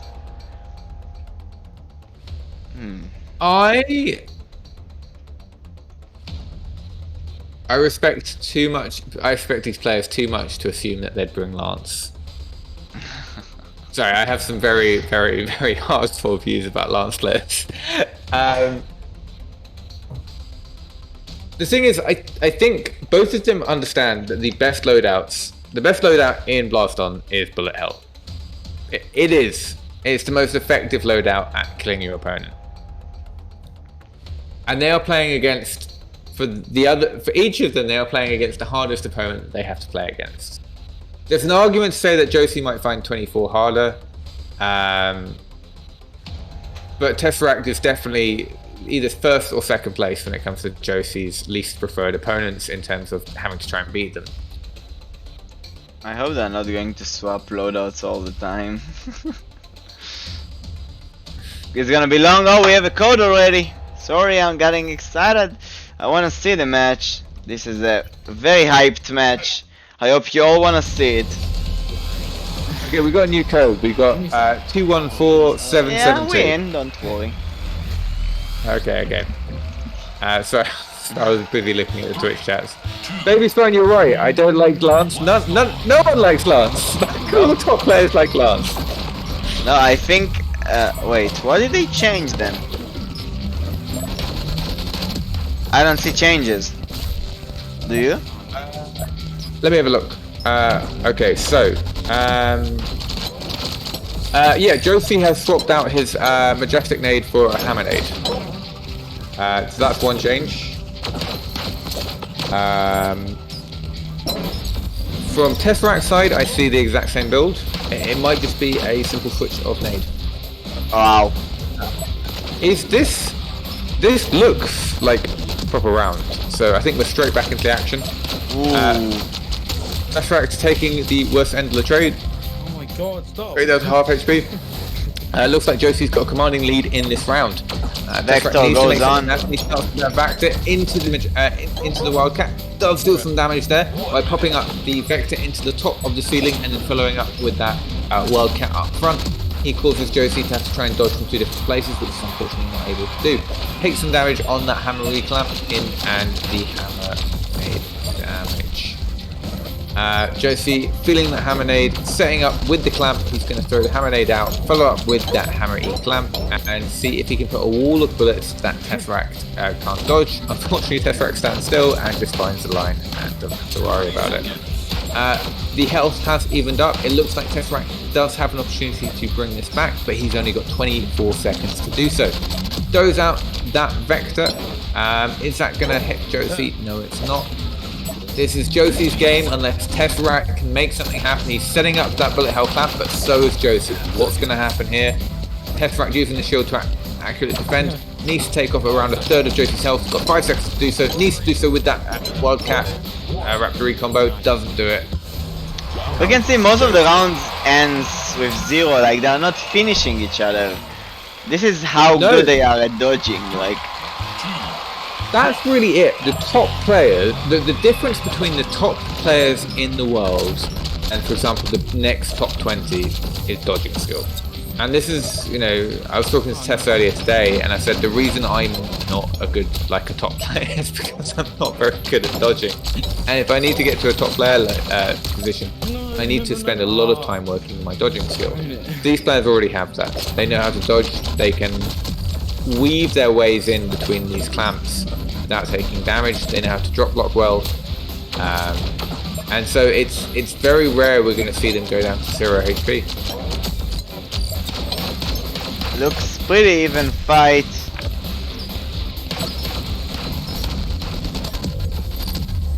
Oh, nice catch. That's like just managing to catch almost all the nades. Yeah. It's oh, Josie getting punished. Yeah, Tesseract taking a lead in the mid game here. Both trying to set up that clamp, but Tesseract with that Wildcat is going to have more follow-up to deal with afterwards. Looking from Josie's POV here, does a bit of damage to Tesseract. Oh, does quite a lot of damage to Tesseract actually. Some nice damage there. Seems to even up the health dispute a bit. Looks like Tesseract's slightly ahead. Lovely Raptor shots there. Just to double tap that nade, deal with it. That's why Josie's not bringing any attachments to this Raptor, because it means he's not going to sacrifice that reload, that additional cooldown between shots, and allows him to double tap those nades. Josie's taking a lead here. Tesseract needs to basically pull this back, do a lot of damage in the next 12 seconds. Can he do it? He's going to start with a vector shot. He's going to do that Wildcat Raptor. Oh yeah, he managed to hit, but it's not enough. Does he do enough? He needs to get that very. That's all. You can see that what he saw there was the only way of him winning. I completely understand, I've been there. Is that you need to get a very, very close nade and have it pop onto your opponent, because that's going to be the difference between you winning and losing. Fortunately, he doesn't get it. Going straight back in, no weapon swaps here. I wouldn't expect one. I think both players are fairly comfortable with their builds. You know, Tesseract has already won with this loadout. Josie, the only change he made was a hammer nade. So I think this might be the loadout we see for a few games. Nice catch from Josie. Lovely catch from Josie, but unfortunately the hammer nade he threw incorrectly, and it's gone out of bounds before activating. So small mistake on his end there. Oh, that's like getting hit. Wow, yeah, look at his spread, nice. Oh, getting hit by a Raptor lips, that's going to give Josie the health lead. But again, as we can see, it's almost midway through the game, and it's a really close difference between health here. Both giving walls of pellets to the opponent, and as you guys can see, it's pretty much anyone's game. Tesseract, I think, has just taken a slight health lead, maybe by 1 HP or 2 HP.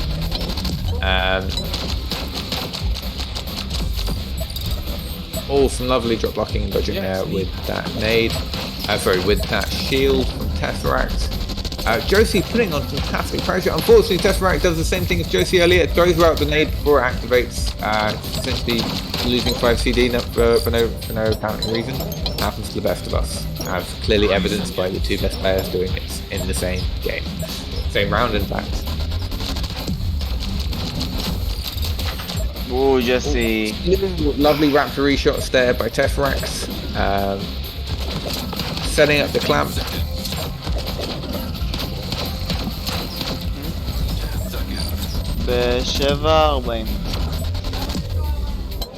Okay, so we've got Tesseract following up here. He's got Josie, but Tesseract looks like Tesseract takes the win. Closes out that small HP lead at the very end. Nicely done there by Tesseract. Why do I have to make so long? Okay, so now we're into round 2. Tesseract setting up. Not looking for that clamp, we're just immediately starting Vector into Hammerades. Now setting up the clamp as follow-up, and Josie's simply getting the early health HP lead. Juicy. Tesseract firing back with that. Wow, nice Raptor throw of the World weapon to dodge the bullets. Yeah, Josie going for that Raptor ellipsed loadout, but not quite as effective as Tesseract's Wildcat Raptor ellipse follow-up beforehand. Setting up the clamp here, putting down some Vector damage. It's the Vectors, it was hard to dodge. By bouncing off the walls, bouncing off the ceiling, you've got more angles, more dimensions for the bullets to attack your opponents. And basically giving them more positions they've got to keep an eye on, more positions they've got to look at, and more positions they can forget about and get hit by. What you see there is Tesseract dodging forward, start of the podium, and then moving back after the hammer nade spawns. Unfortunately for him though, Josie still manages to catch him with that follow-up damage, although he does dodge out of the way of the hammer nade. He's setting up the clamp now, and he's going to follow up with some nice Raptor shots, but they're not going to find purchase on Josie. Josie maintaining a health lead here, going into the final third of the match. It doesn't look good for Tesseract. I mean, not in the head, but in damage. Yeah. Looks like he's going to lose this one. Probably Josie's round, but you know, Tesseract's got a final clamp left. And let me tell you, anything can happen in clamp. Tesseract probably should have picked up his Wildcat there.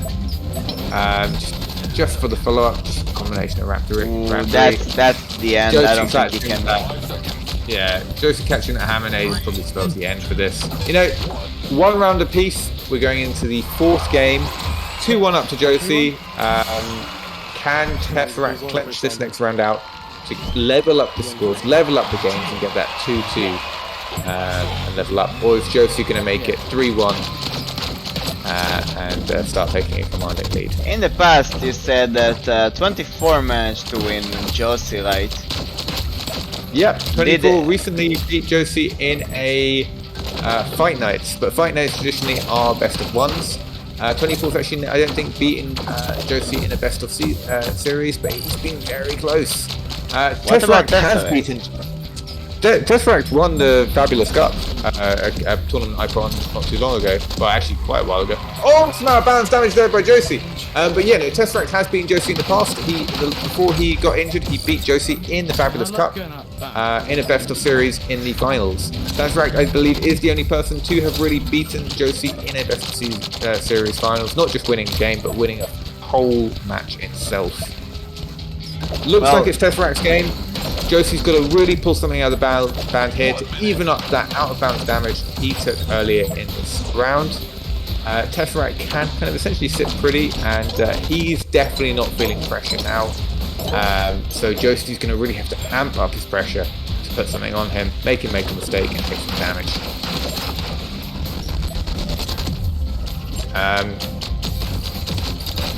Nice dodging from Josie, but not enough. You know, it's so hard to deal with that onslaught of pellets that Tesseract can pull out, and unfortunately, it also ate up his hammer nade that Josie was trying to return with. Some great return fire there from Josie, but it's just not enough here. He's got 20 seconds. He's got to deal around at least 25% Tesseract's health. Actually, looks like it's probably more, probably 30. Yeah, nope. That round goes to Tesseract. I've lost 2-2. What the fuck? 2? Yeah, unfortunately, Slowyd is not going to get a good night's sleep tonight. Mums, I'm not gonna be happy. My mom is not gonna be happy. Well, I can feel that pain. Alright, well, it's up to you, innit?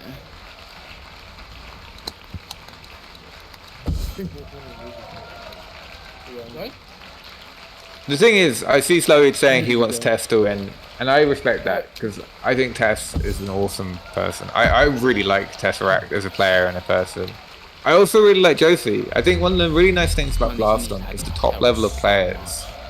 There's no player I'm like, I think you're a mean person. We have great sportsmanship within the community, and you're never really upset if anyone wins. Well, you didn't see him lose too much, so... because certain players haven't arrived in the top tournament sphere. I think everyone knows what I'm going to allude to here. Anyway, so back into game 5.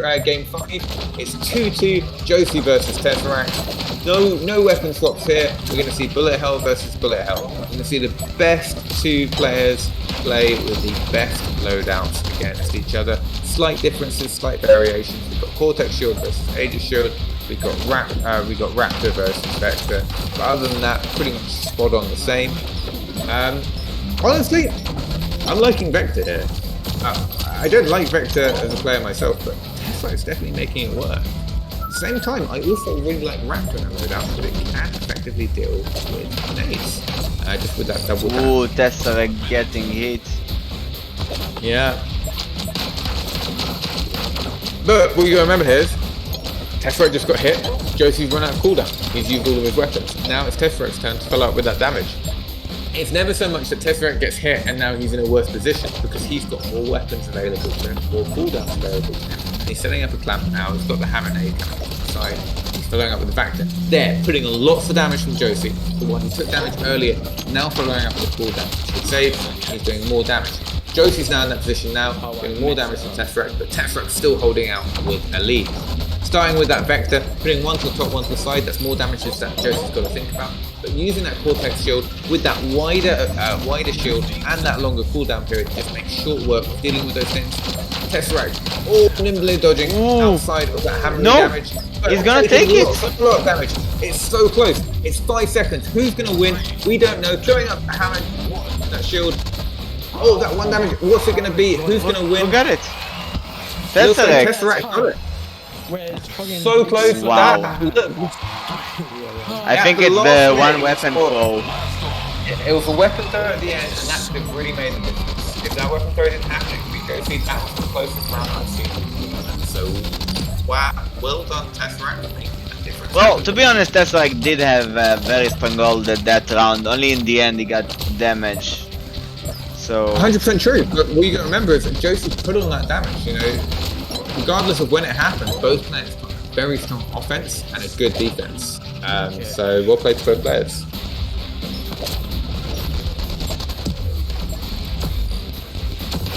Okay, so Tesseract moving forward. Got a slight lead this round, but I think as we got a strong lead this round. No CDs really left, but Josie can follow up now with the Raptor Ellipse Wildcat follow up. That's been a nasty follow up by both players. Pulling out that Wildcat and Raptor Ellipse means you've got a stream of pellets plus curvy big bullets doing 10 damage. Josie's really making that Cortex Shield seem so effective. Whenever he brings it out, it's very rare he takes any damage at all. Really mopping up Tessa's bullets. Nice catch from the hammer nade there. So Tessa's now got to deal with not only Josie's hammer nade, but his hammer nade too. Taking so much damage there, completely turning the match on its head. He now needs to make something happen in the next 30 seconds against Josie. Otherwise he's going to lose this round to go to round 2. If he wins this round now, he can take a commanding lead in the series and make it 3-2. He loses it, it's down. Well, he's going to have to play for the 3rd round. Let's 20 seconds left. 30 seconds left, but it's Josie putting down the clamp. Tesseract now has the opportunity to clamp, and now has the opportunity to follow up. Really, what can he do in the next 10 seconds? He's got that hammer nade there. He's going to have to throw it quite close. Oh, let's see. Can he make that Raptor? Maybe? No. GG's. Yeah, well played to Josie. Really, he was down a lot at the start of that round, turned it around, took control, and now he's won it, taking it to a round 3 to 7. Who's going to take the lead in this 2-2 tied match so far? I'm so glad we're seeing this match. Tesseract Josie never failed to disappoint. I have to say, the stamina of those players. How can they handle so many rounds without, with minimal break? It's amazing. I'm playing the game, not much, but they're under 20. That's how they can do it. They're young. I'm under 20 as well. It still doesn't matter. It's hard. I'm in my 30s, so I look at these players with just sheer envy. I'm like, I was your age. I was actually really unfair, so I probably couldn't do this. But other people can. Okay, so fairly even. Tesseract with a slight lead here. We've got a minute left on the clock, setting up a clamp. Oh, okay, so Tesseract nimbly avoiding that hammer nade, avoiding those Vipery shots, setting up some vector shots, but Josie setting up the clamp now, following up with that wildcat damage, and following up with that wrapped E. Tess eating some shots, seems to have evened out the health. Looks like they are actually now bang even on health. Maybe I'd give the advantage slightly to Josie. So what happens when it's even? Well, when there's no draws in BLASTON, okay, and I believe it's the host who will take the win. Not very fair, I completely get that, but that's how it works. And I believe that, if I'm not mistaken, Josie is the host? No, Tesseract is the host, so Tesseract would win if it was purely even, I think. Right now, Tesseract have the advantage anyway. Yeah, I don't know, but, you know. Okay, not anymore. Can he take? Can he? Josie takes 4 pellets. Josie's definitely in the full. All Tesseract needs to do is dodge for 2 seconds. He takes 1 pellet. Who wins? I don't know. Tesseract wins. He takes the lead. Wow. Oh, I feel like I'm becoming a play-by-play this point, caster you with may as this well level of just both excitement. have This is a really fun $200. match to watch. Let's go. At this point, they are trying to make compensate. Everybody takes $200 and that's it. Yeah, let's go.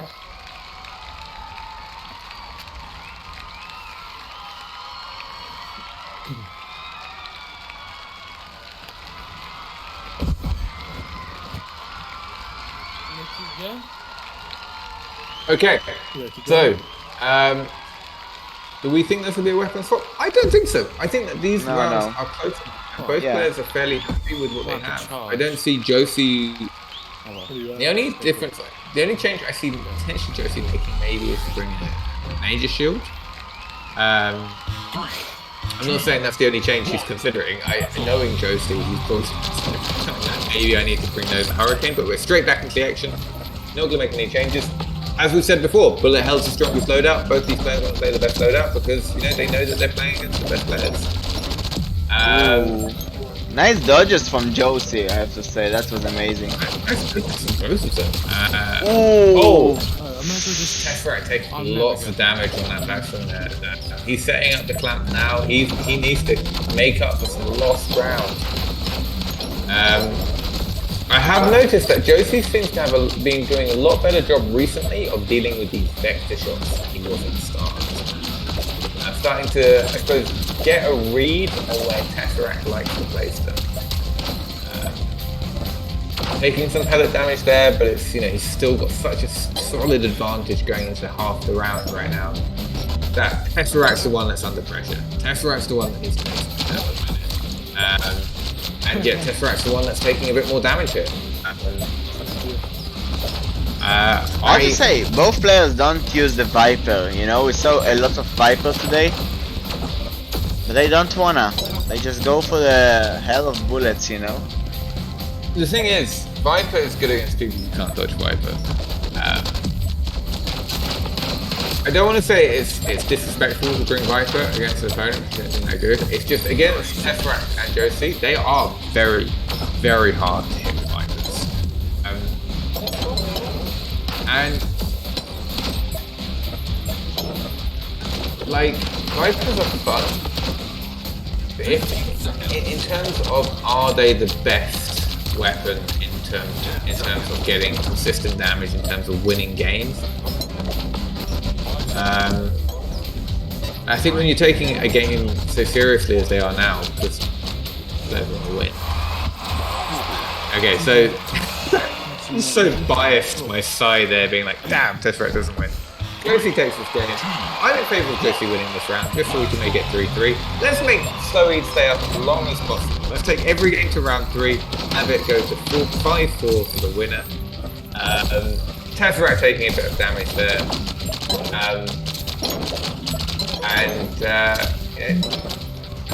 Again, I like seeing both of these players, whenever the other one's trying to set up a combo, just putting a bit of pressure on the other one. Throwing out some vector shots, throwing out some wildcat shots, throwing out some Raptory shots, making it harder for them to do their hammer ellipse curves. Wow, Josie getting hit hard. Nice catch on Yeah. the bomb. You know, I don't think we saw a KO. No. Almost at No, all. this is high level BLASTON thing. They are so good at dodging that for them to lose all their health in 2 rounds takes something significant. You know, and it's also, for interesting. anyone watching, If I was one of the top players, I would bring the Luma because of it being a new weapon, you know? And people, like you said, are still not 100% used to it. look, I'll be very honest here. I don't think Tess is very good with the Luma. I haven't played Josie, but I don't think Tess has played enough time to actually learn Luma to get good with it. When I played him, he's well, at least with the curve Luma, he's good there. But again, you know, while other players aren't used to it, it's also have you learnt the weapon yet? Come on, Tess, get this to round 3. Ruin Slowyd's sleep schedule. Oh, Tess. Well, no sleep for today. Doesn't look like he's got the cooldown to do it with that hammerade. 4, 3, It looks 2, like this is 1. Yeah. Josie wins this round. 3-3. Wow. I'd love to see in that particular state is if Tesseract just ran across, took a load of out of bounds damage, and tried to land a point blank hammer ellipse on Josie. Because that is something that we've seen a lot of discussion about recently, doing a lot of damage. But never actually seen it happen. I've never seen it in a tournament. Right, I'm gonna go change. Right. Oh, he's swapping loadouts. They're swapping loadouts. Okay, so it's 3-3. I'm not even sure who's going to be swapping. I feel that maybe Tesseract might get off that vector just because I feel that Josie's wised up to it to a certain level. I mean, I didn't hit him too much anymore. Yeah, I mean, at the start, he was hitting him quite a lot in the first few games, but now he's doing such a great job. No reflection on Tess, just a reflection on JJ's ability to adapt. 3-3. Loving to see how close this game has got. I think it will be a quick one because they are doing the lobbies very quick. I was really worried about, you know, honestly, I've been really worried about Tess because he was such a good player. He was the best in my, you know, anyone goes back on the Discord, I've said for a long time I thought he was the best player in the world. Then he got injured. Okay, here we have the code. JJ is an absolutely amazing player, and by 100% best player in the world right now. And I was really worried that Tess might not be able to give him, I don't want to say a good fight, but I was worried that Tess might not be up. But it's really up to the task. But it's really good to see Tess, you know, showing that he's still someone that should be feared, someone that can put up amazing solid tournament results, and really test Josie, and to the likes of which we don't see many other people testing. And it's also quite vindicating for me, because I know I've been in the minority of saying this. Yeah, Tess is an amazing player. This is the hill I will die on. And he's doing well during that tonight. Whether or not he wins, you know, that will be shown over the next 3 games. Yeah, we have 3 last games, you know? It might be over in 2. Speed indeed. But certainly he's shown that he's got potential there. Don't stop. For fuck's sake. My stupid... I don't think we get any match that close before. I can't believe this. Yeah. Again, I know it really sounds like I'm hugely biased towards Tesseract. I just want to shout out, Josie's an amazing player. He's very good, and we should all, I suppose, respect the fact that he is such a good player, and we always try and think about who can take his throne from him. But the fact that he's been this consistent this long shows that, yeah, he's one of the best players. He is the best player, and has been for a while. But so is Tesseract, and it's really hard to choose. Before Tesseract's injury, it was really hard to decide who you thought was the best player out of the 2 of them. After Tesseract's injury, Josie just resumed the spot of being the best in the world. Tesseract still isn't all the way recovered. I did expect Josie to win this game. I think Josie could definitely still win. I mean, obviously, either player could win this game at this point. I think that's very clear to everyone. But it's really satisfying to see Tesseract come back. Meanwhile, we wait. Let's do the last wheel we have. I've got exams the following day after tomorrow. Come on, give that to me. And we have a winner. Roll it. No. Just let's be very, very corrupt and not give it to Baby Spine. Baby Spine, congrats on the win. You won the giveaway. Congratulations, Baby Spine.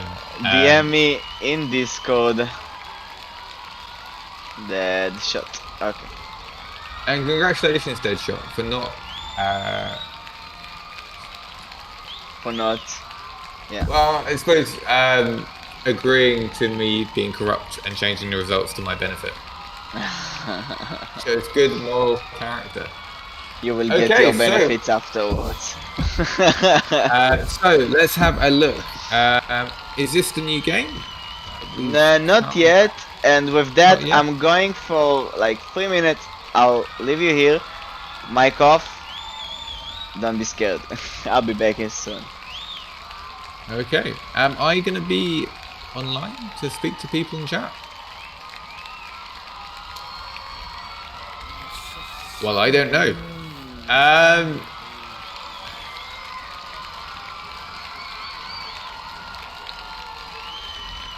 Okay, so while Dean's away, or Deadshot's away, this is a great opportunity for all of you to tell me what I've got wrong so far in this cast. I'm sure there's quite a lot. And while you come up with those answers, I'm going to go get some more water.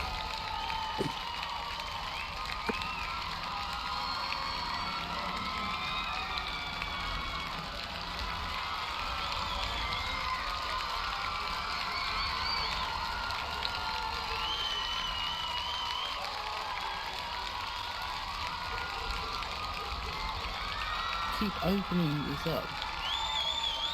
Oh, yeah.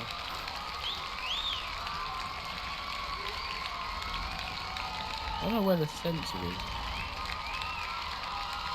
I can just keep it from turning on.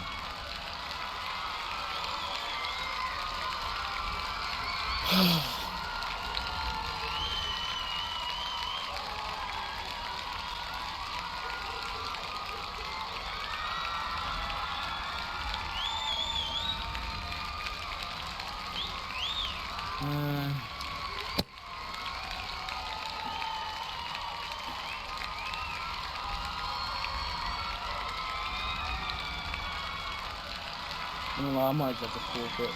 I can't do this.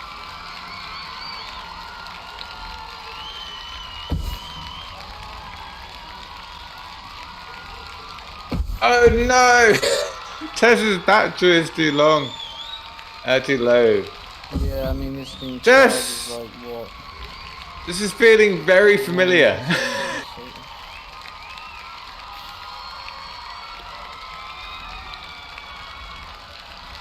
We might have to negotiate something. I'm still here. I'm still here. Could charge nothing like 15 minutes to get these 3 games. I'm not sure. I have no suggestions. It's just the thing is, the later it gets, it's late as hell for me. School tomorrow. Yeah, that's true. Yes. What time is it for you? For me, 3:24. Yeah.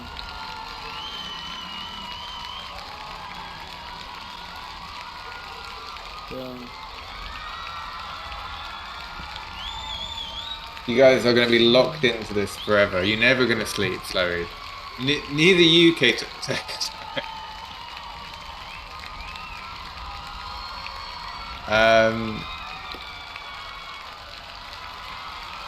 Best of 7 instead. Yeah, so Actually, we'll try that in the next game. Or Des, I guess charge your headset for a bit. Controversially say Hopefully we'll be good. it's 3-2 now.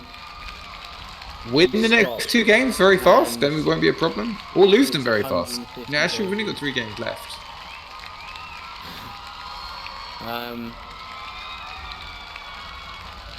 Well, Slowyd, unfortunately, you know, battery charging does happen in matches. You should know of all people, and it does affect players.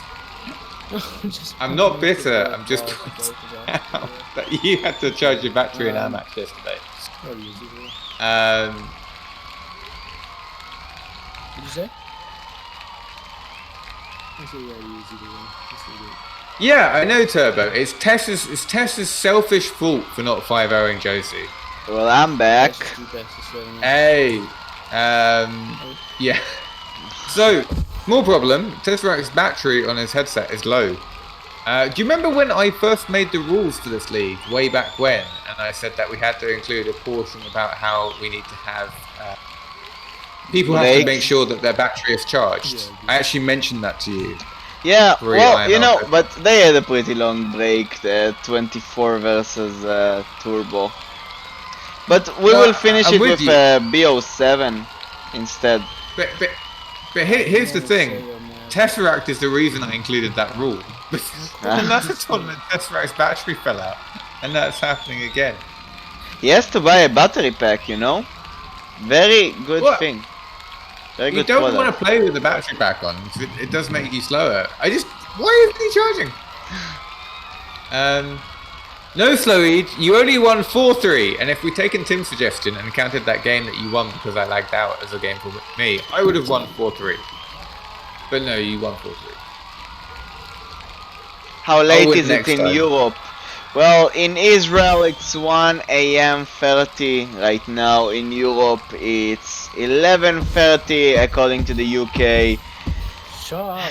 In Central Europe it's a half midnight. You know, it's late. We love BLASTON. The test is 11:30. We've got some more messages in the Discord. Let's see what they're saying. It's probably going to finish as a BO7 because of the low battery. Yeah, the best. Oh, okay. So this next game is all the decider. Or nothing. Yeah. It's the decider. Feel bad for Josie if Tesseract wins this game, to be completely honest, because Josie was probably expecting a better night. But hey, yeah, it's slightly unfair. Slightly unfair, I do agree. However, but, you know, it is what it is. We have to do it. You know, it's a really evenly matched match. Both players have shown that they have the chance to win. Question is, I'm gonna let it get to 13%. Turbo, we came to this conclusion before your comment, but you're correct. We're going to do a best of 7. Let's go when they're ready. Yeah, I think he's charging a bit more. Well, let's do 1 minute break. Meanwhile, take a drink something, hydrate, and good night for those who are going to sleep. Hope you will be able to finish this match tomorrow. And yeah, we will be here after 1 minute. Go hydrate. Please. What also happens is when it says the battery's low, it lags my game. A little message. Oh yeah, so we've seen the change of loadout here. Tesseract has changed out, got rid of that vector as we talked about, and he switched in hammer. Yeah. I did. So Turbo messaged me about this, telling me this. So thank you, Turbo. I think I said that Tesseract would switch out vector. I'm fairly sure I made that point. So it looks like we're going in. Me. Once again, I'm right. Wait, why do Josie have 1-0? Oh no, I think it's a bug. Yeah. Right? They didn't start the 4th round. No, that'd be a lag. This would be a lag round. It's not a bug. Now they're starting. It's 0-0. We're going. That's it, guys. Last round. Let's see what they got. Let's go. Oh, so an early aggressive start by Josie there, but Tesseract very effectively dealing with it, setting up a nice clap from the hammer there. Okay. Following, Ooh, so that Josie wildcat hit hard. Let's doing some damage to Josie. This is it, guys. Nice. This is the final round. Great catch from Josie there. Nice hammer shot there from Tesseract, shooting away that nade.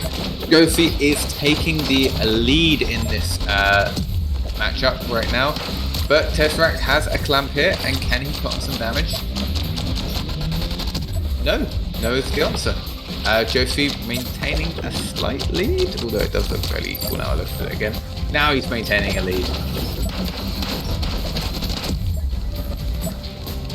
Tesseract taking a few snags from bullets there.